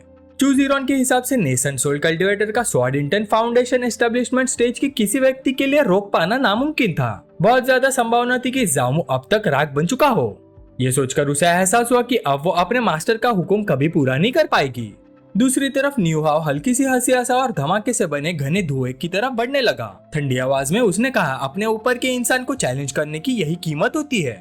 उधर धमाके का असर अभी भी महसूस हो रहा था और लूची के चेहरे पर गहरी चिंता साफ नजर आ रही थी। लेकिन तभी अचानक धुएं के बीच से हल्की सी खांसी की आवाज सुनाई दी। सब एक साथ उस तरफ देखने लगे। धुआं धीरे धीरे छटने लगा और उसके अंदर से जामू बाहर निकला। पूरा खून से लथपथ था, एक बाजू भी खो चुका था, लेकिन फिर भी उसके चेहरे पर मुस्कान बनी हुई थी। शांत आवाज में उसने पूछा, बस इतना ही था उस बच्चे लॉन्ग टिंगशियान के स्वॉर्ड इंटेंट में? फिर उसने कहा, लगता है उस अटैक की ताकत यही तक थी। न्यू हाओ अपनी आंखों पर विश्वास नहीं कर पा रहा था। उसके लिए यह असंभव था कि कोई इंसान इतना भयानक अटैक झेलने के बाद भी जिंदा बच जाए। इसी बीच लूची जल्दी से उसके पास पहुंचे। उसके चेहरे पर हैरानी और राहत दोनों साफ नजर आ रहे थे जब उसने देखा कि जामू अभी भी जिंदा है। लेकिन ये पल ज्यादा देर तक टिक नहीं सका। नी हाओ अचानक उछलकर दोबारा अटैक करने के लिए आगे बढ़ा। जोर से चिल्लाते हुए उसने कहा, अभी इसी पल मैं जामू का काम तमाम कर दूंगा। लेकिन लूची ने तुरंत अपनी तलवार निकालकर उसे रोकने की कोशिश की, लेकिन न्यू हाओ ने बिना किसी मुश्किल से उसे दूर धकेल दिया और अपने रास्ते से हटा दिया। उसके बाद न्यू हाओ ने एक बेहद ताकतवर मुक्का छोड़ा और गरज कर बोला, मर जाओ। जामू ने आता हुआ अटैक देख लिया था, लेकिन उसे समझ आ गया था कि उसके पास हिलने की भी ताकत नहीं बची। मन ही मन वो गाली देने लगा क्योंकि अब वो बच ही नहीं सकता था। लेकिन अगले ही पल भयानक बैंगनी ऊर्जा की एक तेज बीम अचानक न्यू हाउ से टकराई और उसे तुरंत जमीन पर गिरा दिया। जो कुछ हुआ उसे देखकर सब लोग हक्के बक्के रह गए। न्यू हाउ गुस्से से कांप उठा और चिल्लाया, कौन है जिसने मुझे रोकने की कोशिश की? तब आसमान से लेडी सेंट जीशुआन प्रकट हुई और ठंडी आवाज में बोली, मैंने किया है। फिर उसने पूछा, क्या तुम्हें कोई एतराज है? न्यू हाउ तुरंत घुटनों पर बैठ गया और अदब से सलाम किया। उसने कहा, एक डिसाइपल होने के नाते मैं ऐसी हिम्मत करने की जरूरत नहीं करता। लेकिन अंदर ही अंदर वो हैरान था कि लेडी सेंट अचानक यहाँ कैसे आ गई। जब लेडी सेंट जीशुआन पूरी तरह नीचे उतर आई तब वहाँ मौजूद सभी लोगों ने एक साथ उन्हें प्रणाम किया। उसके बाद उन्होंने अपनी नजर जामू पर डाली और कहा, तुमने वाकई मुझे प्रभावित किया है। जामू हल्की सी हंसी हंसा जब उसका कटा हुआ बाजू धीरे धीरे रीजनरेट हो रहा था। लेडी सेंट जीशुआन ने घोषणा की, आज से Jamu outer sect heavenly pride का नंबर 1 है। हालांकि तुम्हारी मौजूदा कल्टीवेशन के हिसाब से ये कोई ऐसा खिताब नहीं है कि जिसके लिए घमंड किया जाए, लेकिन इतनी कम कल्टीवेशन पर इस मुकाम तक पहुंचना सच में अविश्वसनीय है। जामू ने विनम्रता से जवाब दिया, यह सब बस एक इत्तेफाक था। लेकिन वो तब हैरान रह गया जब लेडी सेंट जीशुआन ने अचानक पूछा, क्या तुम मुझे अपना मास्टर स्वीकार करने के लिए तैयार हो? जामू जवाब देता उससे पहले 3 फिगर्स बिजली की रफ्तार से उनकी तरफ उड़ते हुए आ गए। उनमें से एक जोर से बोला, मैंने सुना है कि आउटर सेक्ट में एक असली ह्यूमन रेस हेवनली प्राइड प्रकट हुआ है, मैं उसे तुरंत देखना चाहता हूँ। वो तीनों अपने जादुई हथियारों पर सवार होकर तेजी से नीचे उतर आए। उनमें से एक ने जाओ शिलांग को चेतावनी देते हुए कहा, उस शिष्य को मुझसे छीनने की कोशिश मत करना। मैं 8 सालों से कोई डिसाइपल नहीं ले रहा था क्योंकि मैं एक सच्चा ह्यूमन रेस हेवनली प्राइड का इंतजार कर रहा था। जाओ शिलांग ने तुरंत जवाब दिया, मुझे कोई फर्क नहीं पड़ता, इतना कीमती शिष्य मेरे पास ही आना चाहिए। दूसरी तरफ फैंगडेंग भी वही मौजूद था और लग रहा था कि उसके आने का भी मकसद वही था। नीचे खड़े एक डिसाइपल ने पूछा, ये 3 बुजुर्ग आखिर है कौन? उसके साथी ने तुरंत उसे डांट दिया और बोला बेवकूफी की बातें मत करो। फिर उसने समझाया ये सेंट युआन डीमन सेट के ह्यूमन रेस एल्डर्स हैं। जाओ शिलान गुस्से में बोल पड़ा और लेडी सेन से कहा कि वो हद से ज्यादा कर रही है। उसके हिसाब से आखिरकार ह्यूमन रेस का एक बेमिसाल हेवनली प्राइड सामने आया था और वो इसे किसी भी हाल में नहीं छीनने देने वाला था। उसने कहा हम कैसे एक प्रभावशाली व्यक्ति को डीमन रेस के हाथ लगने दे सकते हैं। एक दर्शक ने टिप्पणी की सेंट युआन डीमन सेट के 5th एल्डर जाओ शिलांग एक महान आर्य मास्टर है। एरेस के क्षेत्र में उनकी काबिलियत बहुत ही ऊंची है। इसी बीच 7th एल्डर फैंग डैंग ने अपनी भयानक ऑरा छोड़ते हुए लेडी सेंट से कहा तुम्हारे पास पहले से ही लिटिल मॉन्स्टर मुजूलिंग है तो फिर इस ह्यूमन रेस हेवनली प्राइड को मुझे क्यों नहीं दे देती। एक और व्यक्ति ने कहा 7th एल्डर फैंग डैंग अपनी शुद्ध कॉम्बैट स्ट्रेंथ के लिए मशहूर नहीं है लेकिन वो एक बहुत ही प्रसिद्ध अल्केमिस्ट है। उसके बाद 3rd एल्डर डुगुजैंग बोल उठा कल्टीवेशन की दुनिया में सिर्फ ताकत ही सबसे मायने रखती है। अगर जाओमू मुझे अपना मास्टर मानता है तो मैं उसे 7 ग्रेड या उससे ऊपर का पूरा आर्टिफैक्ट आर्मर सेट दूंगा और मैं उसे अपनी पूरी जिंदगी का सारा बैटल हेवन और अर्थ आर्ट भी सिखाऊंगा। एक और दर्शक ने बताया इसी टेक्निक के भरोसे डुगुजोंग एशियंट एब्सोल्यूट फॉरबिडन ग्राउंड के सबसे गहरे हिस्से तक पहुंच गया था और इसी वजह से 3rd एल्डर बना। कुछ लोगों ने और कहा सेंट युआन डीमन सेट में कुल 4 ह्यूमन रेस एल्डर्स है और उनमें से 3 तुरंत यहाँ आ गए। इससे अंदाजा लगाया जा सकता है कि जामू का टैलेंट कितना भयानक है। हम जैसे लोगों के लिए इन जैसे शक्तिशाली एल्डर्स का पर्सनल डिसाइपल बनना सिर्फ एक सपना है। फैंग डैंग ने सीधा जामू से कहा अगर तुम मुझे अपना मास्टर मानोगे तो मैं अपना सबसे कीमती अल्केमी फर्नेस तुम्हें दे दूंगा। उधर जाओ शिलांग ने पूछा तुम किसे अपना मास्टर चुनना चाहते हो। डुगुजोंग ने भी कहा इस फैसले पर अच्छी तरह सोच लेना, कल्टीवेशन की दुनिया में ताकत ही सबसे जरूरी चीज है। जाओमू ने बिना एक पल गवाए जवाब दिया अगर मैं आप सबको ही चुन लूं तो। ये सुनकर तीनों एल्डर्स एकदम चुप हो गए और सोच में पड़ गए। लेडी सेंट ज़ेशुआन ने बिना झिझक जवाब दिया मुझे इसे कोई एतराज नहीं है, अब यह फैसला तीनों एल्डर्स पर निर्भर करता है। तीनों एल्डर्स के चेहरे पर हल्की सी मजबूरी और निराशा नजर आई। जाओ शिलांग ने समझाया हमारी लीनिएज के एरेस को सीखने के लिए बहुत ज्यादा समय चाहिए। एरेडाओ के गहरे रहस्यों को समझना इतना आसान नहीं है। डुगुजोंग बोला कॉम्बैट स्किल्स को निखारने के लिए लगातार और कठोर प्रैक्टिकल ट्रेनिंग की जरूरत होती है। फैंग डैंग ने भी कहा और अगर किसी को महान अल्केमिस्ट बनना है तो उसके लिए बेहद समय और समर्पण चाहिए। इस रास्ते में कोई दिक्कत या डिस्ट्रैक्शन नहीं होनी चाहिए। जामू पूरे विश्वास के साथ मुस्कुराया और बोला आप तीनों मुझे इतना ऊंचा मानते हैं तो मैं आपको निराश कैसे कर सकता हूँ। मुझे तीनों एल्डर्स के मार्गदर्शन में 3-3 दिन का स्टडी करने का अवसर दिया जाए तो कैसे रहेगा। अगर मैं सब कुछ सबसे कम समय में सीख लूं तो क्या यह साबित नहीं होगा कि मैं आप सबके रास्तों पर एक ही साथ चल सकता हूँ। उसकी बात सुनकर तीनों एल्डर्स फिर से सन्न रह गए। लेडी सेंट ज़ेशुआन हल्की सी हंसी और बोली अगर ये तुम्हारा फैसला है तो फिर ऐसा ही होगा। उसके बाद ज़ेशुआन ने विदा लिया और कहा कि वो निहाओ को साथ ले जाकर पूरे मामले की जांच पड़ताल करेगी और वो तुरंत निहाओ को लेकर आसमान की तरफ उड़ गई। इस बार जाओमू ने दिल से लेडी सेंट ज़ेशुआन का शुक्रिया अदा किया। मुस्कुराते हुए उसने दूर जाती हुए उसकी परछाई को देखा और मन ही मन सोचा लगता है लेडी सेंट ज़ेशुआन वाकई काफी अच्छी इंसान है। लेकिन जैसे लेडी सेंट ज़ेशुआन दूर जाने वाली थी जामू अचानक जोर से बोला अगर कल्टीवेशन में कभी मेरी मदद की जरूरत पड़े तो एक डिसाइपल के रूप में मैं बिना झिझक आपकी मदद करूंगा। ये सुनकर लेडी सेंट ज़ेशुआन कुछ पल के लिए रुक गए। उसके गाल हल्का सा लाल हो गए और वो बोली इस बारे में हम बाद में बात करेंगे। लेकिन उसके तुरंत बाद जाओ शिलांग ने जामू को डांट दिया बकवास बंद करो और मेरे साथ चलो, हमें अरेडाओ की पढ़ाई शुरू करनी है। बैंगनी ऊर्जा ने जामू को घेर लिया और दोनों तुरंत आसमान में उड़ गए। जामू ने विरोध नहीं किया लेकिन जाने से पहले उसने सीनियर सिस्टर लूची को आवाज लगाई सीनियर सिस्टर संभल कर रहना, लॉन्ग टिंग शॉन तुमसे बदला लेने लौट आ सकता है। लूची ने हाथ हिलाकर जवाब दिया मैं सावधान रहूंगी। जो कुछ हुआ था उसे देखकर सब लोग हैरान रह गए। जामू को जाओ शिलांग इतनी जल्दी अपने साथ ले गया था कि किसी को समझने का मौका ही नहीं मिला। एक कोने में खड़ा एक आदमी घबराहट में थूक निगलने लगा। उसके चेहरे पर डर और सदमा साफ नजर आ रहा था। वो वही डीमन कल्टीवेटर था जिसने कभी जामू को पकड़कर लाया था। उसने मन में सिर्फ एक ही ख्याल चल रहा था। वो मान ही नहीं पा रहा था कि वही लड़का अब इतने शक्तिशाली एल्डर्स के पर्सनल डिसाइपल बन चुका है। इसी वजह से उसे डर लग रहा था कि शायद अब वो सेंट युआन डीमन सेट में ज्यादा दिन तक टिक नहीं पाएगा। आखिर में वो आदमी सिर्फ मुड़ गया और अपना सिर पकड़ के बेचैनी से सिर हिलाने लगा। उसके मन में बार बार यही बात चल रही थी कि उसका बाकी परिवार अभी भी सेंट युआन डीमन सेट के अंदर मौजूद है और इसी वजह से उसके पास भागने या बच निकलने का कोई रास्ता नहीं था। उसे ये भी याद आया कि ग्रेट सी डायनेस्टी जहाँ कभी जामू रहता था लगभग पड़ोसी ग्रेट जो डायनेस्टी के दबाव में टूट चुकी थी और अब विनाश के किनारे पर खड़ी थी। अगर उनका परिवार किसी तरह से ग्रेट सी डायनेस्टी की रक्षा कर पाए तो ये जामू पर किए गए एक बहुत ही बड़ा एहसान माना जाएगा। आखिर उसने फैसला कर लिया कि यही सही रास्ता है। उसने तुरंत अपने पिता के पास जाकर पूरी स्थिति समझानी होगी। ये सोचकर वो हवा में उछल गया और तेजी से वहाँ से चला गया। उधर प्रोफाउंड अरे पीक पर जहाँ जाओ शिलोंग जामू को लेकर आया था, जमीन पर उतरते उसने कहा, ये मेरा अरे वैली है। पूरे वैली में कुल 3270 अरेज लगे हुए हैं। फिर उसने गर्व से कहा, यही सेंट योन डिमांड के माउंटेन प्रोटेक्टिंग ग्रैंड एरे का केंद्र भी है। अगर इसे पूरी तरह एक्टिवेट कर दिया जाए तो ये पूरे सेट का सबसे सुरक्षित स्थान बन जाएगा। जाऊ ये सब देखकर और सुनकर हैरान रह गया। उसने आसपास नजर डाली और पूछा, क्या क्लाइंबिंग हेवन रोड वाला अरे भी आपने ही बनाया था?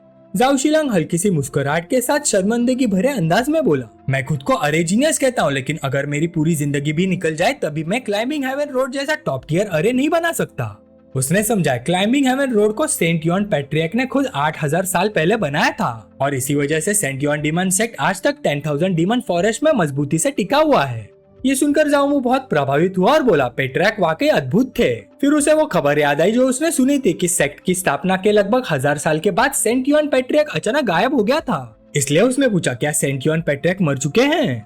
जाओ शिलोंग कुछ पल के लिए चुप हो गया, फिर उसने धीरे से जवाब दिया, सच कहूँ तो मुझे भी नहीं पता उनके साथ असल में क्या हुआ था। कुछ लोग कहते कि उन्होंने सफलता से ट्रिब्यूलेशन पार कर लिया और किसी दूसरी दुनिया में चले गए, लेकिन कुछ लोगों का मानना है कि उन्होंने कोई बहुत बड़ा रहस्य खोज लिया था और इसी वजह से एक बेहद शक्तिशाली ताकत ने उन्हें कैद कर दिया और आज तक वो उस कैद से आजाद नहीं हो पाए हैं।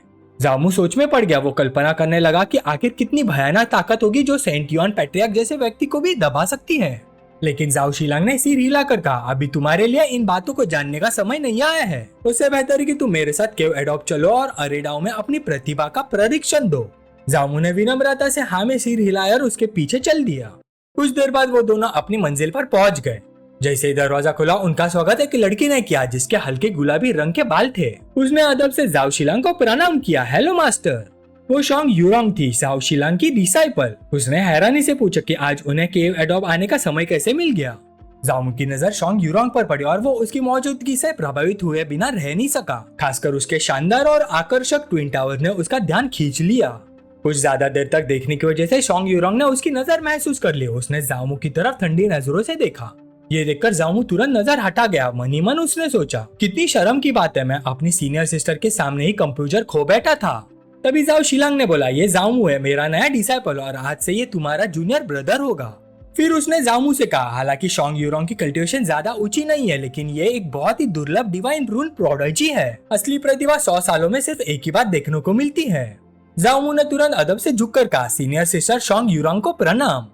लेकिन उनकी बातचीत आगे बढ़ती उससे पहले जाओ शिलोंग ने एक चमकता हुआ अरे निकाल लिया। उसने बताया, मुझे कुछ जरूरी काम निपटाना है, इसलिए फिलहाल शोंग यूरोंग तुम्हें अरे मास्टर बनने की बुनियादी बातें सिखाएगी। और अगले ही पल वो उनकी आंखों के सामने से गायब हो गया। उसके जाने के बाद शोंग यूरोंग ने जामू को अपने साथ चलने का इशारा किया। अंदर पहुंचने के बाद उसने एक बॉक्स खोला और उसमें से एक चीज निकालकर हवा में तैरते हुए जामू की तरफ भेज दी। जामू ने हैरानी से पूछा, सीनियर सिस्टर ये क्या है? शोंग यूरोंग ने समझा, ये एक डिवाइन रून डिस्क है, इसे पकड़ो और अपनी आईब्रोज के बीच रखो। फिर उसने जामू को हुक्म दिया, इसे आंखों से देखने की हिम्मत मत करना, इसे अपने दिल से महसूस करो। जामू ने तुरंत उसकी बात मानी और धीरे धीरे डिवाइन रून डिस्क को अपने माथे पर रख दिया। उस पल जब जामू ने धीरे धीरे अपनी आंखें खोली, उसने देखा कि वो किसी अजीब और रहस्यमयी जगह में तैर रहा है। उसके पीछे एक विशाल सुनहरा अरे घूम रहा था। वो लगातार घूमते हुए अनेक सुनहरे सिंबल छोड़ता रहा जिन्हें जामू समझ नहीं पा रहा था। वो सिंबल जैसे जिंदा वो उसकी आंखों के सामने लगातार बदल रहे थे और हिलते डुलते रह रहे थे। लेकिन कुछ ही पल बाद शोंग यूरोंग ने डिवाइन रून डिस्क हटा लिया और कहा, बस इतना ही काफी है। फिर उसने गंभीरता से जामू से पूछा, अभी तुमने क्या देखा? जामू ने जवाब दिया, मैंने एक बहुत बड़ा डिस्क देखा जो अजीब और रहस्यमय सिंबल से भरा हुआ था। ये सुनकर शोंग यूरोंग ने तुरंत पूछा, तुमने कितने सिंबल्स देखे? मनी मन वो हैरान थी, जामू ने इतनी जल्दी डिवाइन रून डिस्क को विजुअलाइज कर लिया था। ये साफ था कि इस लड़के में सच में प्रतिभा थी। अब उसे बिल्कुल भी हैरानी नहीं हो रही थी कि उसके मास्टर जाओ शिलोंग ने उसे खुद लेकर आए थे। उधर जामू अपनी याददाश्त पर जोर डालने लगा और बोला, मुझे पक्का नहीं पता कितने थे, लेकिन मेरा ख्याल है कि वो 1000 से ज्यादा थे और शायद 2000 से कम। ये जवाब सुनकर शोंग यूरोंग सच में चौंक गई, इतना कि उसके विशाल ट्विन टावर जोर जोर से इधर उधर हिलने लगे। उसके मन में तूफान मच गया। एक नया शुरू करने वाला व्यक्ति पहली बार में हजारों डिवाइन रून्स देख सकता था। जब उसने पहली बार कोशिश की थी तब वो सिर्फ कुछ दर्जन रून्स ही देख पाई थी। जामू ने जिज्ञासा से पूछा, क्या उन सिंबल्स को ही डिवाइन रून्स कहते हैं? शोंग यूरोंग ने सिर हिलाया और उसने समझा, बिल्कुल सही। आसमान और जमीन की हर चीज एक नियम और व्यवस्था के तहत चलती है और उन सबको बनाए रखने वाली शक्ति डिवाइन रून्स है जो स्पेस की गहराइयों में छुपी होती है। डिवाइन रून्स हर जगह मौजूद है और उनकी अनेक प्रजातियां हैं। कोई नहीं जानता कि आसमान और जमीन के बीच असल में कितनी डिवाइन रून्स मौजूद हैं। फिर उसने आगे कहा, बचपन से ही मैं अरे आर्ट्स का अध्ययन कर रही हूँ। 3 साल से भी ज्यादा की मेहनत के बाद मैं 6th ग्रेड तक पहुँच पाई हूँ, लेकिन फिर भी अब तक मैंने सिर्फ लगभग 6700 वेरिएशन ही सीखे हैं। ये सुनकर जामू ने हैरानी से कहा, इतने सारे सिंबल्स हैं? अगर ऐसा है तो लगता है अरे मास्टर के रूप में मेरा टैलेंट काफी खराब है। ये बात सुनते ही शोंग यूरॉन के चेहरे पर अजीब सा एक्सप्रेशन आ गया। मन ही मन वो जामू को डांटने लगी। उसे समझ नहीं आ रहा था कि ये लड़का जानबूझकर दिखावा कर रहा है या सच में इतना अनजान है, लेकिन उसने अपने आप को शांत रखा और कहा, फिलहाल इस बात को भूल जाओ। अब जब तुम डिवाइन रून्स देख सकते हो तो हम अगले कदम पर बढ़ सकते हैं। फिर उसने डिवाइन रून डिस्क उठाया और उसमें स्पिरिचुअल एनर्जी डालने लगी। साथ ही जामू से बोली, ध्यान से देखना। कुछ ही पलों में उनके आसपास का पूरा दृश्य बदल गया। जामू हैरान रह गया और पूछा, क्या एक इल्यूजन अरे है? शोंग यूरॉन ने जवाब दिया, तुम इसे वैसे ही समझ सकते हो।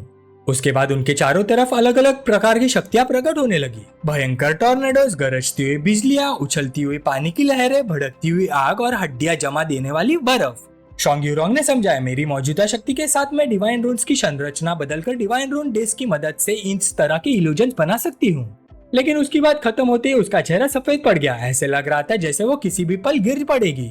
जामू तुरंत आगे बढ़ा और उसे संभाल लिया। जामू ने बिजली की रफ्तार से उसे दबोच लिया ताकि वो गिर ना पाए। उसने चिंता से पूछा, सीनियर सिस्टर आप ठीक हैं? शोंग यूरॉन्ग ने धीरे से जवाब दिया, मैं ठीक हूँ। डिवाइन रून्स को मैनिपुलेट करने के लिए बहुत ज्यादा स्पिरिचुअल एनर्जी खर्च होती है, इसलिए मैं कमजोर हो गई हूँ। फिर उसने धीरे से जामू को दूर किया और कहा, मुझे सहारे की जरूरत नहीं है। उसके बाद उसने डिवाइन रून डिस्क को वापस बॉक्स में रख दिया। फिर बोली, चाहे मेरी अरेडाव की समझ कितनी भी गहरी हो, मेरी कल्टीवेशन टैलेंट बहुत कमजोर है। आज तक मैं फाउंडेशन एस्टेब्लिशमेंट रेल्म के पीक पर ही अटकी हुई हूँ। जामू ने पूछा, क्या आपके लिए कोर फॉर्मेशन में ब्रेक थ्रू करना इतना मुश्किल है? और क्या 5th ग्रेड पिल्स भी मदद नहीं कर सकती? शोंग यूरॉन्ग ने सिर हिला दिया, मैंने 6th ग्रेड पिल्स तक ट्राई कर लिए, लेकिन अब उनका मुझ पर कोई असर नहीं होता। मेरे मास्टर के मुताबिक मेरा डेशन जन्म से ही डिफेक्टिव है और मेरी स्पिरिचुअल वेन्स का फ्लो भी सही नहीं है।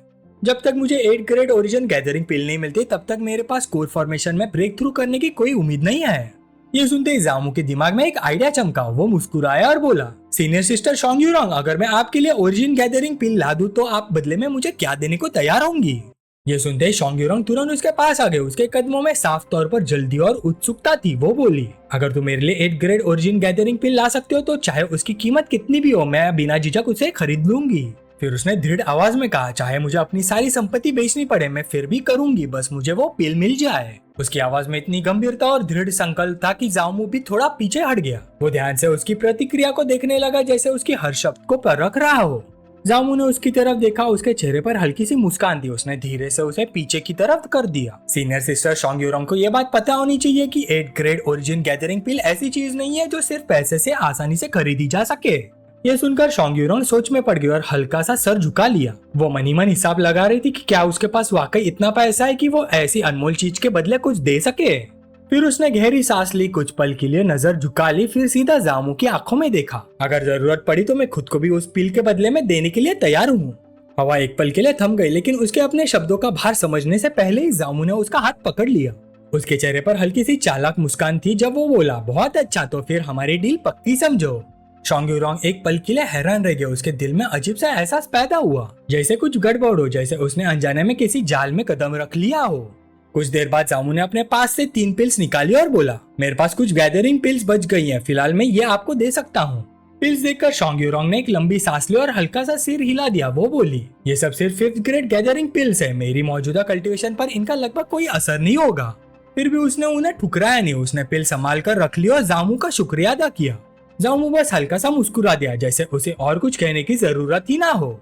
इसी दौरान उसके सिस्टम में लगातार 3 नोटिफिकेशन चमक उठी, जैसे सिस्टम चुपचाप उसके काम का इनाम दे रहा हो। 5th ग्रेड गैदरिंग पिल देने के कारण अलग अलग रिटर्न इफेक्ट ट्रिगर हो गए। पहला नोटिफिकेशन आया 10 टाइम रिटर्न, उसे 6th ग्रेड हार्ट नरिशिंग पिल मिली। दूसरा नोटिफिकेशन आया 50 टाइम्स रिटर्न, इस बार 5th ग्रेड हार्ट नरिशिंग पिल प्राप्त हुई। लेकिन तीसरा नोटिफिकेशन देखकर जामू की आंखें चमक उठी, 3000 टाइम्स रिटर्न। इनाम के रूप में उसे वही चीज मिल गई जिसकी उसे तलाश थी, 8th ग्रेड ओरिजिन गैदरिंग पिल। जामू के होठों पर हल्की सी मुस्कान उभर आई। आखिर उसके हाथों में वो चीज लग चुकी थी जो उसने चाही थी।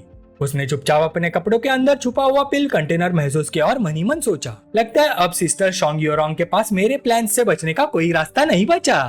उसकी योजना धीरे धीरे उसी तरह आकार ले रही थी जैसे वो चाहता था, लेकिन उसी वक्त अचानक पूरी जगह जोर जोर से हिलने लगी। धरती कांप उठी। जामू और शोंग यूरोंग दोनों एक साथ चौंक गए।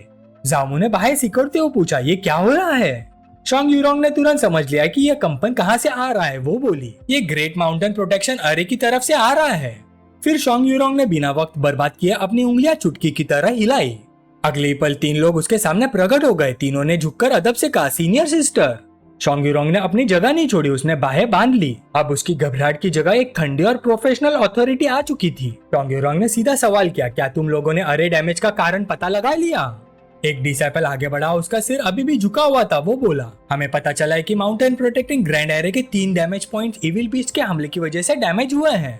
फिर उसने बताया, लेकिन उस जगह पर हमें इविल ची के कुछ हल्के निशान भी मिले हैं। हमने रिपोर्ट कोर होली लैंड को भेज दिया और जो जानकारी हमें मिली है उसके मुताबिक होली सन खुद इस मामले की जांच करेगा। रिपोर्ट सुनने के बाद शोंग यूरोंग ने संतुष्टि से सिर हिलाया। अच्छा काम किया तुम सबने, अब वापस जाकर आराम करो। तीनों ने तुरंत आज्ञा मानी। उन्होंने मिलकर एक अरे एक्टिवेट किया और अगले ही पल वो गायब हो गए, जैसे वो कभी वहाँ मौजूद ही नहीं थे। उनके जाने के बाद जामू ने पूछा, क्या कोई गंभीर बात हुई है?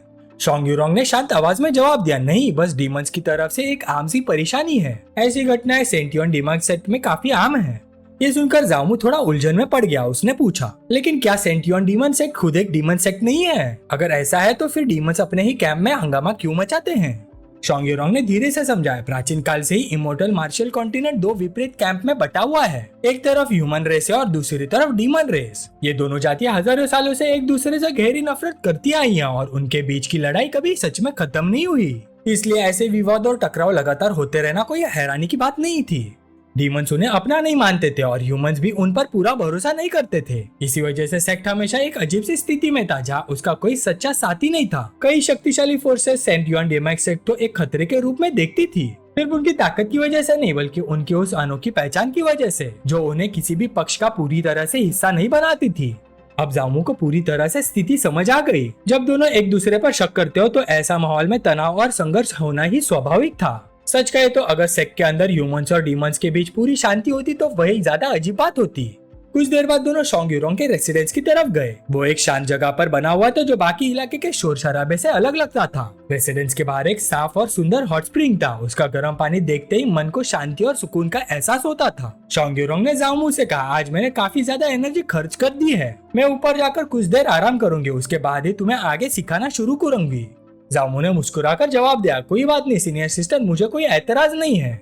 शोंग यूरोंग ने फिर कहा, तुम चाहे तो नीचे आसपास घूम सकते हो, लेकिन एक बात याद रखना, ऊपर बिल्कुल मत आना। उसकी आवाज में इतनी शक्ति थी जैसे वहाँ कोई बहुत ही इंपॉर्टेंट चीज छुपी हुई हो। जामू चुपचाप उसे ऊपर जाते हुए देखता रहा। जैसे जैसे उसकी परछाई दूर होती गई, जामू के होठों पर हल्की सी मुस्कान उभर आई। उसने मन ही मन सोचा, कौन जाने शायद आखिर में सीनियर सिस्टर खुद ही मुझे ऊपर बुलाए।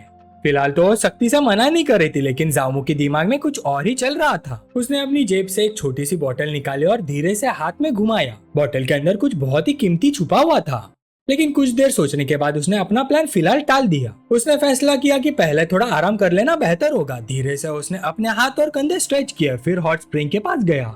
अपने भारी कपड़े उतारकर वो आराम से गर्म पानी में उतर गया। जैसे उसका शरीर पानी में डूबा, एक सुकून भरी गर्माहट उसके पूरे शरीर में फैल गई। आंखें बंद करते हुए वो मुस्कुराया और बोला, सेंटियन डीमन सेक्ट के डिसाइपल्स वाकई जीना जानते हैं। लगता है यहाँ लगभग हर कोर्टयार्ड के पास अपना खुद का हॉट स्प्रिंग है। आराम करते हुए उसने अपना सिस्टम खोला और अपनी संपत्ति का हिसाब देखा। उसके पास अभी भी 7 मिलियन स्पिरिट स्टोन्स थे। ये रकम आम लोगों के लिए बहुत बड़ी थी, लेकिन जामू जानता था कि उसके लिए काफी नहीं है। अगर उसे फाउंडेशन एस्टेब्लिशमेंट के 6th लेयर तक पहुंचना था तो उसे लगभग 100 मिलियन स्पिरिट स्टोन चाहिए होते। ये इतनी बड़ी रकम थी जो आम तरीके से जमा करना लगभग मुमकिन नहीं था। इसी दौरान उसे लॉन्ग टिंगशियान याद आ गया। अगर 3 एल्डर्स और लेडी सेंट का सहारा ना होता तो शायद लॉन्ग टिंगशियान कभी उसके सामने सीधा आने की हिम्मत नहीं करता। लेकिन इसका मतलब ये नहीं था कि उसके पास जामू को नुकसान पहुंचाने के और तरीके नहीं थे। यह सोचकर जामू और भी सतर्क हो गया। उसे जल्दी से जल्दी मजबूत बनना था और हर संभावित खतरे के लिए तैयार रहना था। कुछ देर सोचने के बाद उसने फैसला कर लिया। उसका अगला कदम शोंग यूरोंग से जुड़ा हुआ था। उसे महसूस हो रहा था कि आने वाले समय में वो उसकी योजना का एक बहुत ही महत्वपूर्ण हिस्सा बनेगी। जब उसे लगा कि उसका आराम पूरा हो चुका है तो वो पानी से बाहर निकला और सीधा ऊपर जाने वाली सीढ़ियों की तरफ चल दिया। लेकिन जैसे उसने अपना पहला कदम ऊपर रखा, अचानक पूरे इलाके का अरे एक्टिवेट हो गया। अगले पल अनेक हथियार हवा में प्रकट हो गए। सब के सब उसकी तरफ निशाना बनाकर खड़े थे। तभी अंदर से शोंग यूरोंग की आवाज सुनाई दी, तुम क्या करने की कोशिश कर रहे हो और यहाँ क्यों आए हो? अचानक पैदा हुई स्थिति से जामू भी थोड़ा घबरा गया, लेकिन उसने अपना शांत स्वभाव बनाए रखा। वो बोला, सीनियर सिस्टर, मैं बस जिज्ञासा के कारण ऊपर आया था। मुझे लग रहा था कि ऊपर से कोई अजीब सी खुशबू आ रही है, मैं उसी को देखने आया था। कृपया गुस्सा मत हुई, मेरी कोई बुरी नियत नहीं है। लेकिन शोंग यूरोंग उसकी बातों से जरा भी प्रभावित नहीं हुई। उसकी आवाज सख्त और दृढ़ थी। वो बोली, तुम्हें लगता है मुझे पता नहीं तुम क्या सोच रहे हो? शोंग यूरोंग अपने गर्म स्नान के बीच खड़ी थी। उसने कंधे के ऊपर से पीछे देखा। उसका चेहरा बिल्कुल प्रभावित नहीं हुआ। आंखें तीखी हो गई और वो बोली, वैसे भी तुम ऊपर नहीं आ सकते। मैंने बहुत पहले से ऊपर कई लेयर्स के अर्रे लगा रखे हैं। अगर कोई नेशन सोल एक्सपर्ट भी जबरदस्ती अंदर घुसने की कोशिश करे तो उसकी भी बुरी हालत हो जाएगी। जब शोंग यूरोंग बोल रही थी तब जामू धीरे से अपने कपड़ों के अंदर हाथ ले गया। फिर उसने एक छोटी सी बोतल बाहर निकाली। उसने उसे संभाल कर अपने हाथ में उठाया और उसके अंदर का सामान दिखाया। ऐसा लग रहा था जैसे वो इस बोतल की मदद से पूरी बातचीत का रुख बदल देना चाहता हो। जामू शांत आवाज में बोला, सीनियर सिस्टर शोंग यूरोंग, आप गलत समझ रही हैं। मुझे लगता है मैं आराम से ऊपर जाकर बैठ सकता हूँ और मुझे ऊपर बुलाने वाली आप ही होंगी। ये कहकर उसने अपने हाथ में पकड़ी हुई पिल को हल्का सा ऊपर उठाया। अगले ही पल उस पिल से एक शक्तिशाली और असाधारण ऑरा फैल गई। उसकी प्रेजेंस इतनी गहरी थी कि कोई भी उसकी कीमत और क्वालिटी पर शक नहीं कर सकता था। जैसे ही शोंग यूरोंग ने अंदर से उस ऑरा को महसूस किया, उसका चेहरा तुरंत बदल गया। उसने एक पल भी बर्बाद नहीं किया। बिजली की रफ्तार से वो ऊपर से नीचे आ गई। उसकी स्पीड इतनी ज्यादा थी कि आम आंखों से उसकी मूवमेंट को ठीक से देख भी नहीं सकते थे। ये देखकर जामू भी थोड़ा हैरान रह गया। उसे उम्मीद थी कि पिल का असर होगा, लेकिन इतना जबरदस्त रिएक्शन मिलेगा यह उसने भी नहीं सोचा था।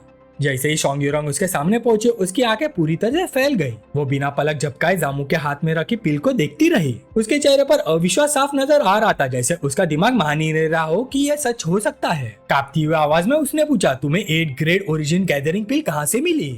उसकी आवाज हैरानी और उत्साह से भरी हुई थी। वो खुद को भी संभाल नहीं पा रही थी। बेचैनी में उसने तुरंत जामू का हाथ पकड़ लिया। फिर पिल को अपनी आंखों से बिल्कुल करीब लाकर ध्यान से देखने लगी। वो हर छोटी सी डिटेल को परख रही थी, जैसे उसे डर हो कहीं ये सपना ना निकले या फिर कोई इल्यूजन ना हो। और जितना ज्यादा वो जांच करती गई, उतना ही उसके चेहरे पर अविश्वास बढ़ता गया, क्योंकि हर परख एक ही बात साबित कर रही थी, जामू के हाथ में मौजूद चीज वाकई एक असली 8 ग्रेड ओरिजिन गैदरिंग पिल थी। खुशी से भरी आवाज में शोंग यूरोंग ने जामू को एक अच्छा जूनियर ब्रदर कहा। उसकी आवाज एक्साइटमेंट और उम्मीद से भरी हुई थी, जबकि उसकी नजर जामू के हाथ में पकड़ी हुई उस अनमोल चीज पर टिकी हुई थी। लेकिन उसी पल जामू ने ग्रेड 8 गैदरिंग ओरिजिन पिल को तुरंत पीछे हटा लिया, जैसे वो बिल्कुल नहीं चाहता था कि वो उसके पास आए। इसी वजह से शोंग यूरोंग थोड़ी घबरा गई और बेचैनी से पिल की तरफ हाथ बढ़ाते हुए विनती करने लगी कि कम से कम उसे ध्यान से देखने दिया जाए, ताकि वो कंफर्म कर सके कि ये वाकई असली है या नहीं। शांत आवाज में जामू ने जवाब दिया कि वो इसे देख सकती है, लेकिन साफ कह दिया कि उसे छू नहीं सकती। उसने समझाया, क्या पता तुम अचानक इसे मुंह में डाल लो और फिर कहो कि ये नकली है। अगर ऐसा हुआ तो मैं अपनी बात साबित करने और शिकायत करने कहाँ जाऊंगा। ये सुनते ही शोंग यूरोंग ने तुरंत हाथ उठाकर वादा किया और मजबूती से कहा कि वो सिर्फ देखेगी, इसे बिल्कुल हाथ नहीं लगाएगी। लेकिन अचानक हुई एक अनजानी घटना में उसकी तेज हरकत की वजह से उसके शरीर पर लिपटा हुआ कपड़ा फिसल गया और एक हैरान कर देने वाली सिचुएशन पैदा हो गई। जामू की नजर उस तरफ गई और वो एक पल के लिए जम सा गया, जबकि शोंग यूरोंग जोर से चीख पड़ी और जल्दी से खुद को ढक लिया। उसका चेहरा शर्म से लाल हो चुका था। दूसरी तरफ जामू ने झूठ मूठ सिर हिलाकर कहा कि उसने कुछ नहीं देखा और जो हुआ उससे उसका कोई लेना देना नहीं है, जैसे ही वाकई उसने कुछ नोटिस ही नहीं किया हो। शर्म से भरी हुई शोंग यूरोंग ने जामू को डांटते हुए कहा कि वो बकबक बंद करे और उसके साथ ऊपर चले। मुस्कुराते हुए जामू ने शोंग यूरोंग को सीढ़ियां चढ़ते हुए देखा। उसे देखते हुए वो हल्की सी हंसी रोक ना सका और मजाक में खुद से बोला, अब तो मुझे खुद ऊपर आने दिया जा रहा है, जबकि थोड़ी देर पहले तक सख्ती से मना किया जा रहा था। उसके मन में आया कि बिना किसी जबरदस्ती के हालात धीरे धीरे उसके पक्ष में होते जा रहे हैं। कुछ देर बाद जब जामू ग्रेड 8 गैदरिंग ओरिजिन पिल दिखा रहा था, उसने फिर से शोंग यूरोंग से पूछा कि क्या उसने अच्छी तरह देख लिया और अब क्या वो कंफर्म कर चुकी है कि पिल असली है। आवाज में कंपन और छुपाना पाने वाली एक्साइटमेंट के साथ शोंग यूरोंग ने तुरंत जवाब दिया, बिल्कुल, इसमें कोई शक नहीं, ये वाकई ग्रेड 8 गैदरिंग ओरिजिन पिल है। उसके गाल हल्का सा लाल हो गए थे, शायद शर्म की वजह से या फिर ज्यादा एक्साइटमेंट की वजह से। उसने जोर से दोनों हाथ टेबल पर पटके और तेजी से जामू के पास आ गई। बिना किसी घुमा फिरा के उसने सीधा कहा कि अब जामू ही इसका दाम तय करे। उसने ये भी कहा कि अगर जरूरत पड़ी तो वो अपनी सारी संपत्ति बेच देगी और पिल के बदले में जो जो मांगेगा वो देने के लिए तैयार है। लेकिन दाम के बारे में तुरंत जवाब देने के बजाय जामू ने कहा कि सच कहूँ तो इस वक्त उसे पैसे की कोई खास जरूरत नहीं है। लेकिन बात करते करते वो अचानक रुक गया। ऐसे लगा जैसे उसने कोई अजीब सी खुशबू महसूस की हो। उसने हल्का सा सिर टेढ़ा किया और शोंग यूरोंग से पूछा, ये इतनी अच्छी खुशबू कहाँ से आ रही है? उस पर शोंग यूरान समझ गई कि वो किस चीज की बात कर रहा है। बिना झिझक के उसने अपनी संभाल कर रखी हुई चीजों में से एक गमला निकाला जिसमें एक अजीब और अनोखा फूल वाला पौधा लगा हुआ था। उसने बहुत संभाल कर उसे जामू को दिया और पूछा, अगर मैं इस पौधे को ग्रेडेड गैदरिंग ओरिजिन पिल के बदले में दे दूं तो कैसा रहेगा। जामू ने पौधे को देखा और हल्की सी मुस्कुराहट के साथ जवाब दिया कि शायद इतना काफी नहीं होगा। उसने कहा, ऐसा तो नहीं हो सकता कि सिर्फ सीनियर सिस्टर ही इस सौदे में फायदा उठाए, चाहे ये ऑर्चिड कितनी भी रेयर क्यों ना हो। अभी ये पक्का नहीं कहा जा सकता कि ये मेरे पास मौजूद गैदरिंग ओरिजिन पिल से ज्यादा कीमती है।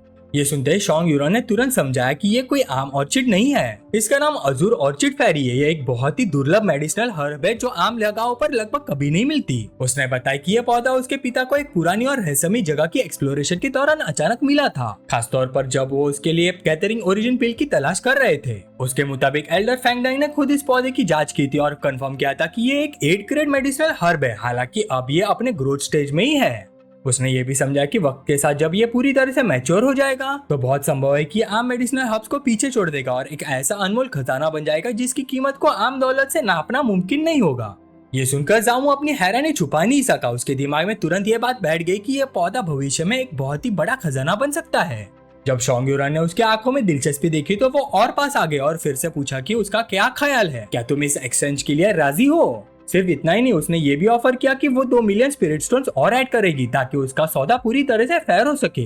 जामू पौधे को देखते हुए कुछ देर तक सोचने लगा। उसके होठों पर हल्की सी मुस्कान थी। उसके मन में तो पहले ही साफ था कि ये मेडिसिनल हर्ब उसके दिए जा रहे आइटम के बदले के लिए काफी है, लेकिन शोंग यूरान की बेचैनी और ईगरनेस देखकर उसने महसूस किया कि अगर वो सिचुएशन को सही तरह से हैंडल करे तो शायद और भी कुछ फायदे हासिल कर सकता है। इसलिए शांत आवाज में जामू बोला, ये पौधा वाकई बहुत अच्छी चीज है और इसमें काफी पोटेंशियल भी है, लेकिन इसे एक असली खजाने में बदलने के लिए बहुत ज्यादा रिसोर्सेज और खर्च की जरूरत पड़ेगी और ये भी कोई जल्दी होने वाली बात नहीं है। हो सकता है कि इसे पूरी तरह से मैच्योर होने में 100 साल लग जाए, तब जाकर इसका असली वैल्यू सामने आएगा। ये सुनकर शोंग यूरान परेशान हो गए। उसने तुरंत महसूस किया कि जामू की बात में दम है। सच में इस पौधे को मैच्योर होने में बहुत लंबा वक्त लगने वाला था और ये भी पक्का नहीं था कि ये उसकी असली कीमत कब सामने आएगी। अचानक शोंग यूरान खड़ी हो गई और दृढ़ आवाज में बोली, अगर ऐसा तो मैं एक और फेवर ऐड करने को तैयार हूँ ताकि ये डील तुम्हें ज्यादा एक्सेप्टेबल लगे। जामू ने बाहें उठाकर पूछा, कैसा फेवर। उस पर शोंग यूरान ने अपने ट्विन टावर्स में से एक चीज निकाली। उसका चेहरा हल्का सा लाल हो गया था। उसने कहा कि वो इस चीज को भी एक्सचेंज का हिस्सा बना देगी। जब उसने उसे बाहर निकाला तो उसके हाथ में एक लाल रंग का ब्रा था। ये देखकर जामू तुरंत पीछे हट गया और हैरान से पूछ बैठा, सीनियर सिस्टर शोंग यूरान, आप मुझे आखिर समझती क्या हो। शोंग यूरान शर्म से लाल हो गई, लेकिन जल्दी से समझने लगी कि वो गलत समझ रहा है और उसे ध्यान से देखने को कहा। अगले पल वो लाल ब्रा चमकने लगा और उसका रूप बदलने लगा, जैसे उसकी असली पहचान सामने आ रही हो। शोंग यूरान ने समझाया कि एक 7th ग्रेड प्रोटेक्टिव ट्रेजर है जो उसके पिता ने उसे दिया था। इसका नाम ड्रैगन टेंडन आर्मर था। उसके मुताबिक ये ड्रैगन के नसों और स्केल से बना हुआ था। ये सिर्फ अपना रूप बदल नहीं सकता था, बल्कि इसकी डिफेंस भी बहुत ही जबरदस्त थी। ये नेशन सोल एक्सपर्ट के अटैक्स तक को रोक सकता था। यह सुनते ही जामू ने उसे तुरंत ले लिया और ध्यान से इंस्पेक्ट करने लगा। कुछ देर बाद उसने सिर हिलाकर कहा, ये वाकई एक बहुत अच्छी चीज है, क्या तुम सच में इसे देने के लिए तैयार हो। शोंग यूरान ने बिना झिझक जवाब दिया, मैं ज्यादातर अरे वैली में ही रहती हूँ और पढ़ाई करती हूँ। मैं बहुत कम बाहर निकलती हूँ, इसलिए मेरे लिए ये इक्विपमेंट उतना इम्पोर्टेंट नहीं है। ये सुनकर जामू ने उसका शुक्रिया अदा किया और बिना किसी झिझक के ड्रैगन टेंडन आर्मर पहन लिया। जब शोंग यूरान उसकी तरफ देख रही थी तो वो अनजाने में उसकी शरीर की तरफ नजर डाल बैठी। उसके मन में ख्याल आया कि एक आदमी का फिजिक इतना अच्छा कैसे हो सकता है। जामू ने उसकी नजर महसूस कर ली। वो थोड़ा हैरान हुआ। तभी शोंग यूरान अचानक शर्म से मुंह फेरकर दूसरी तरफ देखने लगी। जामू मुस्कुराया। उसने मन ही मन सोचा कि शोंग यूरान के दिए हुए स्पिरिट स्टोन्स भी उसके लिए काफी काम आ सकते हैं। वो मुस्कुराते हुए उसके पास गया और बोला, मुझे लगता है कि मैं पहले ही काफी कुछ ले चुका हूँ, इसलिए मैं तुम्हारे दिए हुए स्पिरिट स्टोन्स वापस कर देता हूँ। शोंग यूरान ने उसकी बात का विरोध नहीं किया, लेकिन उसी वक्त उसके सिस्टम की आवाज गूंजे। सिस्टम ने बताया कि 50 मिलियन स्पिरिट स्टोन्स देने की वजह से 10,000 टाइम्स रिटर्न ट्रिगर हो गया है और उसके बदले में उसे कुछ 5 बिलियन स्पिरिट स्टोन्स मिल चुके हैं। ये सुनकर उसकी खुशी का ठिकाना नहीं रहा। उसने तुरंत महसूस किया कि अब उसे रिसोर्सेज की कमी की चिंता करने की बिल्कुल जरूरत नहीं है। इसके बाद उसने शोंग यूरान से कहा, लगता है मेरी कल्टीवेशन मूव कर रही है। मैं ब्रेक थ्रू के बहुत करीब हूँ। मैं कुछ देर के लिए कल्टीवेशन करना चाहता हूँ। क्या मैं एक रूम बोरो कर सकता हूँ। शोंग यूरान ने बिना देरी किए दाई तरफ एक कमरे की तरफ इशारा किया और उसे वहाँ कल्टीवेट करने की इजाजत दे दी। जब वो जामू को देख रही थी तो उसके मन में बार बार एक ही सवाल आ रहा था, अभी तो इसने ब्रेक थ्रू किया था, फिर इतनी जल्दी फिर से कैसे। क्या ये हमेशा से ऐसा था। क्या ये सच में इतना बड़ा जीनियस है। इसी बीच जामू तुरंत कमरे के अंदर गया और बैठ गया। बिना वक्त बर्बाद किया उसने अपने सिस्टम को कल्टीवेशन प्रोसेस शुरू करने का ऑर्डर दिया।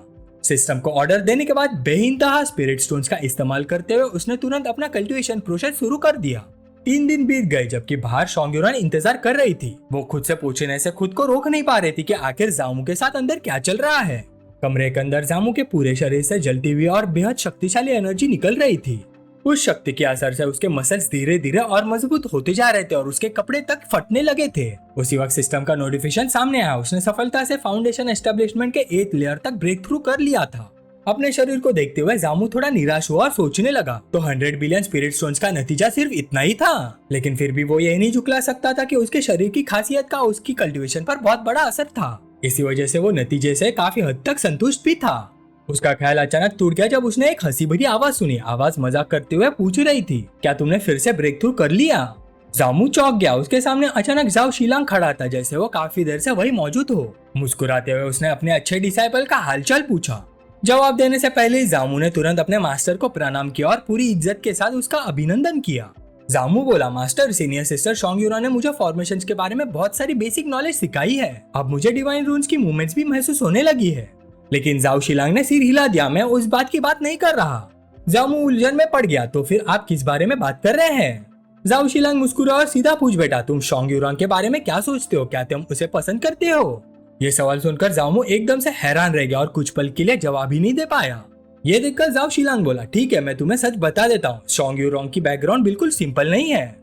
वो 10,000 डीमन फॉरेस्ट की गहराइयों से आई है और रॉयल बियर क्लैन से संबंध रखती है। उसके फादर ट्रांसेंडिंग ट्रिब्यूलेशन रैम के माइटी एक्सपर्ट है और उनका डीमन रेस में बहुत बड़ा प्रभाव है।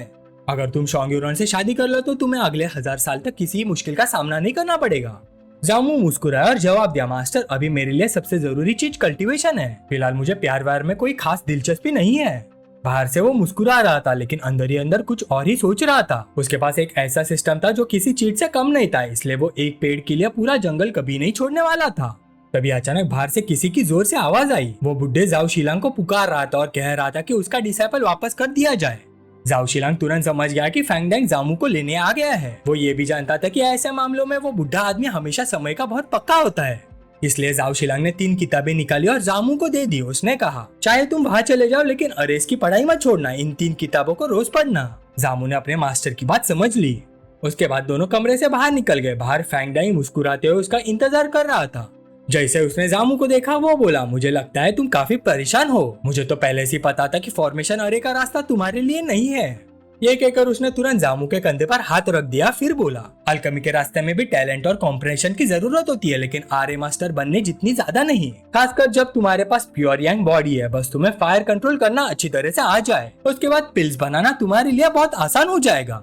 तभी जाओ शिलांग बीच में बोल पड़ा। उसने समझाया, फैंगडैंग, बिना पूरी बात जाने मत बोलो। जब जामू ने पहली बार डिवाइन रून प्लेट देखी थी तब उसने 1000 से ज्यादा डिवाइन रून्स देख लिए थे। ऐसा टैलेंट बहुत ही दुर्लभ होता है और ऐसे लोग 1000 सालों में सिर्फ एक बार पैदा होते हैं। ये सुनकर फैंगडैंग सच में हैरान रह गया। क्या? जामू अभी डिवाइन रून्स का बिल्कुल नया लर्नर था, फिर भी उसने एक ही बार में 1000 से ज्यादा रून्स देख लिए थे। सेंटियन डीमन सेक्ट के 8000 सालों के इतिहास में शायद जामू ही पहला व्यक्ति था जिसने ऐसा कर दिखाया था। लेकिन फैंगडैंग ने इस बात को फिलहाल एक तरफ रख दिया और बोला, कौन जानता है, शायद अल्केमी के फील्ड में इसका टैलेंट और भी ज्यादा हो। ये कहकर उसने जामू से कहा, चलो मेरे साथ मेडिसिन किंग वैली वापस चलते हैं। अपनी अल्केमी की कला का इस्तेमाल करते हुए फैंगडैंग ने घना धुआं निकाला जो धीरे धीरे एक बादल की तरह बन गया। दोनों उस बादल पर सवार हुए और तेज रफ्तार से आसमान में उड़ते हुए निकल गए। इस दौरान जब वो दूर जा रहे थे, शोंग्युरान एक पेड़ के पीछे छुपकर खड़ी थी। उसके गाल लाल हो रहे थे और वो जामू द्वारा दी गई ग्रेड 8 गैदरिंग ओरिजिन पिल को मजबूती से पकड़ी हुई थी। ज्यादा देर नहीं लगी और जामू और फैंगडैंग मेडिसिन किंग वैली पहुंच गए। जैसे ही वो उतरे, फैंगडैंग ने तुरंत पूछा, क्या तुम्हें फायर एट्रीब्यूट टेक्निक की ट्रेनिंग शुरू कर दी है? जामू ने जवाब दिया, बस थोड़ा बहुत ही सीखा है। अंदर जाते ही फैंगडैंग ने उसे एक विशाल अल्केमी फर्नेस दिखाया जो तेज गर्मी और चमक से जगमग कर रहा था। जब दोनों उसके सामने खड़े हुए तो उन्होंने एक साथ अपने हाथों से आग निकाली। फैंगडैंग बोला, अगर ऐसा है तो तुम अपनी फ्लेम से फर्नेस को हीट करो, मैं अंदर मेडिसिनल हर्ब्स डालता रहूंगा। तुम्हारा काम सिर्फ इतना है कि फ्लेम्स की इंटेंसिटी को कंट्रोल में रखो और हर्ब्स को जलकर राख बनने से बचाओ। जामू ने तुरंत जवाब दिया, मैं अपनी पूरी कोशिश करूंगा। उसी पल जामू ने अपने हाथ से भड़कती हुई आग निकाली और अल्केमी फर्नेस की तरफ भेज दी। फैंगडैंग ध्यान से देख रहा था। शुरू में उसने महसूस किया कि जामू की फ्लेम बहुत ही एग्रेसिव थी, लेकिन जैसे जैसे वक्त गुजरा उसे एहसास हुआ कि ये कोई आम आग नहीं थी। उसके नजदीक ये सूरज की आग जैसी लग रही थी। अल्केमी के लिए ये सबसे उच्च दर्जे की फ्लेम्स में से एक थी। ये देखकर उसका यकीन और मजबूत हो गया कि इस लड़के का टैलेंट उसकी उम्मीद से भी कहीं ज्यादा है। कुछ देर बाद फर्नेस के अंदर से एक चमकती हुई सुनहरी पिल तैयार हो गई। फैंग डैंग ने उसे तुरंत निकाल लिया और अपनी खुशी छुपा नहीं पाया। पहली कोशिश में उन्होंने टॉप ग्रेड पिल बना ली थी। उसके लिए यह साबित करता था कि जामू वाकई एक दुर्लभ जीनियस है। शर्माते हुए जामू मुस्कुराया और बोला, मास्टर आप मेरी बहुत ज्यादा तारीफ कर रहे हैं। फैंग डैंग ने सिर हिलाकर कहा, मुझे लगता है तुम्हारा रेडिएंट सेक्रेट बॉडी पूरी तरह से अवेकन हो चुका है। सिर्फ रेडिएंट सेक्रेट बॉडी ही इतनी शुद्ध ट्रू सोलर फ्लेम पैदा कर सकती है। जामू ने इस बात से इनकार नहीं किया। उसने सीधा जवाब दिया, मास्टर आप सही कह रहे हैं, लेकिन अभी तक मुझे सिर्फ बर्निंग फ्लेम पाम ही ठीक से आता है और मेरी फायर कंट्रोल भी अभी तक इतनी गहरी नहीं हुई है। फैंग डैंग ने सिर हिलाकर कहा, कोई बात नहीं, कोई बात नहीं। अल्केमी के अलावा पूरे सेक्ट में सबसे बेहतरीन fire type techniques medicine king valley के पास ही है। इसके बाद वो जामू को साथ लेकर फायर टेक्निक छूने के लिए निकल पड़ा। जो भी टेक्निक्स तुम्हें पसंद आए तुम सीख सकते हो। और फिर दोनों सीधा लाइब्रेरी पवेलियन पहुंच गए। अंदर जाते ही जामू हैरान रह गया। हर तरफ अनेक पिल्स रखी हुई थी। उसे लगा जैसे पूरी सेंट युआन डिमांड सेक्ट की पिल स्टोरेज यही रखी हो। लेकिन फैंग डैंग मुस्कुरा कर बोला, ये तो सिर्फ नए बने हुए लो ग्रेड पिल्स का छोटा सा हिस्सा है। 5th ग्रेड से ऊपर की सारी पिल्स कोर सेक्रेट लैंड के ट्रेजर पवेलियन में रखी जाती है। फैंग डैंग ने कुछ किताबें निकाले और सीधा जामू को दे दी। उसने कहा, ये सब अर्थ ग्रेड टेक्निक्स है, तुम इन्हीं में से चुन लो। मुझे पूरा यकीन है कि नीचे वाली मिस्टिक ग्रेड और येलो ग्रेड टेक्निक्स तुम्हें पसंद भी नहीं आएंगी। किताबें लेते हुए जामू ने अपने मास्टर का शुक्रिया अदा किया। फिर उसने एक एक करके सभी टेक्निक्स देखनी शुरू कर दी। Heavenly flame demon art, crimson flame tyrant scripture, blood rainbow abyss flame, एशेरॉन वेजिटेशन आर्ट और एंडलेस वाइटलिटी आर्ट। जब वो उन्हें देख रहा था उसने मन ही मन सोचा, काश मैं सब कुछ ही ले सकता। लेकिन वो ये भी जानता था कि सब एक साथ बहुत सारी टेक्निक सीखना समझदारी नहीं होगी। सोचते हुए उसकी नजर क्रिम्सन फ्लेम टायरेंट स्क्रिप्चर पर टिक गई। ये एक शुद्ध फायर टाइप टेक्निक थी, बेहद अग्रेसिव और बहुत ही शक्तिशाली। हालांकि यह अल्केमी के लिए उतनी उपयोगी नहीं थी, लेकिन कॉम्बैट के लिए बेहतरीन थी। दूसरी तरफ एंडलेस वाइटलिटी आर्ट का इस्तेमाल बिल्कुल अलग था। ये न सिर्फ पिल बनाते वक्त मेडिसिनल हब की वाइटलिटी को बढ़ा सकती थी, बल्कि हीलिंग और फास्ट रिकवरी में भी बहुत मदद करती थी। सारी किताबें देखने के बाद जामू ने फैसला कर लिया, मैं क्रिम्सन फ्लेम टायरेंट स्क्रिप्चर और एंडलेस वाइटलिटी आर्ट चुनूंगा। ये सुनते ही फैंग डैंग उसके पास आया और बोला, एक कल्टीवेटर का लड़ाई पसंद करना कोई बुरी बात नहीं है, लेकिन अगर वो बुढ़ा डुगुजोंग तुम्हें 10,000 डीमन फॉरेस्ट में ट्रेनिंग करने के लिए कहे तो उसकी बात पर अंधा विश्वास मत करना। फैंग डैंग ने गहरी सांस लेकर समझाया, वो आदमी लड़ाई का पागल है। ये भी मुमकिन है कि वो तुम्हें किसी डिमोनिक बीस्ट के घोंसले में अकेला छोड़ दे। उसके बाद तुम जिंदा रहो या मर जाओ, उसे कोई फर्क नहीं पड़ेगा। जामू ने अपने मास्टर की सलाह के लिए शुक्रिया अदा किया और कहा कि वो उन बातों का हमेशा याद रखेगा। फैंग डैंग हल्की सी हंसी हंसा और बोला, अच्छा है, मैं नहीं चाहता कि मेरा नया डिसाइपल बिना वजह इतनी जल्दी मर जाए। लेकिन तभी दोनों रुक गए जब बाहर से किसी की आवाज आई। एक खूबसूरत और आकर्षक महिला डिसाइपल अंदर आई। उसका नाम टाओ सुबे था। उसने अदब से झुककर रिपोर्ट दी, मास्टर सीनियर ब्रदर जामू के रहने का इंतजाम तैयार हो चुका है। उसके बाद उसने पूछा, क्या मेरे लिए कोई और आदेश है? फैंग डैंग ने टाओ सुबे का परिचय जामू से करवाया और कहा कि वही उसे अल्केमी की बेसिक नॉलेज सिखाएगी। जामू ने भी विनम्रता से नमस्कार किया और बोला, उम्मीद करता हूँ कि मैं आपसे बहुत कुछ सीखूंगा। जब दोनों बाहर जा रहे थे जामू ने उसे पुकारा, जूनियर सिस्टर टाओ सुबे, आप तो मुझसे पहले मास्टर की डिसाइपल बनी होंगी, फिर आप मुझे सीनियर ब्रदर क्यों बुला रही हैं? टाओ सुबे ने शांत आवाज में जवाब दिया, आप एल्डर फैंग के पर्सनल डिसाइपल हैं, इसलिए आपका दर्जा हम जैसे ऑर्डिनरी इनर डिसाइपल से ज्यादा है। जब वो जामू के नए रेसिडेंस पर पहुंचे, टाओ सुबे ने सामने की बिल्डिंग की तरफ इशारा करते हुए कहा, ये पर्सनल डिसाइपल्स का रेसिडेंस है, आपके लिए रहने खाने और रोजमर्रा की सारी चीजें पहले से ही तैयार कर दी गई है। फिर टाओ सुबे ने पास की एक जगह की तरफ इशारा करते हुए कहा, मेरा घर भी यही पास में है, अगर आपको किसी चीज की जरूरत हो तो बस मुझे बुला लीजिए, मैं तुरंत आ जाऊंगी।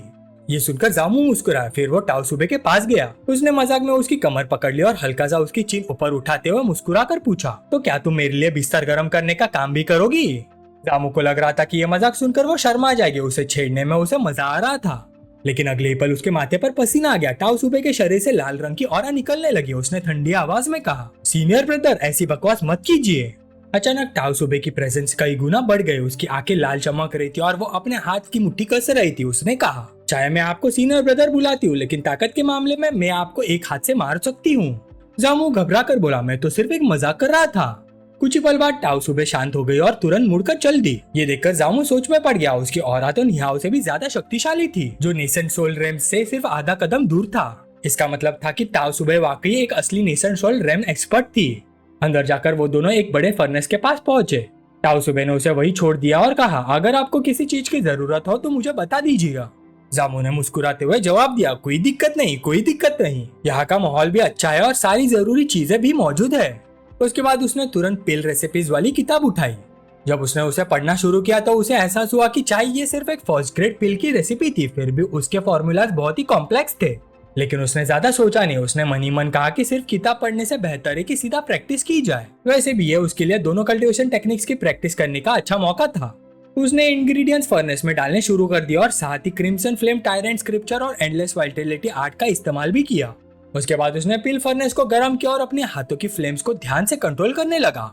फर्नेस के मुंह से निकलती आग के साथ उसने पिल्स को रिफाइन करना शुरू किया और कुछ ही देर में उसने 3 चमकती हुई पिल्स बना ली। उसने तुरंत उन्हें बाहर निकाला। ध्यान से देखने के बाद उसके होठों पर हल्की सी मुस्कान आ गई। भले उनकी अपीयरेंस परफेक्ट नहीं थी, लेकिन पहली सफल कोशिश के लिए उसके हिसाब से ये काफी अच्छा रिजल्ट था। इस दौरान फैंग डैंग अपनी खास एबिलिटी के जरिए स्क्रीन पर जामू की सारी एक्टिविटीज देख रहा था। उसके चेहरे पर संतुष्टि भरी मुस्कान आ गई। उसे और भी यकीन हो गया कि जामू वाकई एक जीनियस है। उसमें अरे फॉर्मेशन और अल्केमी दोनों का टैलेंट था। लेकिन सबसे हैरान करने वाली बात यह थी कि उसने हेवन एसेंशन पाथ के 4th फ्लोर को फाउंडेशन एस्टेब्लिशमेंट रैंप की कल्टीवेशन के साथ ही पार कर लिया था। तभी डू गुजोंग बीच में बोल पड़ा, मुझे लगता है जामू का असली टैलेंट लड़ाई में है। मैं तो ब्लड बैटल हॉल में उसके परफॉर्मेंस का इंतजार कर रहा हूँ। फैंग डैंग ने गहरी सांस छोड़ी और कहा, अल्केमी और एरे फॉर्मेशन के मामले में इंसान हमेशा डीमन से बेहतर रहे हैं, लेकिन जब बात लड़ाई की आती है तो डीमंस अपनी बॉडी और ब्लड लाइन के बल पर हमेशा ह्यूमंस को दबा देते हैं। मुझे उम्मीद है कि इस लड़के का आना ह्यूमन कल्टीवेटर्स के लिए एक नई उम्मीद लेकर आएगा। 3 दिन बाद जामू लगभग हाफते हुए सांस ले रहा था। उसके कपड़े पसीने से भीग चुके थे क्योंकि वो लगातार प्रैक्टिस कर रहा था। उसके आसपास ऑर्डिनरी फर्स्ट ग्रेड पिल का ढेर लगा हुआ था, लेकिन उनमें कुछ हाई क्वालिटी पिल्स भी मौजूद थी। उसके हिसाब से उसका करंट लेवल बुरा नहीं था, लेकिन तभी उसने अपना सिर घुमाया। किसी ने दरवाजे पर दस्तक दी थी। ज्यादा देर नहीं हुई थी कि टाओ सुबह अंदर आई। उसके हाथ में स्पिरिचुअल एनर्जी और फिजिकल स्ट्रेंथ को रिकवर करने वाले रिसोर्सेज थे। जामू ने उन्हें जल्दी से लिया और बोला, बिल्कुल सही वक्त पर लाई हो सीनियर सिस्टर। मेरी स्पिरिचुअल एनर्जी भी लगभग खत्म हो चुकी थी। ये कहकर उसने टाओ सुबह का दिल से शुक्रिया अदा किया, लेकिन टाओ सुबह तुरंत जवाब नहीं दे पाई क्योंकि उसकी नजर कमरे में बिखरी हुई अनेक पिल्स पर टिक गई थी। उन्हें देखते ही हैरानी से उसने पूछा, क्या यह सब पिल्स तुमने खुद बनाई हैं? जामू ने शांत अंदाज में सिर हिला दिया, हाँ मैंने बनाई है। फिर उसने उल्टा सवाल कर दिया, लेकिन क्या इनकी क्वालिटी थोड़ी खराब नहीं लग रही? मेरे प्योर यांग बॉडी की फ्लेम बहुत ज्यादा एग्रेसिव है। मुझे लगता है कि हीट को कंट्रोल करने में अभी भी काफी मुश्किल हो रही है। ये सुनकर टाओ कुछ देर के लिए चुप हो गई। उसके मन में आया कि क्या यह लड़का सच में हम्बल है या फिर छुपा हुआ दिखावा कर रहा है। आखिर पहली बार अल्केमी सीखने वाला कोई आदमी इतने सारे पिल्स बनाकर भी उनकी क्वालिटी पर शिकायत कैसे कर सकता है? आखिर में वो सिर्फ मुड़ गई और बोली, जिस व्यक्ति को एल्डर फैंग डैंग ने पर्सनल डिसाइपल बनाया है उसका अल्केमी जीनियस होना तो स्वाभाविक ही है। लेकिन अगर तुम्हें अल्केमी के बारे में कुछ पूछना है तो गलत इंसान से पूछ रहे हो। मैं अल्केमिस्ट नहीं हूँ। ये सुनकर जामू थोड़ा हैरान हुआ। अल्केमी वैली में रहने वाली, इतनी पावरफुल कल्टीवेशन वाली और फिर भी अल्केमिस्ट नहीं। उसके हिसाब से जूनियर सिस्टर टाओ सुबह के पास काफी सीक्रेट छुपे हुए थे। थोड़ी देर बाद जामू बोला, वैसे उस दिन मैंने थोड़ी ज्यादा बदतमीजी कर दी थी, अब तक माफी भी नहीं मांगी। यह कहकर उसने अपने कपड़ों में से एक आइटम निकाला और टाओ सुबह की तरफ बढ़ा दिया। ये मेरी तरफ से छोटा सा गिफ्ट है, उम्मीद करता हूँ तुम इसे एक्सेप्ट करोगी। टाओ सुबह थोड़ी हैरान हुई, लेकिन उसने गिफ्ट ले लिया। उसी पल जामू के चेहरे पर हल्की सी मुस्कान आ गई। उसका सिस्टम एक्टिवेट हो गया। डिंग! उसने एक 4th ग्रेड विंड वॉकर पिल गिफ्ट की थी। इससे 1000 टाइम्स रिवॉर्ड ट्रिगर हुआ और उसे बदले में एक 7th ग्रेड विंड वॉकर पिल मिल गई। एक और नोटिफिकेशन आई, डिंग! उसने 34 4th ग्रेड फाउंडेशन एस्टेब्लिशमेंट पिल गिफ्ट की थी। इस बार 300 टाइम्स रिवॉर्ड ट्रिगर हुआ और उसे एक 7th ग्रेड स्पिरिट गैदरिंग पिल प्राप्त हुई। टाओ सुबह उलझन में पड़ गए। उसे समझ नहीं आ रहा था कि जामू अचानक इतना खुश क्यों हो लग रहा है, लेकिन जामू के मन में कुछ और ही चल रहा था। खूबसूरत भी और पावरफुल भी, और इसके पास आने से रिवॉर्ड भी कमाल के मिलते हैं। लगता है भविष्य में मुझे यहाँ ज्यादा आना चाहिए। तभी दोनों एक साथ रुक गए। बाहर से किसी की आवाज आई जो उन्हें बाहर बुलाने लगी। जामू और टाओ सुबह साथ में बाहर निकले। जैसे ही जामू ने फैंग डैंग को देखा उसने तुरंत अदब से प्रणाम किया, लेकिन फैंग डैंग ने हाथ हिलाकर कहा, इतना फॉर्मल होने की जरूरत नहीं है। मैं पिछले कुछ दिनों से तुम्हारी प्रोग्रेस देख रहा हूँ। उसके बाद उसने कहा, अब अगला कदम यह है कि तुम डुगुसोंग के साथ ब्लड बैटल हॉल जाओगे।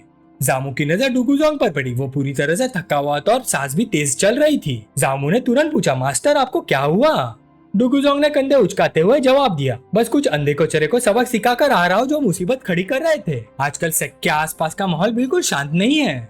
उसने आगे समझाया, डीमन फॉरेस्ट के डीमंस फिर से एक्टिवेट होने लगे हैं। मैं असल में तुम्हें ट्रेनिंग के लिए वहाँ ले जाना चाहता था, लेकिन अभी वक्त ठीक नहीं लग रहा।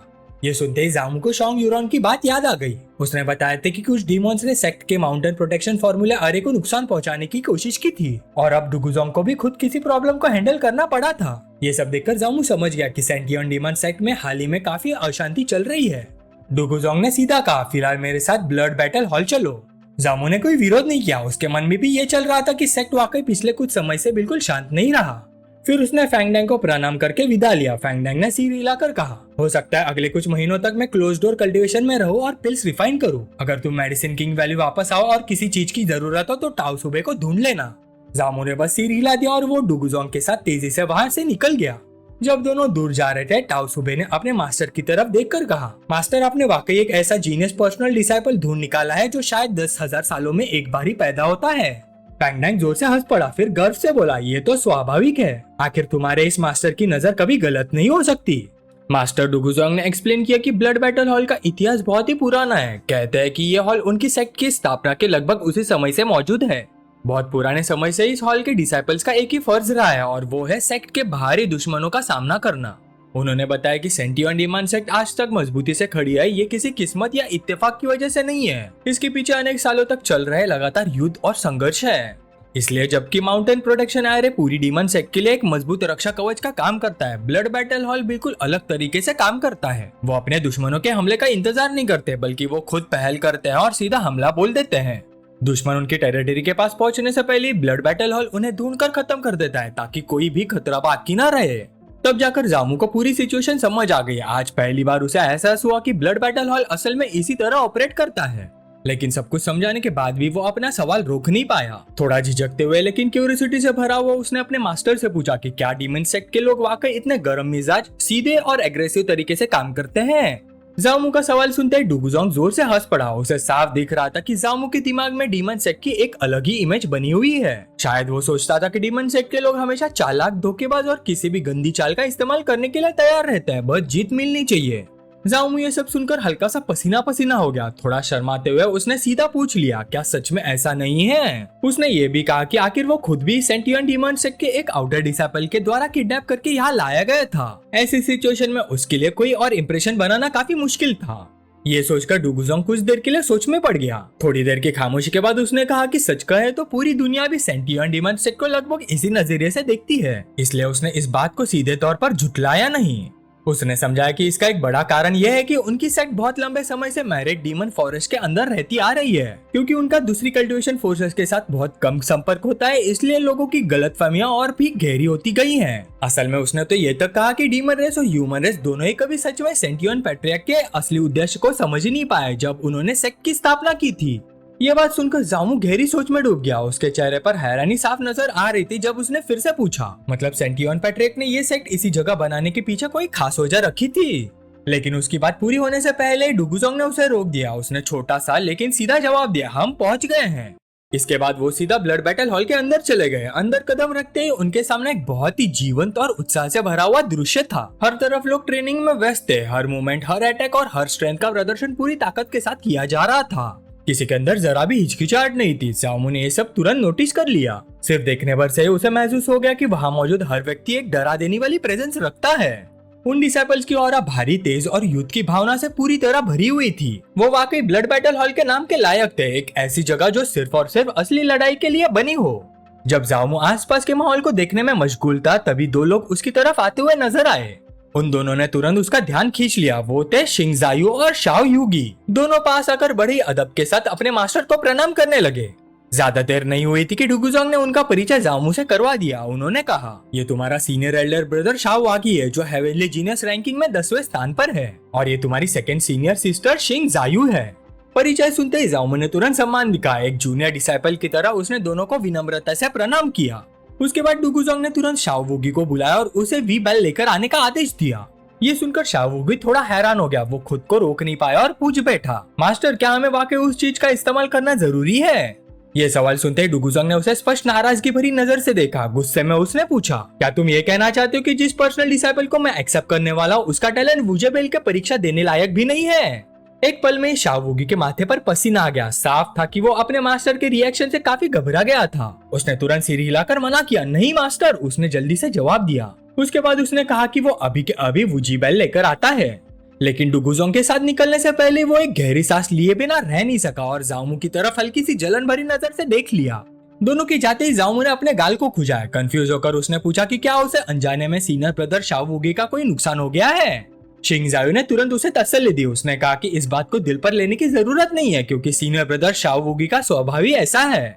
यह कहकर उसने सीधा जाओमू के बाजू पकड़ लिया। शिंग जायो ने कहा कि उसने सुना है कि जाओमू के पास प्योर यांग बॉडी है, लेकिन बात यही खत्म नहीं हुई। उसने अपने कोलोसल ट्विन टावर्स के साथ उसके कान के पास झुककर धीरे से बोलने लगी, जैसे कोई बहुत बड़ा राज डिस्कस कर रही हो। उसकी आवाज इतनी पास थी और बोलने के अंदाज इतना अजीब था कि जाओमू के गाल तुरंत लाल हो गए। उसके बाद उसने सीधा सवाल कर दिया, क्या तुम कल्टीवेशन के मामले में वाकई बहुत जबरदस्त हो?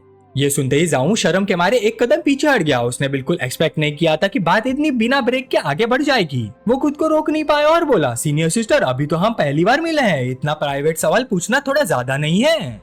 जाओमू का रिएक्शन देखकर शिंग जायो और भी खुश हो गए। उसके लिए जाओमू को छेड़ना बहुत मजेदार था। चेहरे पर मुस्कान लेकर उसने कहा, सीनियर सिस्टर तो बस प्योर यांग बॉडी का एहसास करना चाहती थी। कितनी अफसोस की बात है कि मेरा पहले से ही हस्बैंड है, वैसे भी तुम थोड़ा सा देर से आए हो।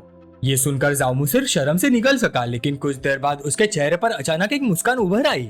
वो धीरे धीरे शिंग जायो के पास गया और उसे ध्यान से देखने लगा। फिर बोला, आप तो अभी भी काफी यंग और एनर्जेटिक लगती है, लेकिन लगता है आपने बहुत जल्दी शादी कर ली थी। शिंग जायो थोड़ी सी शर्मा गई। उसने जवाब दिया, मेरी उम्र अभी 20 साल है और मैंने सिर्फ एक बार शादी नहीं की, एक से ज्यादा बार की है, काफी बार। बस अफसोस ये है कि मेरी किस्मत हस्बैंड्स के मामले में अच्छी नहीं रही। मेरे सारे हस्बैंड्स की उम्र बहुत छोटी निकली। जब मैं ये कहानी दूसरों को सुनाती हूँ तो खुद को किसी बुजुर्ग औरत की तरह महसूस करती हूँ जो जिंदगी के कड़वे तजुर्बों से भरी हुई हो, लेकिन इतने सबके बाद भी मैंने अब तक दुनिया की असली खुशी का स्वाद नहीं चखा। ये सुनते ही जाओमू पीछे हट गया। उसके माथे पर पसीना आ गया। लगातार इतने हस्बैंड्स मर गए थे। उसके दिमाग में तुरंत एक डरावना नतीजा आया। उसके सामने खड़ी यह औरत शायद किसी ब्लैक विडो से कम नहीं थी, लेकिन उसकी इमेजिनेशन और आगे बढ़ती उससे पहले शिंग जायो हंस पड़ी। वो सीधा उसके पास आ गई और उसे अपने कोलोसल ट्विन टावर्स का स्वाद चखाया और मुस्कुराते हुए बोली, अरे लिटिल जूनियर ब्रदर, शर्माओ मत, मैं तो सिर्फ मजाक कर रही थी। फिर हंसते हुए उसने कहा, मैं तो अभी सिर्फ 20 साल की हूँ, अभी भी एक मासूम लड़की ही हूँ। ये सुनकर जाओमू ने जबरदस्ती मुस्कुराने की कोशिश की और मन ही मन सोचा, तय सीनियर सिस्टर को मजाक करना बहुत पसंद है। उसके कोलोसल ट्विन टावर्स को चकते हुए अंदर ही अंदर वो सोच रहा था, सीनियर सिस्टर शिंग जायो के मुंह से निकली हुई बातों में आखिर कितनी सच्चाई होती है। लेकिन उनकी बातचीत ज्यादा देर तक नहीं चली। जल्दी डुगुजोंग और शाओवॉगी वापस आ गए। उनके साथ एक विशाल घंटी थी जो चमकदार रोशनी छोड़ रही थी। डुगुजोंग सीधा शिंग जायो के पास गया और उसे डांटते हुए बोला कि जाओमू को छेड़ना और परेशान करना बंद करे। शिंग जायो ने तुरंत हाँ में सिर हिला दिया, जैसे उसे कुछ गलत किया ही ना हो।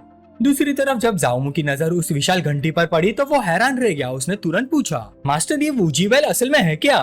डुगुजोंग ने समझाया कि वूजी बेल एक ट्रेजर है जो उन्हें बहुत पहले एक प्राचीन सेक्ट रैम के अंदर हुई भयानक लड़ाई के बाद मिला था। हालांकि ये आर्टिफैक्ट काफी हद तक टूट चुका था, फिर भी इसमें एक सेकेंड ग्रेड आर्टिफैक्ट की शक्ति अब तक बची हुई थी। अब इसे असली युद्ध में इस्तेमाल नहीं किया जा सकता था, लेकिन इसके पास अभी भी एक खास क्षमता मौजूद थी। ये किसी कल्टीवेटर के पोटेंशियल को नाप सकता था। ये कहने के बाद डुगुजोंग ने बताया कि वो सबसे पहले जाओमू के टैलेंट और फाउंडेशन की स्थिति देखना चाहता है। उन सब चीजों का अंदाजा लगाने के बाद वो फैसला करेगा कि जाओमू को वॉर हेवन बैटल और टेक्निक सिखानी है या नहीं। जाओमू तुरंत अपने मास्टर की बात समझ गया। अब उसके पास कोई और सवाल नहीं था। ज्यादा देर नहीं लगी और डुगुजोंग ने उसे हुक्म दिया कि वो अपनी पूरी ताकत का इस्तेमाल करके सीधा वूजी बेल पर हमला करे। जाओमू ने तुरंत तैयारी कर ली। उसने अपनी मुट्ठी में सुनहरी एनर्जी जमा करनी शुरू कर दी। धीरे धीरे उसकी मुट्ठी में शक्ति इकट्ठा होने लगी और उसके शरीर से निकलने वाली ऑरा और भी ज्यादा ताकतवर होती गई। अगले ही पल उसने अपनी पूरी ताकत के साथ वूजी बेल पर मुक्का दे मारा। जैसे उसकी मुट्ठी घंटी से टकराई, एक बेहद शक्तिशाली लेकिन पूरी तरह बिना आवाज वाली शॉकवेव अचानक फूट पड़ी। वो अजीब एनर्जी वेव चारों तरफ फैल गई और वहां मौजूद सब लोगों को हिलाकर रख दिया। लेकिन बात सिर्फ ब्लड बैटल हॉल तक सीमित नहीं रही। शॉकवेव हॉल के बाहर तक निकल गई। वो सेक्ट के दूर दराज इलाकों को पार करते हुए और भी आगे बढ़ती गई। आखिरकार वो एक दूर स्थित जगह पर पहुंची जहां एक रहस्यमय हस्ती आंखें बंद करके बैठी हुई थी और अचानक उसने अपनी आंखें खोल दी। वो जगह इतनी बर्बाद थी कि लगता था जैसे कभी भी पूरी तरह से ढह सकती है। जब उसने उस अनोखी एनर्जी को महसूस किया तो धीमी आवाज में बोला, आखिरकार ह्यूमन एम्परर प्रकट हो ही गया। उसने कहा कि अगर ये बात उस यंग लेडी को पता चलेगी तो वो जरूर खुश होगी।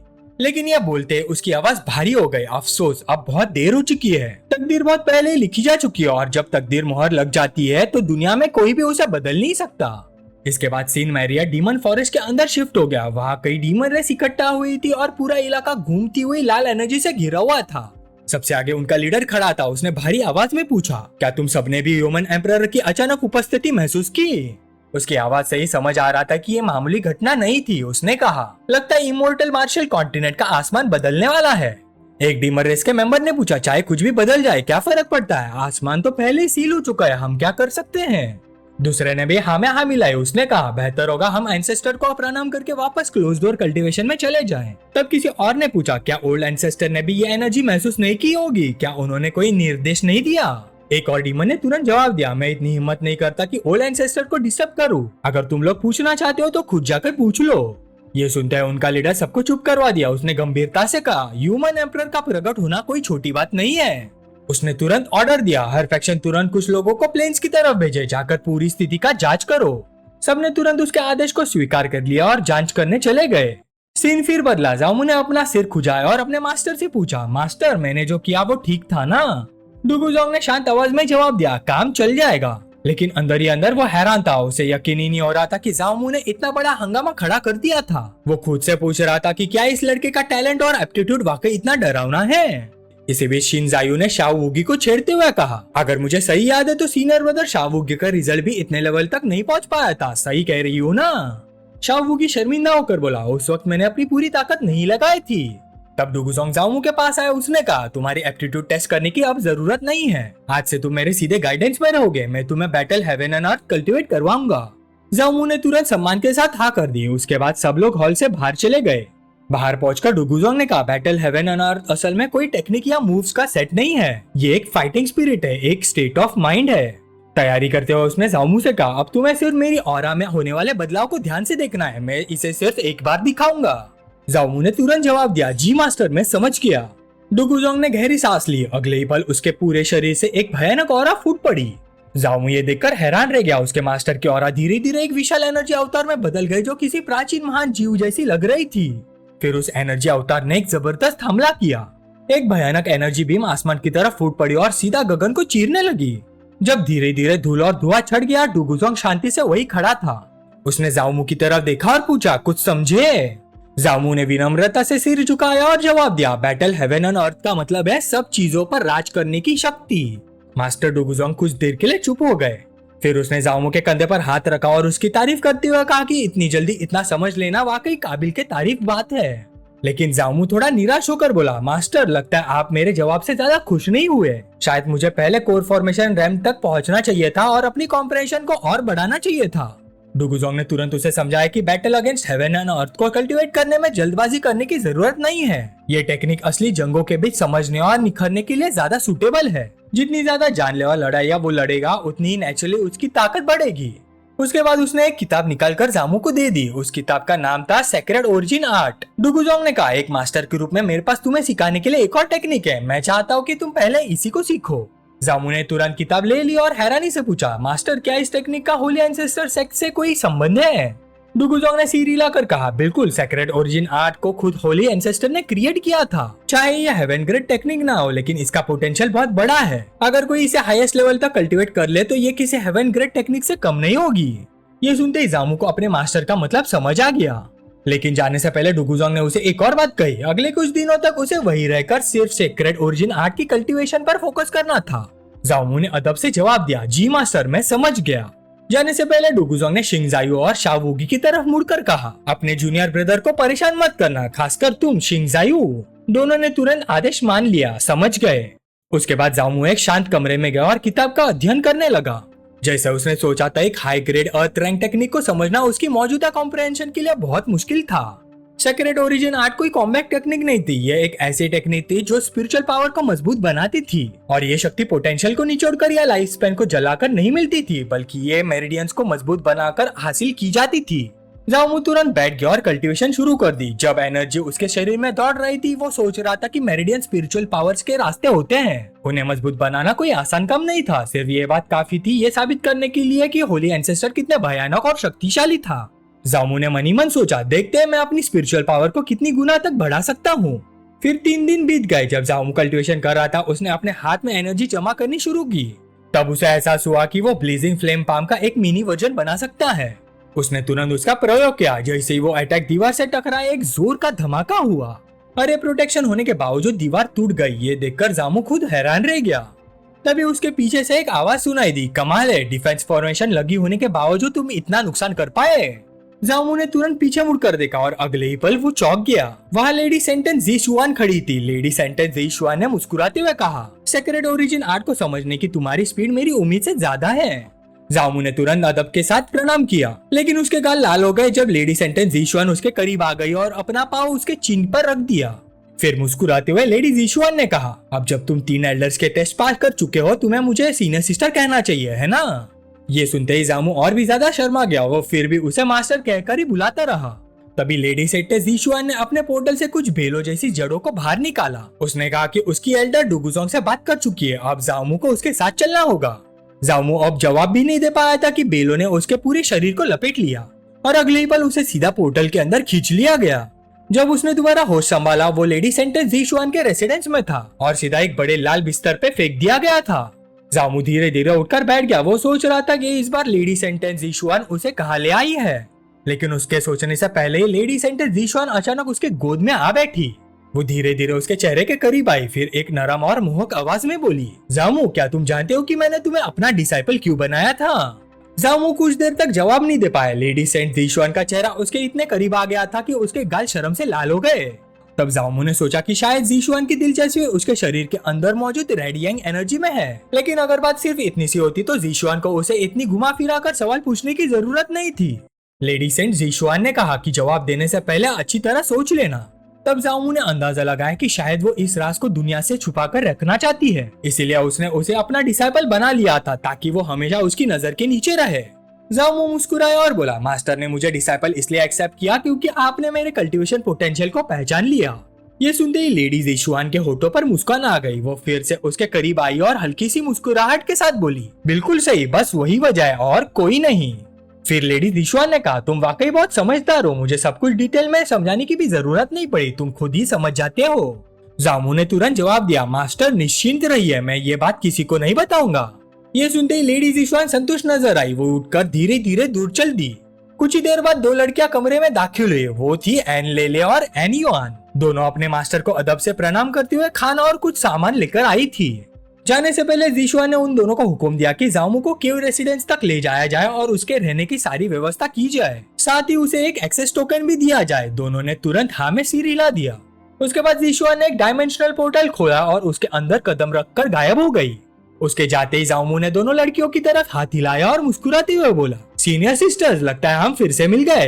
एन युआन ने यह सुनकर हल्का सा मुंह बना लिया, लेकिन एन लेले ने खुशी से उसका स्वागत किया। जामू उनके पास गया और उनको दोनों तरफ से दबोचकर हंसकर बोला, पिछली बार हमारी मुलाकात थोड़ी अजीब रही थी, अब तक मुझे ये भी नहीं पता था कि मैं तुम दोनों को किस नाम से बुलाऊं। एन लेले ने नखरे से सिर हिला दिया, मैं नहीं बताऊंगी। एन युआन ने उसे डांटा, तुम्हें ऐसे नहीं करना चाहिए, हमें सीनियर ब्रदर के साथ अच्छे से रहना चाहिए, आखिर हम काफी लंबे समय तक साथ रहने वाले हैं।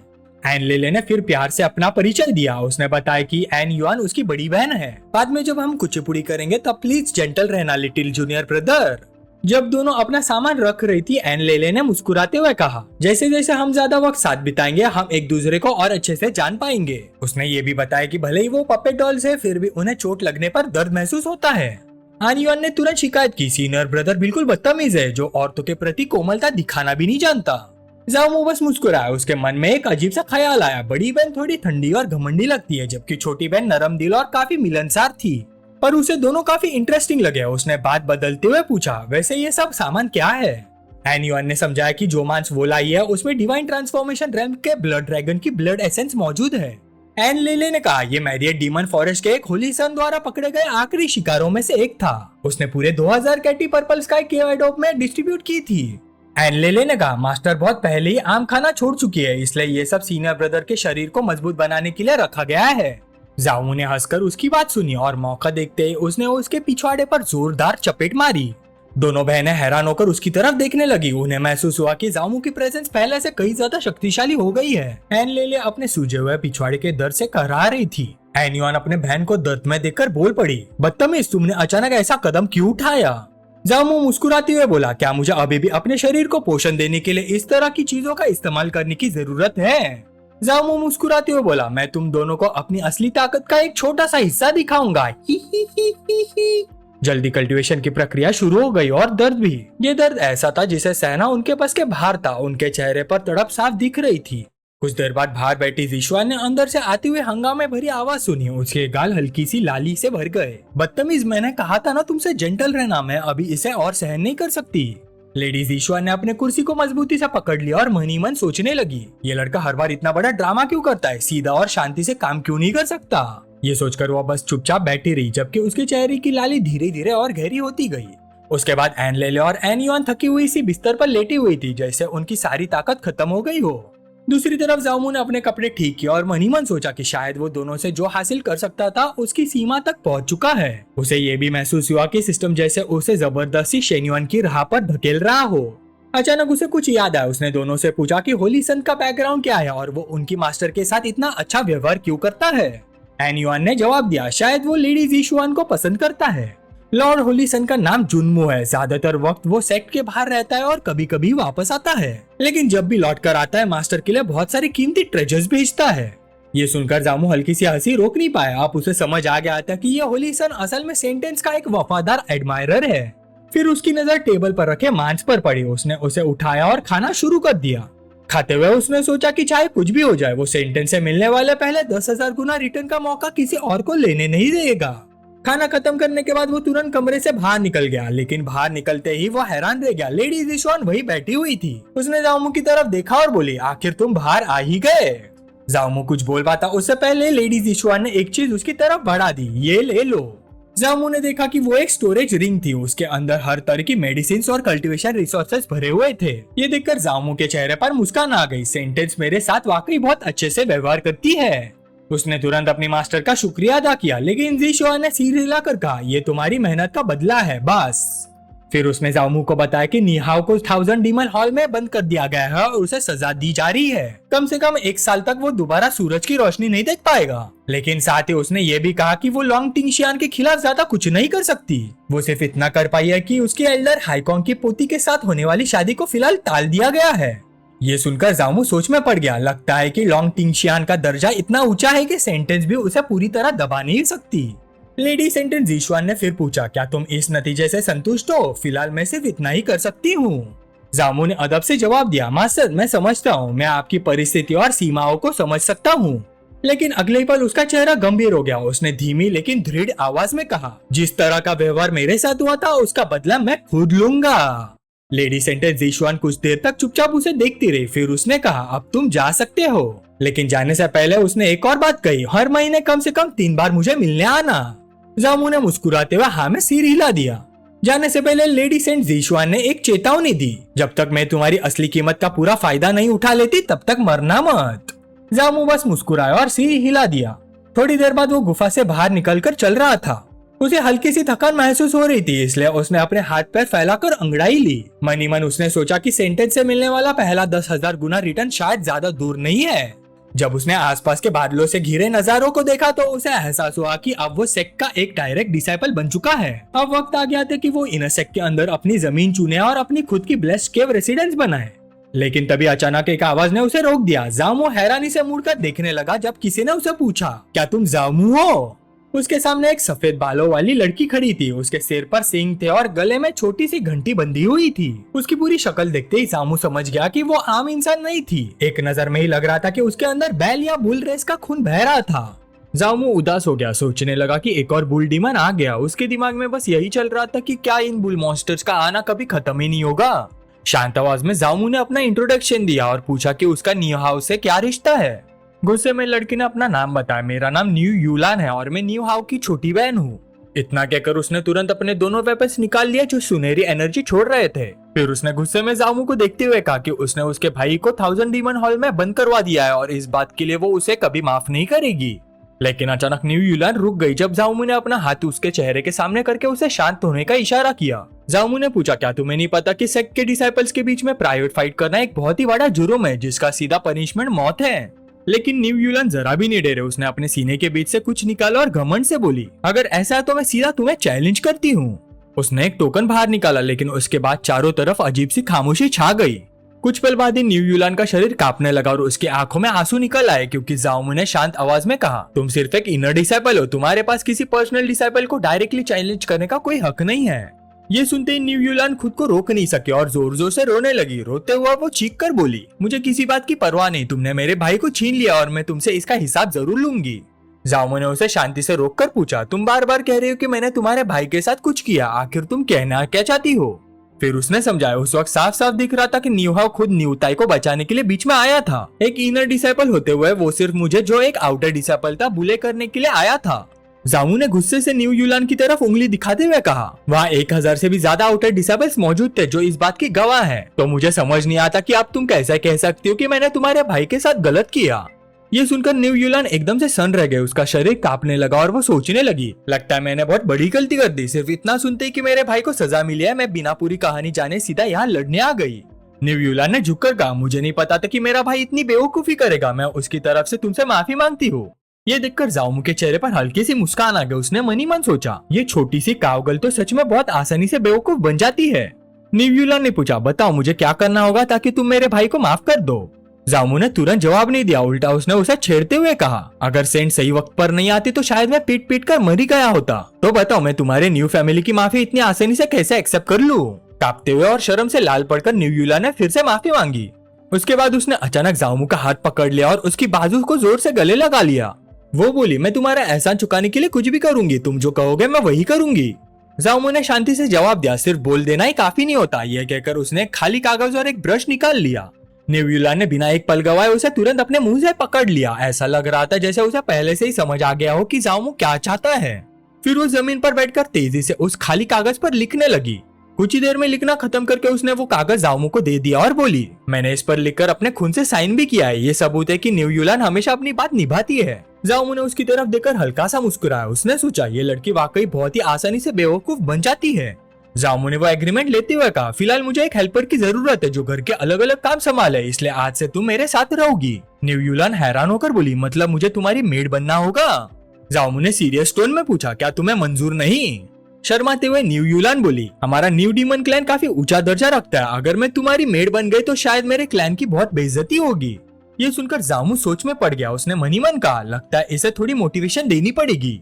इसलिए उसने पूछा, अच्छा बताओ तुम्हें सबसे ज्यादा क्या पसंद है? न्यू यूलान ने बिना सोचे जवाब दिया, मुझे सबसे ज्यादा खाना पसंद है। ये सुनते ही जामू ने तुरंत पहाड़ जितना ढेर सारा मीट निकाल दिया। ये देखकर न्यू यूलान की आंखें फट गई और इतना सारा मीट देखकर उसके मुंह में पानी आ गया। उसने हैरानी से जामू से पूछा, क्या ये सारा मीट फ्लड ड्रैगन का मीट है? जामू ने उसके सवाल का कोई जवाब नहीं दिया, बस इतना बोला, सिर्फ मेरी हेल्पर बन जाओ, फिर ये सारा खाना तुम्हारा होगा। ये सुनते न्यू यूलान ने जोर से थूक निकला और तुरंत हाँ में सिर हिला दिया। अगले पल वो घुटनों के बल बैठ गई और विनम्रता से बोली, मैं न्यू यूलान आज से अपनी मर्जी से सीनियर ब्रदर जामू की पर्सनल हेल्पर बनती हूँ। आज के बाद मैं आपके हर हुक्म को मानूंगी। मुस्कुराते हुए जामू उसके पास है और पूछा, तो अब तुम मुझे क्या बुलाओगी? शर्म से उसका चेहरा लाल हो गया, लेकिन उसने जोर लगाकर कहा, मैं आपको मास्टर बुलाऊंगी। जामू ने प्यार से न्यू यूलान के सिर पर हाथ फेरा और बोला, फ्लड ड्रैगन का मीट संभाल कर रखो, उसके बाद मेरे साथ चलो और मेरी केव रेसिडेंस को ठीक से सेट करने में मदद करो। इस वक्त जामू के चेहरे पर मुस्कान आ गई। उसका सिस्टम एक्टिवेट हुआ और नोटिफिकेशन आई, होस्ट ने 2000 जेंट फ्लड ड्रैगन मीट गिफ्ट किया। 2000x रिटर्न ट्रिगर हुआ, रिवॉर्ड 20 जेंट ट्रू ड्रैगन मीट। ये देखकर जामू और भी खुश हो गया। ट्रू ड्रैगन एक लेजेंडरी क्रिएचर था और सिस्टम ने इस बार भी कमाल की रिवॉर्ड दे दी थी। उसने फिर न्यू यूलान से कहा, मेरी नई केव रेसिडेंस को ठीक करने में मेरी मदद करो, मुझे कुछ वक्त के लिए अकेले रहकर कल्टीवेशन करनी है। दोनों हाथों में मीट के बड़े बड़े टुकड़े पकड़े हुए न्यू यूलान खुशी से बोली, मास्टर आप बेफिक्र रहिए, सब कुछ मुझ पर छोड़ दीजिए। कुछ देर बाद जामू को अपनी नई केव रेसिडेंस मिल गई। अंदर वो हवा में तैरते हुए कल्टीवेशन कर रहा था और उसके पूरे शरीर को नीली ऑरा ने घेर रखा था। मनी मन वो सोच रहा था, मेरे लेवल के ओपोनेंट्स को हराना मेरे लिए मुश्किल नहीं है, लेकिन मेरी बैटल टेक्निक्स अभी भी बहुत लिमिटेड है। फिर उसने अपना हाथ आगे बढ़ाया, उसकी उंगलियों से नीली एनर्जी निकलने लगी। वो बोला, अगर मैं कुछ और फॉर्मेशंस बना लूं तो मेरी कॉम्बैट स्ट्रेंथ एक नए लेवल पर पहुंच जाएगी। इसलिए उसने डिसाइड किया कि शुरुआत बेसिक फॉर्मेशन से ही करेगा। उसने सबसे पहले विंड फॉर्मेशन बनाना शुरू किया। ये एक बेसिक फॉर्मेशन थी जिसके लिए 39 डिवाइन रून्स को इंस्क्राइब करना पड़ता था। उसने अपनी एनर्जी चमकते हुए सिंबल्स में भेजी और धीरे धीरे एक फॉर्मेशन अरे तैयार हो गया। बाहर न्यू यूलान पहरा दे रही थी, तभी वहाँ सॉन्ग यूरन आ पहुंचे। उसने हैरानी से न्यू यूलान को देखा। पास आकर उसने पूछा, तुम कौन हो? क्या तुम बुल डीमन किंग की बेटी हो? न्यू यूलान ने हमें सिर हिलाकर जवाब दिया, लेकिन मेरी अभी की पहचान सिर्फ इतनी है कि मैं अपने मास्टर की हेल्पर हूँ।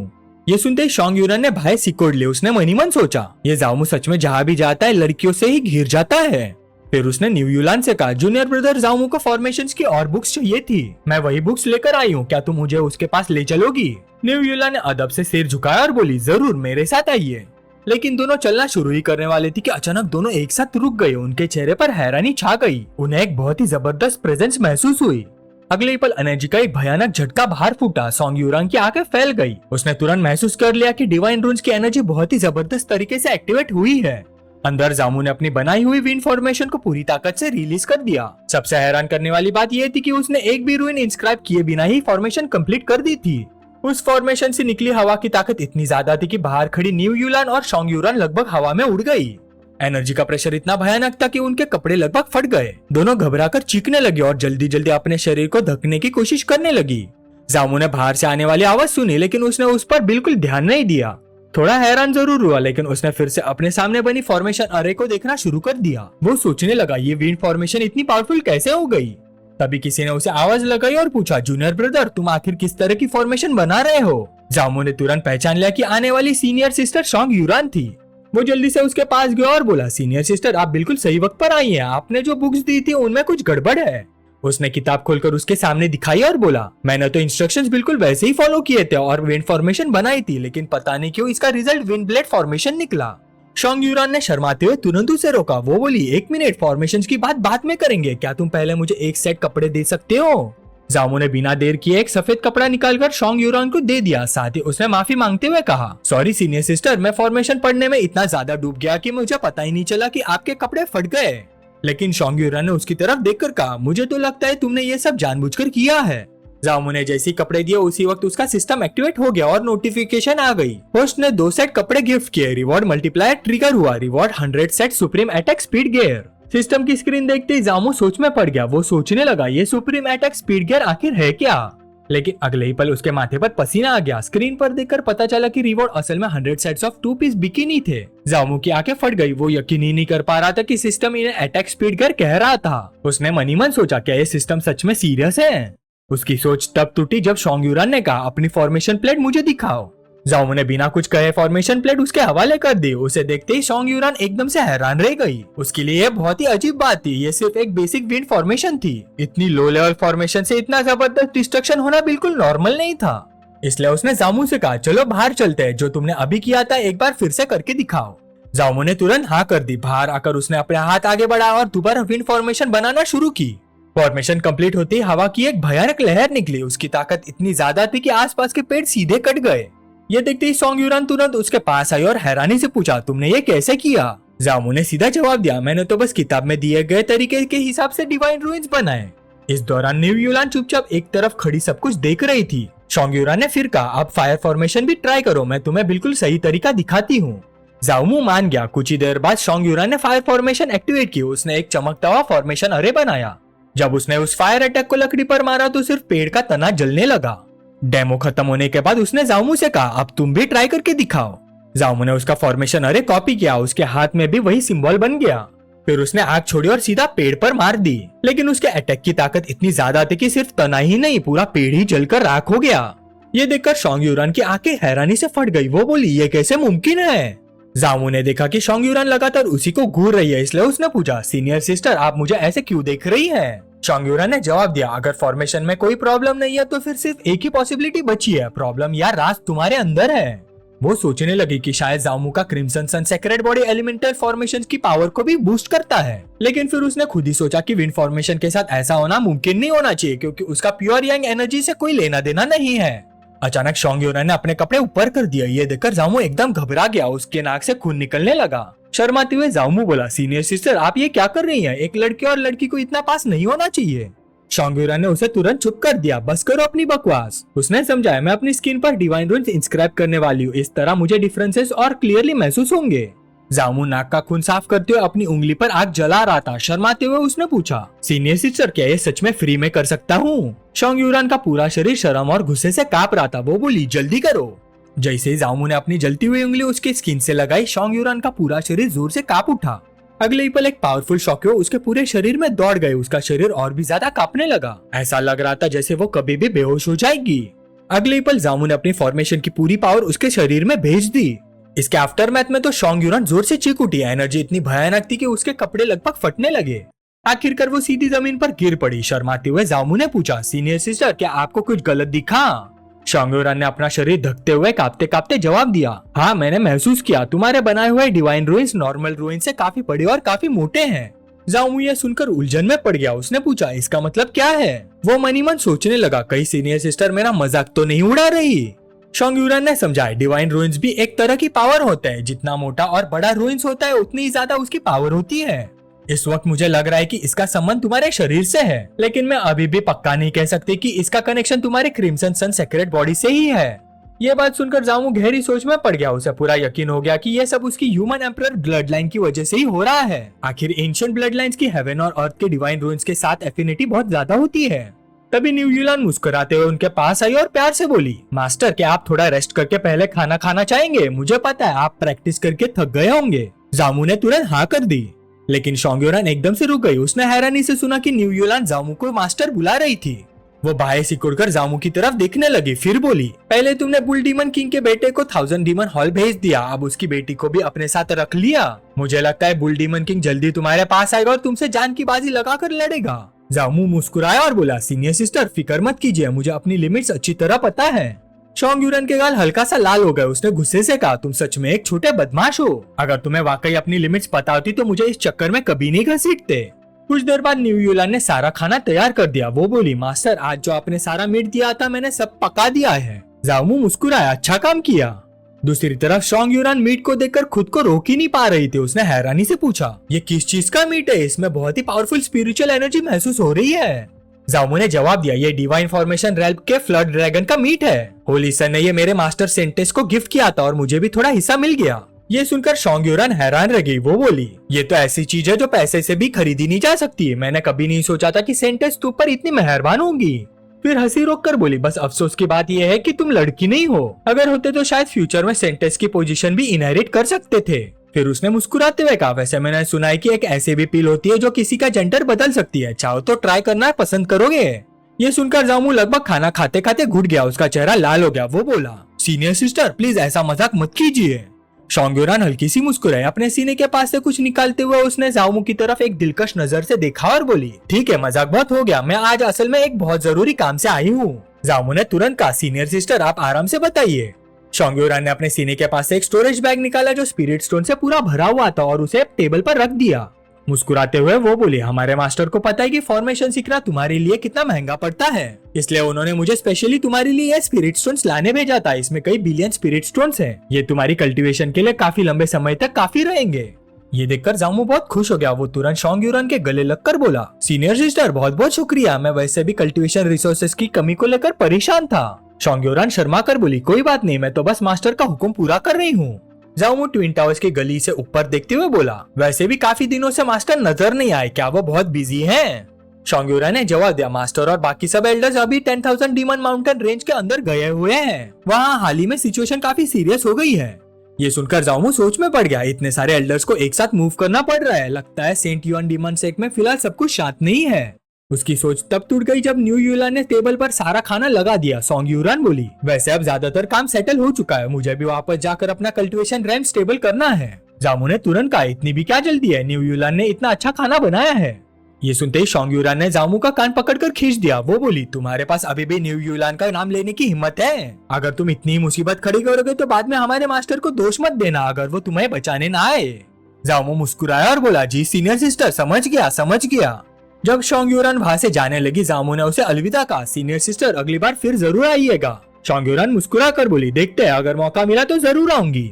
उसके जाने के बाद जामू ने अपनी नजर न्यू यूलान पर डाली। वो टेबल पर खाना सजा रही थी।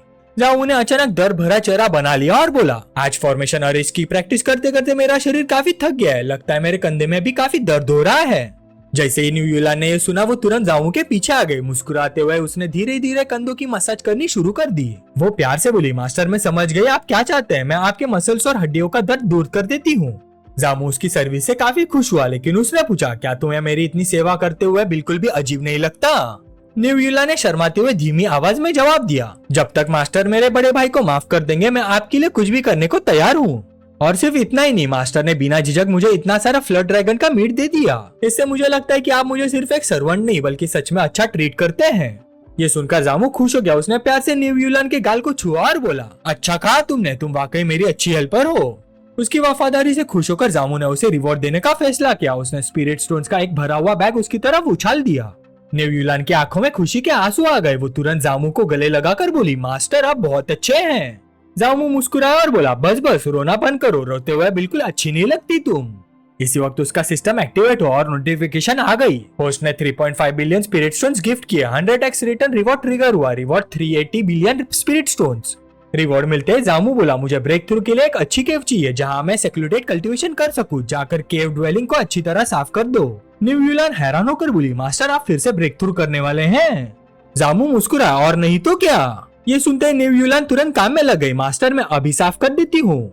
जब वो सफाई करने लगी, जामू ने मजाक में हल्का सा उसके पिछवाड़े पर थपकी मारी और घमंड से बोला, तुम्हारे मास्टर की कल्टीवेशन स्पीड तुम्हारी इमेजिनेशन से भी बियॉन्ड है। ये कहकर जामू सीधा केव ड्वेलिंग के अंदर चला गया। अंदर पहुंचते उसने सिस्टम को बुलाया और बोला, स्पिरिट स्टोन्स निकालो, मुझे ब्रेक थ्रू शुरू करना है। लेकिन जब सिस्टम ने स्पिरिट स्टोन्स निकाले, जामू एकदम हैरान रह गया। वो बोला, मेरे 380 स्पिरिट स्टोन्स कहाँ गए? यहाँ तो सिर्फ कुछ ही स्पिरिट स्टोन्स दिख रहे हैं। उसने तुरंत सिस्टम को पूछा, इसका मतलब क्या है? सिस्टम ने जवाब दिया, स्पिरिट स्टोन्स की क्वालिटी बहुत ज्यादा थी, ये टेम्पररी स्टोरेज की लिमिट से बाहर चली गई, इसलिए सिस्टम ने ऑटोमेटिकली उन्हें हाई ग्रेड स्पिरिट स्टोन्स में कन्वर्ट कर दिया। जामू ने ध्यान से उन स्पिरिट स्टोन्स को देखा। तब उसे पता चला कि एक हाई ग्रेड स्पिरिट स्टोन की value 10 billion normal spirit stones के बराबर थी। वो मनी मन बोलने लगा, ये कन्वर्जन रेशो थोड़ा ज्यादा ही नहीं है? सिस्टम ने तुरंत समझाया, टोटल स्पिरिचुअल की बिल्कुल भी कम नहीं हुई है, सिर्फ क्वालिटी अपग्रेड हुई है, इसलिए चिंता करने की जरूरत नहीं। ये सुनकर जामू संतुष्ट हो गया। उसने सोचा, जब तक स्पिरिचुअल की कम नहीं हुई तब तक सब ठीक है। उसने तुरंत हाई ग्रेड स्पिरिट स्टोन से एनर्जी एब्जॉर्ब करनी शुरू कर दी। एक एक करके उनकी भारी स्पिरिचुअल एनर्जी उसके शरीर में समाने लगी। बाहर नेव्यूलान चैन से बैठ ही नहीं पा रही थी। वो बार बार इधर उधर चल रही थी। उसके हाथ में मीट से भरी एक प्लेट थी। वो सोच रही थी, मास्टर काफी देर से सेक्लूडेड कल्टीवेशन में, पता नहीं उन्हें अंदर खाना दे आना चाहिए या नहीं। तभी केव का दरवाजा धीरे धीरे खुलने लगा। अगले ही पल उसके अंदर से एक जबरदस्त एनर्जी वेव बाहर निकली। नेव्यूलान हवा में पीछे की तरफ उछल गई। एनर्जी का प्रेशर इतना ज्यादा था कि उसके कपड़े भी हल्की सी फटने लगे। जैसे ही दरवाजा पूरी तरह खुला, गहरे धुएं के बीच से जामू की परछाई धीरे धीरे बाहर आती नजर आई। जब धुआं पूरी तरह हट गया, जामू मुस्कुरा कर बोला, हाई ग्रेड स्पिरिट स्टोन्स वाकई कमाल की चीज है। नेव्यूलान खुशी से बोली, जैसे मैंने सोचा था वैसे ही हुआ। मास्टर बहुत जल्दी फाउंडेशन एस्टेब्लिशमेंट के 9th लेयर तक पहुंच गए। जामू हल्का सा मुस्कुराया और बोला, पिछले कुछ दिनों में मुझे काफी रियलाइजेशन हुए हैं। बस अफसोस की बात यह है कि सारे स्पिरिट स्टोन्स फिर से खत्म हो गए। लगता है मुझे और ज्यादा रिसोर्सेज जमा करने पड़ेंगे। कपड़े ठीक करते हुए वो नेव्यूलान के पास आया और पूछा, क्या सेक्ट रेगुलर बेसिस पर डिसेबल्स को कल्टीवेशन रिसोर्सेज नहीं बांटता? नेव्यूलान ने हाँ में सिर हिलाया, जी मास्टर, आप डिसेबल कोर्टयार्ड जाकर अपना हिस्सा कलेक्ट कर सकते हैं। जामू बोला, वैसे भी मुझे अपना पर्सनल डिसेबल टोकन एक्सचेंज करना है, उसी के साथ कल्टीवेशन रिसोर्सेज भी ले लेता हूँ, मेरी करंट प्रॉब्लम भी सॉल्व हो जाएगी। ये डिसाइड करके जामू डिसेबल कोर्टयार्ड की तरफ निकल गया। जाते वक्त उसने नेव्यूलान से कहा, मैं जल्दी वापस आ जाऊंगा। नेव्यूलान मुस्कुरा कर बोली, मास्टर तब तक मैं हम दोनों के लिए डिनर तैयार कर देती हूँ। जामू पूरी तरह निकलने वाला था कि उसने एक चमकती हुई 7th रैंक विंड वॉक पिल निकाल ली। ये पिल उड़ने की स्पीड को बहुत ज्यादा बढ़ा देती थी और साथ ही विंड एलिमेंट की एफिनिटी भी इम्प्रूव करती थी। इसलिए चाहे ये काफी महंगी थी, लेकिन सफर के लिए बिल्कुल परफेक्ट थी। जामू ने बिना देर किए उसे निगल लिया। अगले पल उसके पूरे शरीर से जबरदस्त एनर्जी फूट पड़ी और उसकी फ्लाइंग स्पीड एकदम से कई गुना बढ़ गई और वो बिजली की तरह आसमान में उड़ने लगा। उड़ते उड़ते उसने सोचा, वैसे भी सीनियर सिस्टर लूची के रेसिडेंस यही पास में है, चलो पहले उनसे भी मिल लेते हैं। लेकिन जैसे ही वो सीनियर सिस्टर लूची के रेसिडेंस के पास पहुंचा, वो एकदम रुक गया। पूरा एरिया गार्ड से घिरा हुआ था। हर तरफ से बहुत ही पावरफुल एनर्जी महसूस हो रही थी। जामू तुरंत समझ गया कि सीनियर सिस्टर लूची को हाउस अरेस्ट में रखा गया है। उसने मनी मन सोचा, क्या ये लू हाईकोंग की सजा है या फिर लॉन्ग टिंगजियान की बदले की चाल? तभी उसने अचानक एक बहुत ही खौफनाक प्रेजेंस महसूस की। उसका चेहरा तुरंत सीरियस हो गया। ध्यान से महसूस करने पर उसे पता चला कि वहाँ कुल 50 डीमन कल्टीवेटर्स तैनात थे और सबके सब कोर फॉर्मेशन रेल्म के एक्सपर्ट्स थे। जामू ने तुरंत अंदाजा लगा लिया कि अपनी करंट स्ट्रेंथ के साथ वो इतने सारे कोर फॉर्मेशन रेल्म एक्सपर्ट का सामना बिल्कुल नहीं कर सकता। इसलिए उसने पीछे हटने का फैसला किया। उसने मनी मन कहा, सीनियर सिस्टर लूची, बस कुछ दिन और सब्र कीजिए। जैसे मैं कोर फॉर्मेशन रेल्म में ब्रेक थ्रू कर लूंगा, मैं जरूर वापस आऊंगा और आपको यहाँ से निकाल कर ले जाऊंगा। इसी दौरान सीनियर सिस्टर लूची को अचानक जामू की प्रेजेंस महसूस हुई। वो तुरंत खिड़की की तरफ मुड़कर बाहर देखने लगी। जैसे ही जामू डिसेबल कोर्टयार्ड पहुंचा, वो जल्दी से नीचे उतर गया और देखा कि वहाँ बहुत सारे डिसेबल्स जमा थे।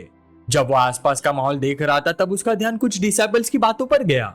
उनमें से एक जोर जोर से बोल रहा था कि कितनी बदकिस्मती की बात है, इतनी बड़ी लड़ाई लड़ने के बाद उसे सिर्फ 3000 कंट्रीब्यूशन पॉइंट्स मिले, लेकिन उसका 4th रैंक डिफेंसिव आर्टिफैक्ट भी बर्बाद हो गया। उसका साथी बोला, बस कर यार, उस बात का जिक्र मत कर। मैं भी अपनी 5th रैंक फ्लाइंग स्वॉर्ड खोल चुका हूँ, जिसे खरीदने के लिए मैंने मीराट डीमन फॉरेस्ट में बहुत टाइम तक मेहनत की थी। फिर तीसरा बोला, आजकल डिमोनिक बीस्ट काफी ज्यादा वॉयलेंट होते जा रहे हैं। हाँ, कंट्रीब्यूशन पॉइंट्स कमाने की चांसेस बढ़ गए, लेकिन इतने डेंजरस मिशंस के शेड्यूल हमसे संभाले नहीं जा सकते। ये सब सुनकर जामू को समझ आ गया कि मेरे डीमन फॉरेस्ट की सिचुएशन अब ऑर्डिनरी डिसाइपल्स को भी अफेक्ट कर रही थी। वो अभी इसी बारे में सोच ही रहा था कि अचानक किसी ने उसे चिल्लाकर बोला, हट जा रास्ते से। लेकिन जामू हिला तक नहीं, बस ठंडी नजरों से उन लोगों को घूरता रहा। सामने खड़े तेज चेहरे और नुकीले कानों वाले आदमी ने तुरंत उसे पहचान लिया। अरे तू तो वही ह्यूमन क्लैन का नया प्रमोटेड पर्सनल डिसाइपल जामू है ना। फिर वो घमंड से बोला, वैसे हमारे डिसाइपल कोर्टयार्ड में तुम जैसे बड़े आदमी का क्या काम है। उसके पास खड़ी एक औरत हंसकर बोली, मैंने सुना ये सिर्फ सिफारिश की वजह से इतना ऊपर पहुंचा है, लेकिन मानना पड़ेगा चेहरा काफी हैंडसम है। वो आदमी मजाक उड़ाते हुए बोला, क्या बोलता है, आज रात मेरी सर्विस करेगा, बदले में कुछ मिलियन स्पिरिट स्टोन्स दे दूंगा। आसपास खड़े कई डिसाइपल्स भी जामू का मजाक उड़ाने लगे। एक बोला, ये इंसान तो बहुत रोडू लगता है। दूसरा हंसकर बोला, अगर हम इसे थोड़ा और चिढ़ाएंगे ना तो ये पक्का रो पड़ेगा। तीसरा बोला, और फिर ह्यूमन क्लैंस के एल्डर के पास भागकर शिकायत करेगा, तब तो हमारी खैर नहीं। जामू ने सिर्फ ठंडी आवाज में पूछा, तुम लोग बोलना खत्म कर चुके? इतना कहकर उसके पूरे शरीर से खून जैसी लाल एनर्जी फूट निकली। उसकी आंखें तेज चमकने लगी और उसने ठंडी आवाज में कहा, अगर मरना नहीं चाहते तो मेरी नजरों के सामने से दफा हो जाओ। लेकिन दोनों दुश्मन बिल्कुल भी नहीं डरे। उन्होंने एक दूसरे की तरफ देखा और हंसने लगे। एक घटिया इंसान होके इतना घमंड, क्या तू भूल गया हम कौन हैं? लॉन्ग टियांगशांग मास्टर को नाराज करके भी इतनी अकड़ दिखा रहा है, लगता है तुझे सच में मौत चाहिए। जैसे ही जामू ने लॉन्ग टियांगशांग का नाम सुना, उसके होठों पर हल्की सी मुस्कान आ गई। वो मजाक उड़ाते हुए बोला, अच्छा तो तुम दोनों लॉन्ग टियांगशांग के कुत्ते हो? वैसे भी तुम दोनों लड़ाई ढूंढ ही रहे हो। अच्छा है, मेरे हाथ भी काफी देर से खुजली कर रहे थे, चलो थोड़ी देर तुम लोगों के साथ खेल ही लेता हूँ। ये कहकर उसने अपना टोकन जमीन पर फेंका। अगले पल एक ग्रीन बैरियर बन गया, जिसके अंदर अब वो सब आराम से लड़ सकते थे। जामू ने घमंड भरी मुस्कान के साथ उन्हें चैलेंज दिया, आओ दिखाओ जरा तुम जैसे छोटे डिमोनिक कीड़े क्या कर सकते हो। तीनों बुरी तरह से गुस्से से भर गए। उनमें से एक गर्जा, एक फाउंडेशन एस्टेब्लिशमेंट कल्टीवेटर हो क्या हम तीनों कोर फॉर्मेशन डीमन कल्टीवेटर को चैलेंज कर रहा है? लगता है तुझे सच में मरना है। सबसे पहले सांप जैसी शक्ल वाली औरत ने हमला किया। उसने अपनी बहुत लंबी जीभ सीधा जामू की तरफ फेंकी। जामू बिल्कुल भी नहीं घबराया। उसने ठंडी नजर से देखते हुए कहा, तुम डीमंस कभी नहीं बदलोगे, जैसे मैंने सोचा था, तुम सब बेकार हो। अगले ही पल उसने बिजली की रफ्तार से उस औरत की लंबी जीभ पकड़ ली। उसके होठों पर एक मुस्कान आई। तुरंत उसने अपनी पर्पल लाइटनिंग बाइंड टेक्निक चला दी। तेज बैंगनी बिजली उस जीप के रास्ते उस औरत के पूरे शरीर में दौड़ गई। जबरदस्त दर्द से सांप औरत जोर से चीख उठी। ये देखकर आसपास के डिसाइपल्स की आंखें फट गई। एक डिसाइपल हैरानी से बोला, मैं भी पर्पल लाइटनिंग यूज करता हूँ, लेकिन जामू की टेक्निक मेरी टेक्निक से इतनी ज्यादा पावरफुल कैसे हो सकती है? दूसरा बोला, इसलिए तो इसे आउटर सेट का टॉप जीनियस कहा जाता है, इसे बिल्कुल भी हल्के में नहीं लेना चाहिए। कुछ और लोग बोले, ये तो बात सही है, लेकिन सिर्फ इतने से अटैक से वो अपने तीनों दुश्मनों को नहीं हरा पाएगा। सांप औरत गुस्से से चीखी, ज्यादा हीरो मत बन। इतना कहकर उसने बिना झिझक अपनी ही जीभ काट दी ताकि उसके शरीर में दौड़ रही बिजली का कनेक्शन टूट जाए। उसके बाद वो तुरंत उछलकर हवा में पहुंच गए और अपनी पूंछ से अगला हमला तैयार कर लिया। उसने पूरी ताकत से अपनी विशाल पूंछ घुमाई और सीधा जामू पर जोर का वार कर दिया। ये सब देखकर आसपास के डिसाइपल शॉक में जम गए। उसके दुश्मन की स्पीड इतनी ज्यादा थी कि अगर उसकी वो पूंछ उनमें से किसी को लग जाती तो एक ही पल में उसकी हड्डियां और खून दोनों ही चूर चूर हो जाते। सबके मन में एक ही बात चल रही थी, चाहे जामू कितना भी पावरफुल हो, आखिर है तो इंसान ही। इसलिए उन्हें पूरा यकीन था कि अब लड़ाई खत्म है और जामू का बचना नामुमकिन है। लेकिन अगली पल सबकी आंखें फट गई। जामू सीधा उस सांप औरत के अटैक के सामने खड़ा हो गया। उसने अपनी उंगलियां उसकी विशाल पूंछ में घुसा दी और पूरी ताकत से उसका शरीर धक्का देकर दूर उड़ा दिया। ये देखकर सारे डिसाइपल सन रह गए। ये इतनी खतरनाक फिजिकल स्ट्रेंथ! कुछ लोग तो हैरान होकर बोल पड़े, ये पक्का इंसान ही है ना। सांप औरत जोर से उड़ती हुई अपने दोनों साथियों के पास जाकर बुरी तरह जमीन पर जा गिरी। गुस्से से उसने तुरंत चिल्लाकर हुक्म दिया, इसे मार डालो, बाद में जो भी सजा मिलेगी उसकी जिम्मेदारी मेरी होगी, तुम लोग अंजाम की बिल्कुल फिक्र मत करो। दोनों ने बिना देर किए एक साथ तलिस्मान निकाल लिया। उन्होंने जोर से चिल्लाया, स्लॉटर फॉर्मेशन एक्टिवेट। अगले पल उन दोनों के शरीर से खूनी लाल ऑरा फूट निकली और वो ऑरा धीरे धीरे मिलकर एक डरावनी एनर्जी फिगर का रूप लेने लगी। ये देखकर जामू की आंखें हल्की सी सिकुड़ गई। लगता है अब मुझे भी थोड़ा सीरियस होना पड़ेगा। उसने अपनी हथेली में जलती हुई आग जमा करनी शुरू कर दी। जब उसने उसे छोड़ा तो वो तुरंत एक भयानक आग के भेड़िए का रूप लेकर दुश्मन की एनर्जी फिगर की तरफ दौड़ पड़ा। लेकिन जब जामू ने देखा कि उसका अटैक रोक लिया गया है तो उसने बिना हिचकिचाए उस आग के भेड़िए का एक और सिर बना दिया। अब वो 2 सिर वाला फायरवुल्फ बन चुका था। मुस्कुराते हुए उसने पूछा, अब बताओ, अगर मैं अपनी ताकत 2 गुना कर दूं तब भी रोक पाओगे? लेकिन उसका अटैक दुश्मन तक पहुंचता उससे पहले बैरियर के बाहर से डीमन सेक्ट का एक एल्डर जोर से चिल्लाया, रुको, उन्हें मत मारो। जामू ने बिल्कुल ठंडी आवाज में जवाब दिया, अब बहुत देर हो चुकी है। उसके ये बोलते ही उसका भयानक आग वाला अटैक सीधा उन घमंडी डिसाइपल्स को निकल गया जो कुछ देर पहले उसका मजाक उड़ा रहे थे। कुछ ही पलों में उनकी चीखें आग के समुद्र में गायब हो गई। जब धमाका खत्म हुआ तो धीरे धीरे धुआं छटने लगा, साथ ही हरा बैरियर भी गायब हो गया। तभी डीमन सेक्ट का एल्डर तेज कदमों से जामू के पास आया। उसका चेहरा गुस्से से लाल हो चुका था। उसकी आंखें खूनी लाल रोशनी से चमक रही थी। गुस्से से कांपते हुए वो गरजा, देखा तूने क्या कर दिया? तेरी वजह से हमारे 3 इनर सेक्ट डिसेबल्स मर गए। इसका हिसाब तुझे जरूर चुकाना पड़ेगा। इतना बड़ा इल्जाम सुनने के बाद भी जामू सीधा खड़ा रहा। उसके चेहरे पर डर का नामो निशान तक नहीं था। उसने शांत आवाज में जवाब दिया, तो क्या हुआ अगर मैंने उन्हें मार दिया? उसकी बेपरवाह आवाज ने बुड्ढे का गुस्सा और भी भड़का दिया। अब उसका सब्र पूरी तरह टूट चुका था। उसने अपना हाथ उठाया। उसकी हथेली से चमकती हुई नीली एनर्जी जोर जोर से निकलने लगी। वो गरज कर बोला, तू ही पहले हमला करने वाला था, इसलिए अब जो मैं करूंगा उसके लिए मुझे दोष मत देना। ये कहकर उसने अपना हाथ आगे बढ़ाया। पल भर में ही उसका हाथ बढ़ता ही चला गया। देखते ही देखते वो एक विशाल हाथ बन गया जिसकी परछाई पूरी बैटलफील्ड पर छा गई। अब वो सीधा जामू को कुचलने के लिए नीचे गिरा था, लेकिन जामू भी पीछे हटने वालों में से नहीं था। उसने तुरंत अपनी purple lightning bind technique activate कर दी। उसकी दोनों हथेलियों में भयानक बैंगनी बिजलियां गरजने लगी। एक तेज स्विंग के साथ उसने उन बैंगनी बिजलियों को उस विशाल हाथ की तरफ फेंका, लेकिन इस बार जामू बुरी तरह दब गया। बुड्ढे की ताकत इतनी ज्यादा थी कि उसने पूरी पर्पल लाइटनिंग बाइंड को पल भर में तोड़ दिया। अगले ही पल उस विशाल हाथ ने जामू की जांघ पर जोर का वार कर दिया। साथ ही बुड्ढा हंसकर उसका मजाक उड़ाने लगा। बस इतनी सी टेक्निक से मुझे रोकने का सपना देख रहा था। खुशकिस्मती से जामू वक्त रहते वहां से बचकर निकल गया। वो तेज रफ्तार से पीछे हटा और दुश्मन से कुछ दूरी बना ली। तब उसने महसूस किया कि उसका पिछला अटैक बुड्ढे को छू तक नहीं पाया था। ना उसे कोई चोट लगी, ना एक खरोच तक आई। जामू के मन में तुरंत एक सवाल उठा, आखिर ये बुड्ढा किस रैंक तक पहुंच चुका है जो इतना ज्यादा पावरफुल है? लेकिन उसके पास सोचने का वक्त ही नहीं था। अचानक उसने देखा कि बुड्ढे का दूसरा हाथ पहले से भी ज्यादा बड़ा और तेज रफ्तार से उसकी तरफ बढ़ रहा था। इस भयानक खतरे को देखते ही जामू ने तुरंत अपनी हथेली में एक जलती हुई अंगूठी निकाल ली। उसकी आंखों में एक तेज चमक उभर आई। अब वो उस जलती हुई रिंग की भयानक ताकत का इस्तेमाल करके उस विशाल हाथ का सामना करने के लिए पूरी तरह तैयार था। जब दोनों की ताकत एक दूसरे से टकराने ही वाली थी, तभी अचानक पूरे बैटलफील्ड में एक सख्त और दबदबे वाली औरत की आवाज गूंज उठी, बस। उस आवाज में इतनी ऑथोरिटी थी कि जामू और वो बुड्ढा एक ही पल में रुक गए और दोनों ने एक साथ उस आवाज की तरफ मुड़कर देखा। थोड़ी देर में सामने से एक बेहद खूबसूरत और बेहद अट्रैक्टिव औरत धीरे धीरे चलती हुई नजर आई। उसके लंबे सफेद बाल हवा में लहरा रहे थे। उसने सीधा बुड्ढे की तरफ देखा और ठंडी आवाज में पूछा, क्या तुम फिर से सेक्ट के नए डिसाइपल को बुली कर रहे हो? जरा भी शर्म नहीं आती तुम्हें? जैसे ही बुड्ढे ने उस औरत को पहचाना, उसके चेहरे का रंग ही उड़ गया। उसके माथे पर ठंडा पसीना आ गया और उसका सारा घमंड पल भर में ही गायब हो गया। घबराहट में उसने तुरंत कहा, डायरेक्टर हान। यह नाम सुनते ही जामू सोच में पड़ गया। डायरेक्टर हान। वो याद करने की कोशिश करने लगा कि आखिर ये कौन है, लेकिन उसके कुछ बोलने से पहले ही बुड्ढे ने कांपती हुई उंगली से जामू की तरफ इशारा किया। उसने जल्दी से डायरेक्टर हान को बताया, इस जामू ने बिना किसी वजह से हमारे 3 इनर डिसेबल्स को मार दिया। बताइए इतना भयानक जुर्म का हिसाब सेक्ट को कैसे दिया जाएगा? जब डायरेक्टर हान ने जामू का नाम सुना तो उसकी नजर तुरंत उस पर टिक गई। उसकी आंखें एकदम तेज हो गई। उस नजर का प्रेशर इतना ज्यादा था कि जामू भी एक पल के लिए चौंक गया। उसके माथे पर हल्की पसीने की बूंद उभर आई। अगले पल डायरेक्टर हान सीधा उसके सामने आ खड़ी हुई। उसने ध्यान से उसका चेहरा देखा और पूछा, तो तुम ही जामू हो? जामू ने शांत आवाज में जवाब दिया, जी मैं ही जामू हूँ। उसके बाद उसने अदब से पूछा, क्या आप ही इनर सेक्ट डिसाइपल कोर्टयार्ड की इंचार्ज है बिग सिस्टर? अंदर ही अंदर जामू का दिमाग तेजी से काम कर रहा था। उसने सोचा, जो शख्स एक इतने घमंडी डीमन क्लैन एल्डर को भी डरा दे वो आम इंसान हो ही नहीं सकता। ये जरूर इनर सेक्ट डिसाइपल कोर्टयार्ड की सबसे बड़ी अथॉरिटी होंगी। जब उस खूबसूरत औरत ने सुना कि जामू ने उसे बिग सिस्टर कहा तो उसके होठों पर हल्की सी मुस्कान आ गई। उसने मनी मन सोचा, तो ये लड़का वैसे ही मीठा बोलने वाला है जैसे बाहर अफवाहें चल रही थी। लगता है ये बिल्कुल भी सीधा साधा डिसाइपल नहीं है। कुछ देर की खामोशी के बाद उसने फॉर्मल तरीके से अपना परिचय दिया, मेरा नाम हैनरोंग है, मैं प्रेस्टिजियस सेकंड एल्डर की पर्सनल डिसाइपल हूँ और फिलहाल मैं ही acting director of inner sect disciple courtyard हूँ। अपना परिचय देने के बाद उसका चेहरा फिर से सीरियस हो गया। उसने जामू की तरफ उंगली उठाई और पूछा, अब सच सच बताओ तुमने मेरे कोर्टयार्ड के अंदर ही अपने फेलो डिसाइपल्स को इतनी बेरहमी से क्यों मार दिया?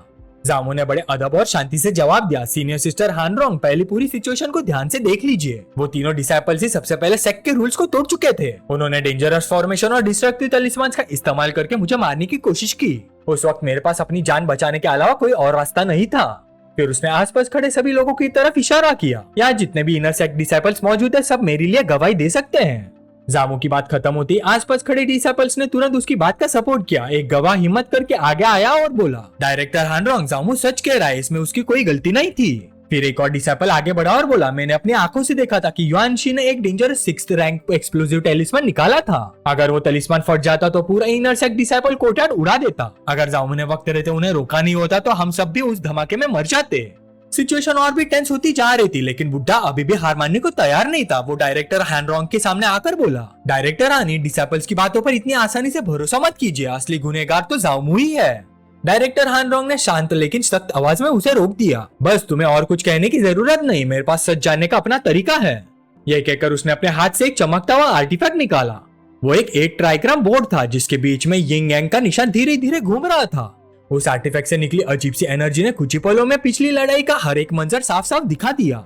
अब उसके सामने पूरी सच्चाई खुल चुकी थी कि असल में वहाँ क्या हुआ था। ये सब देखकर बुड्ढा पूरी तरह से शॉक हो गया। उसे समझ आ गया था कि अब सच छुपाने का कोई रास्ता नहीं बचा। वही दूसरी तरफ जाओमू भी अंदर ही अंदर हैरान रह गया। उसने सोचा, जैसे एक एक्टिंग डायरेक्टर से उम्मीद की जाती है, वैसे इसके पास भी इतना पावरफुल सर्विलेंस आर्टिफैक्ट होना बिल्कुल नेचुरल है।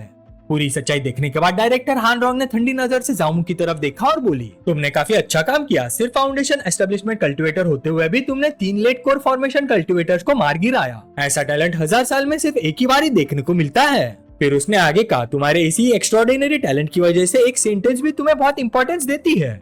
ये सुनकर जामू हल्का सा शर्मा गया। उसने अदब से जवाब दिया, सीनियर सिस्टर हानरोंग, आप मेरी इतनी तारीफ कर रही हैं। मुझे लगता है आप मेरी एबिलिटीज को कुछ ज्यादा ही बढ़ा चढ़ाकर देख रही हैं। ये कहने के बाद जामू ने हल्का सा मुस्कुराते हुए बुड्ढे की तरफ देखा, फिर हानरोंग से बोला, अब जब पूरी सच्चाई सबके सामने आई गई है तो क्या मैं अब आराम से यहाँ से जा सकता हूँ? हानरोंग ने शांत लेकिन सीरियस आवाज में जवाब दिया, चाहे युआनशी और उसके दोनों साथी दोषी क्यों ना हो, फिर भी 3 इनर डिसाइपल्स की मौत कोई छोटी बात नहीं है। इस मामले को यूं ही खत्म नहीं किया जा सकता।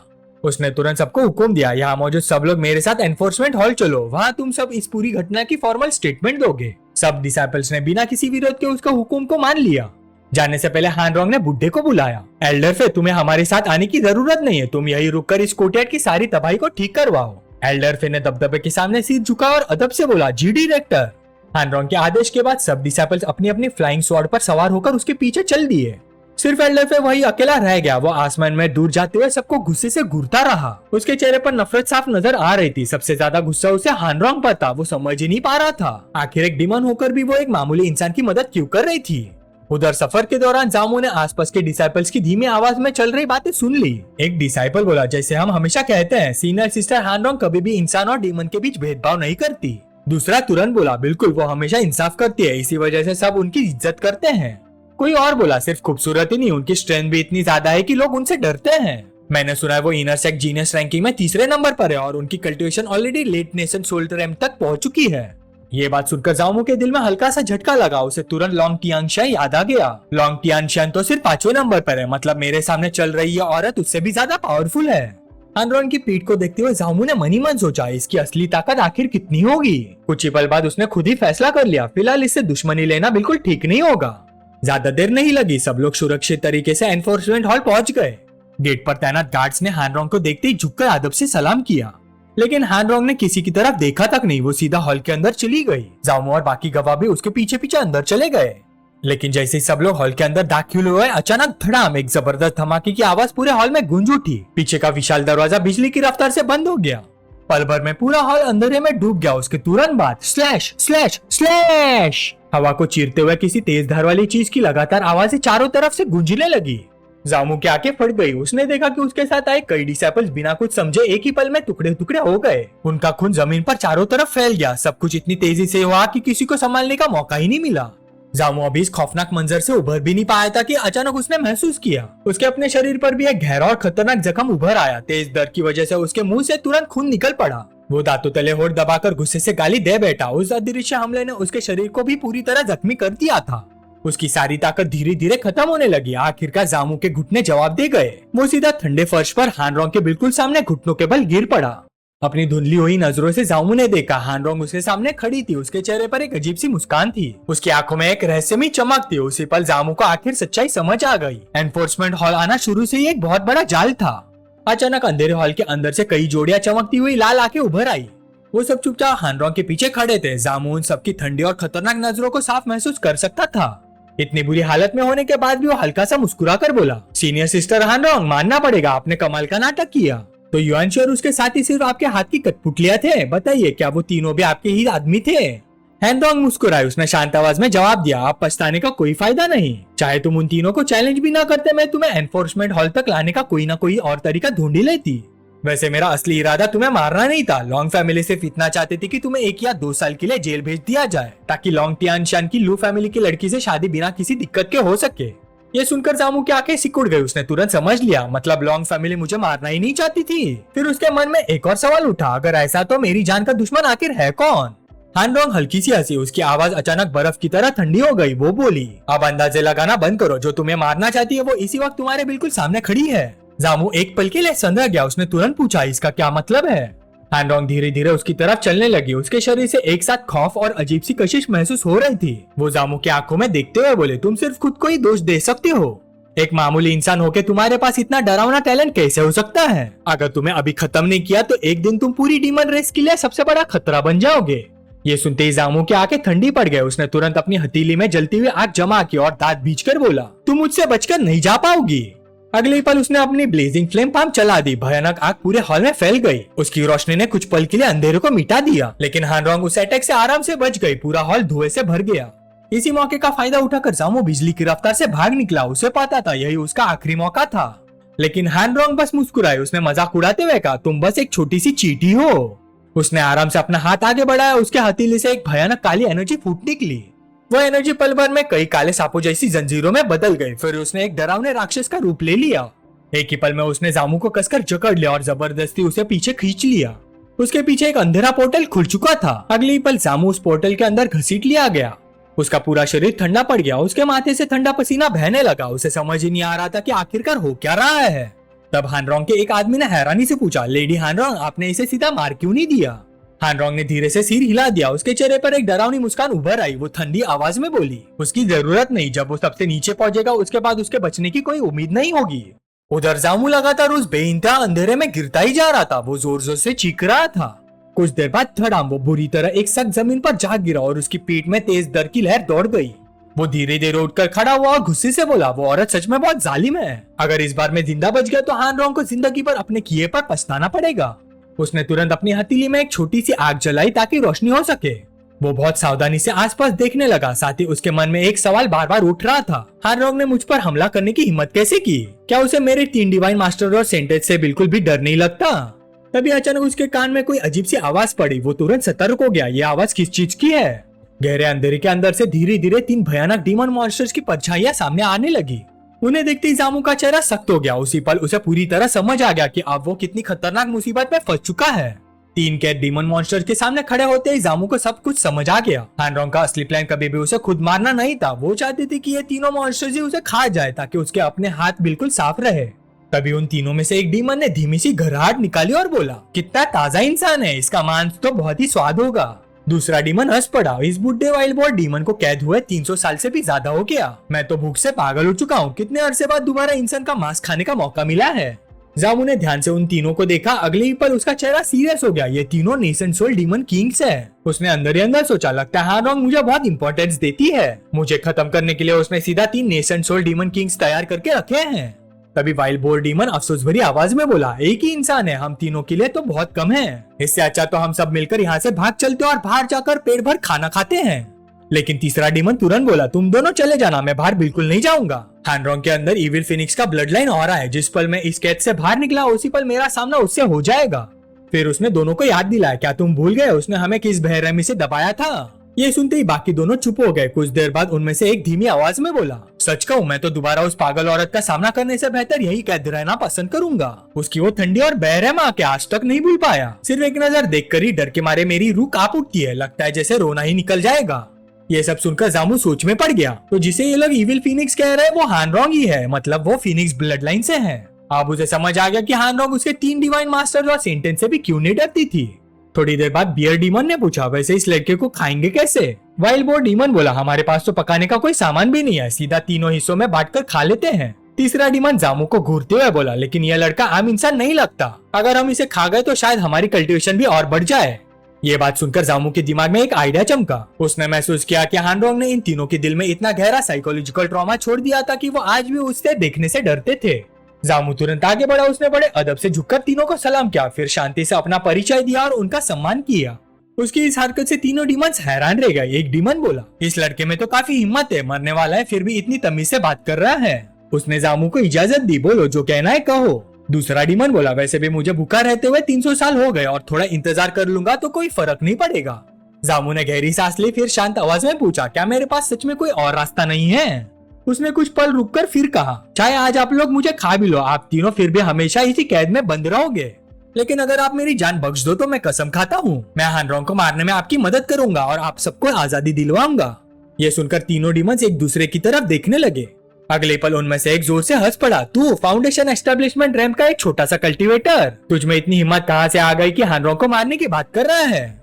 लेकिन दूसरा डीमन इतनी जल्दी माना नहीं, उसने सीरियस होकर कहा, वैसे बात बुरी नहीं है लेकिन हम तुम पर भरोसा क्यों करें? तीसरा भी बोला, हमारी पीक स्ट्रेंथ के वक्त पे भी हम तीनों मिलकर हानरोंग का कुछ बिगाड़ नहीं पाए और तू चाहता है कि हम मान ले एक फाउंडेशन एस्टेब्लिशमेंट रैंप का लड़का उसे मार देगा? जामू ने बिना घबराए शांति से जवाब दिया, आप लोग इतने समझदार है तो खुद ही सोच लीजिए हानरोंग ने मुझे आपके पास क्यों भेजा? मैं सिर्फ फाउंडेशन एस्टेब्लिशमेंट रैंप का एक जूनियर हूँ, फिर भी उसने मुझे 3 नेशंस वर्ल्ड डीमन किंग से सामने फेंका। एक डीमन धीरे से बोला, तुम वाकई अलग हो, तुम्हारा शरीर, तुम्हारा ब्लड लाइन और दोनों आम इंसानों से बिल्कुल अलग हैं। सबसे अजीब बात तो तुम्हारा ब्लड लाइन है, उसके अंदर कुछ ऐसा छुपा हुआ है जिसे मैं भी पूरी तरह से समझ नहीं पा रहा। लेकिन तभी उनके तीसरे साथी ने उन्हें रोक दिया। उसने कहा, बस करो इतना सस्पेंस बनाना। फिर उसने सीधा जामू की तरफ देखकर कहा, जो दिखाना चाहते हो सीधा दिखाओ। जामू ने बिना किसी हिचकिचाहट के सिर हिला दिया। अगले पल उसने अपनी उंगलियों में तेज एनर्जी जमा की, फिर उसी एनर्जी से अपने हथेली पर हल्का सा चीरा लगा दिया। ताजा खून धीरे धीरे उस जख्म से बहने लगा। जामू ने अपना हाथ उन तीनों डीमंस की तरफ बढ़ाया और शांत आवाज में बोला, ध्यान से देखिए, मेरे खून को गौर से महसूस कीजिए। जैसे उन तीनों की नजर उसके खून पर पड़ी, उनकी आंखें एक पल में फट गई। तीनों के चेहरे पर गहरा शौक साफ नजर आ रहा था। उन्हें अपनी आंखों पर यकीन ही नहीं हो रहा था। जामू की जख्म से बहने वाला खून एक एम्परर ब्लड लाइन की शाही औरा से भरा हुआ था। अगर आपको वीडियो पसंद आई तो लाइक और शेयर जरूर करना और सब्सक्राइब करो पिकमी को, ताकि आपको मिलती रहे डेली मानवा की कहानियां हिंदी में। अगला पार्ट और भी इंटरेस्टिंग होगा, तो मिलते हैं नेक्स्ट वीडियो में।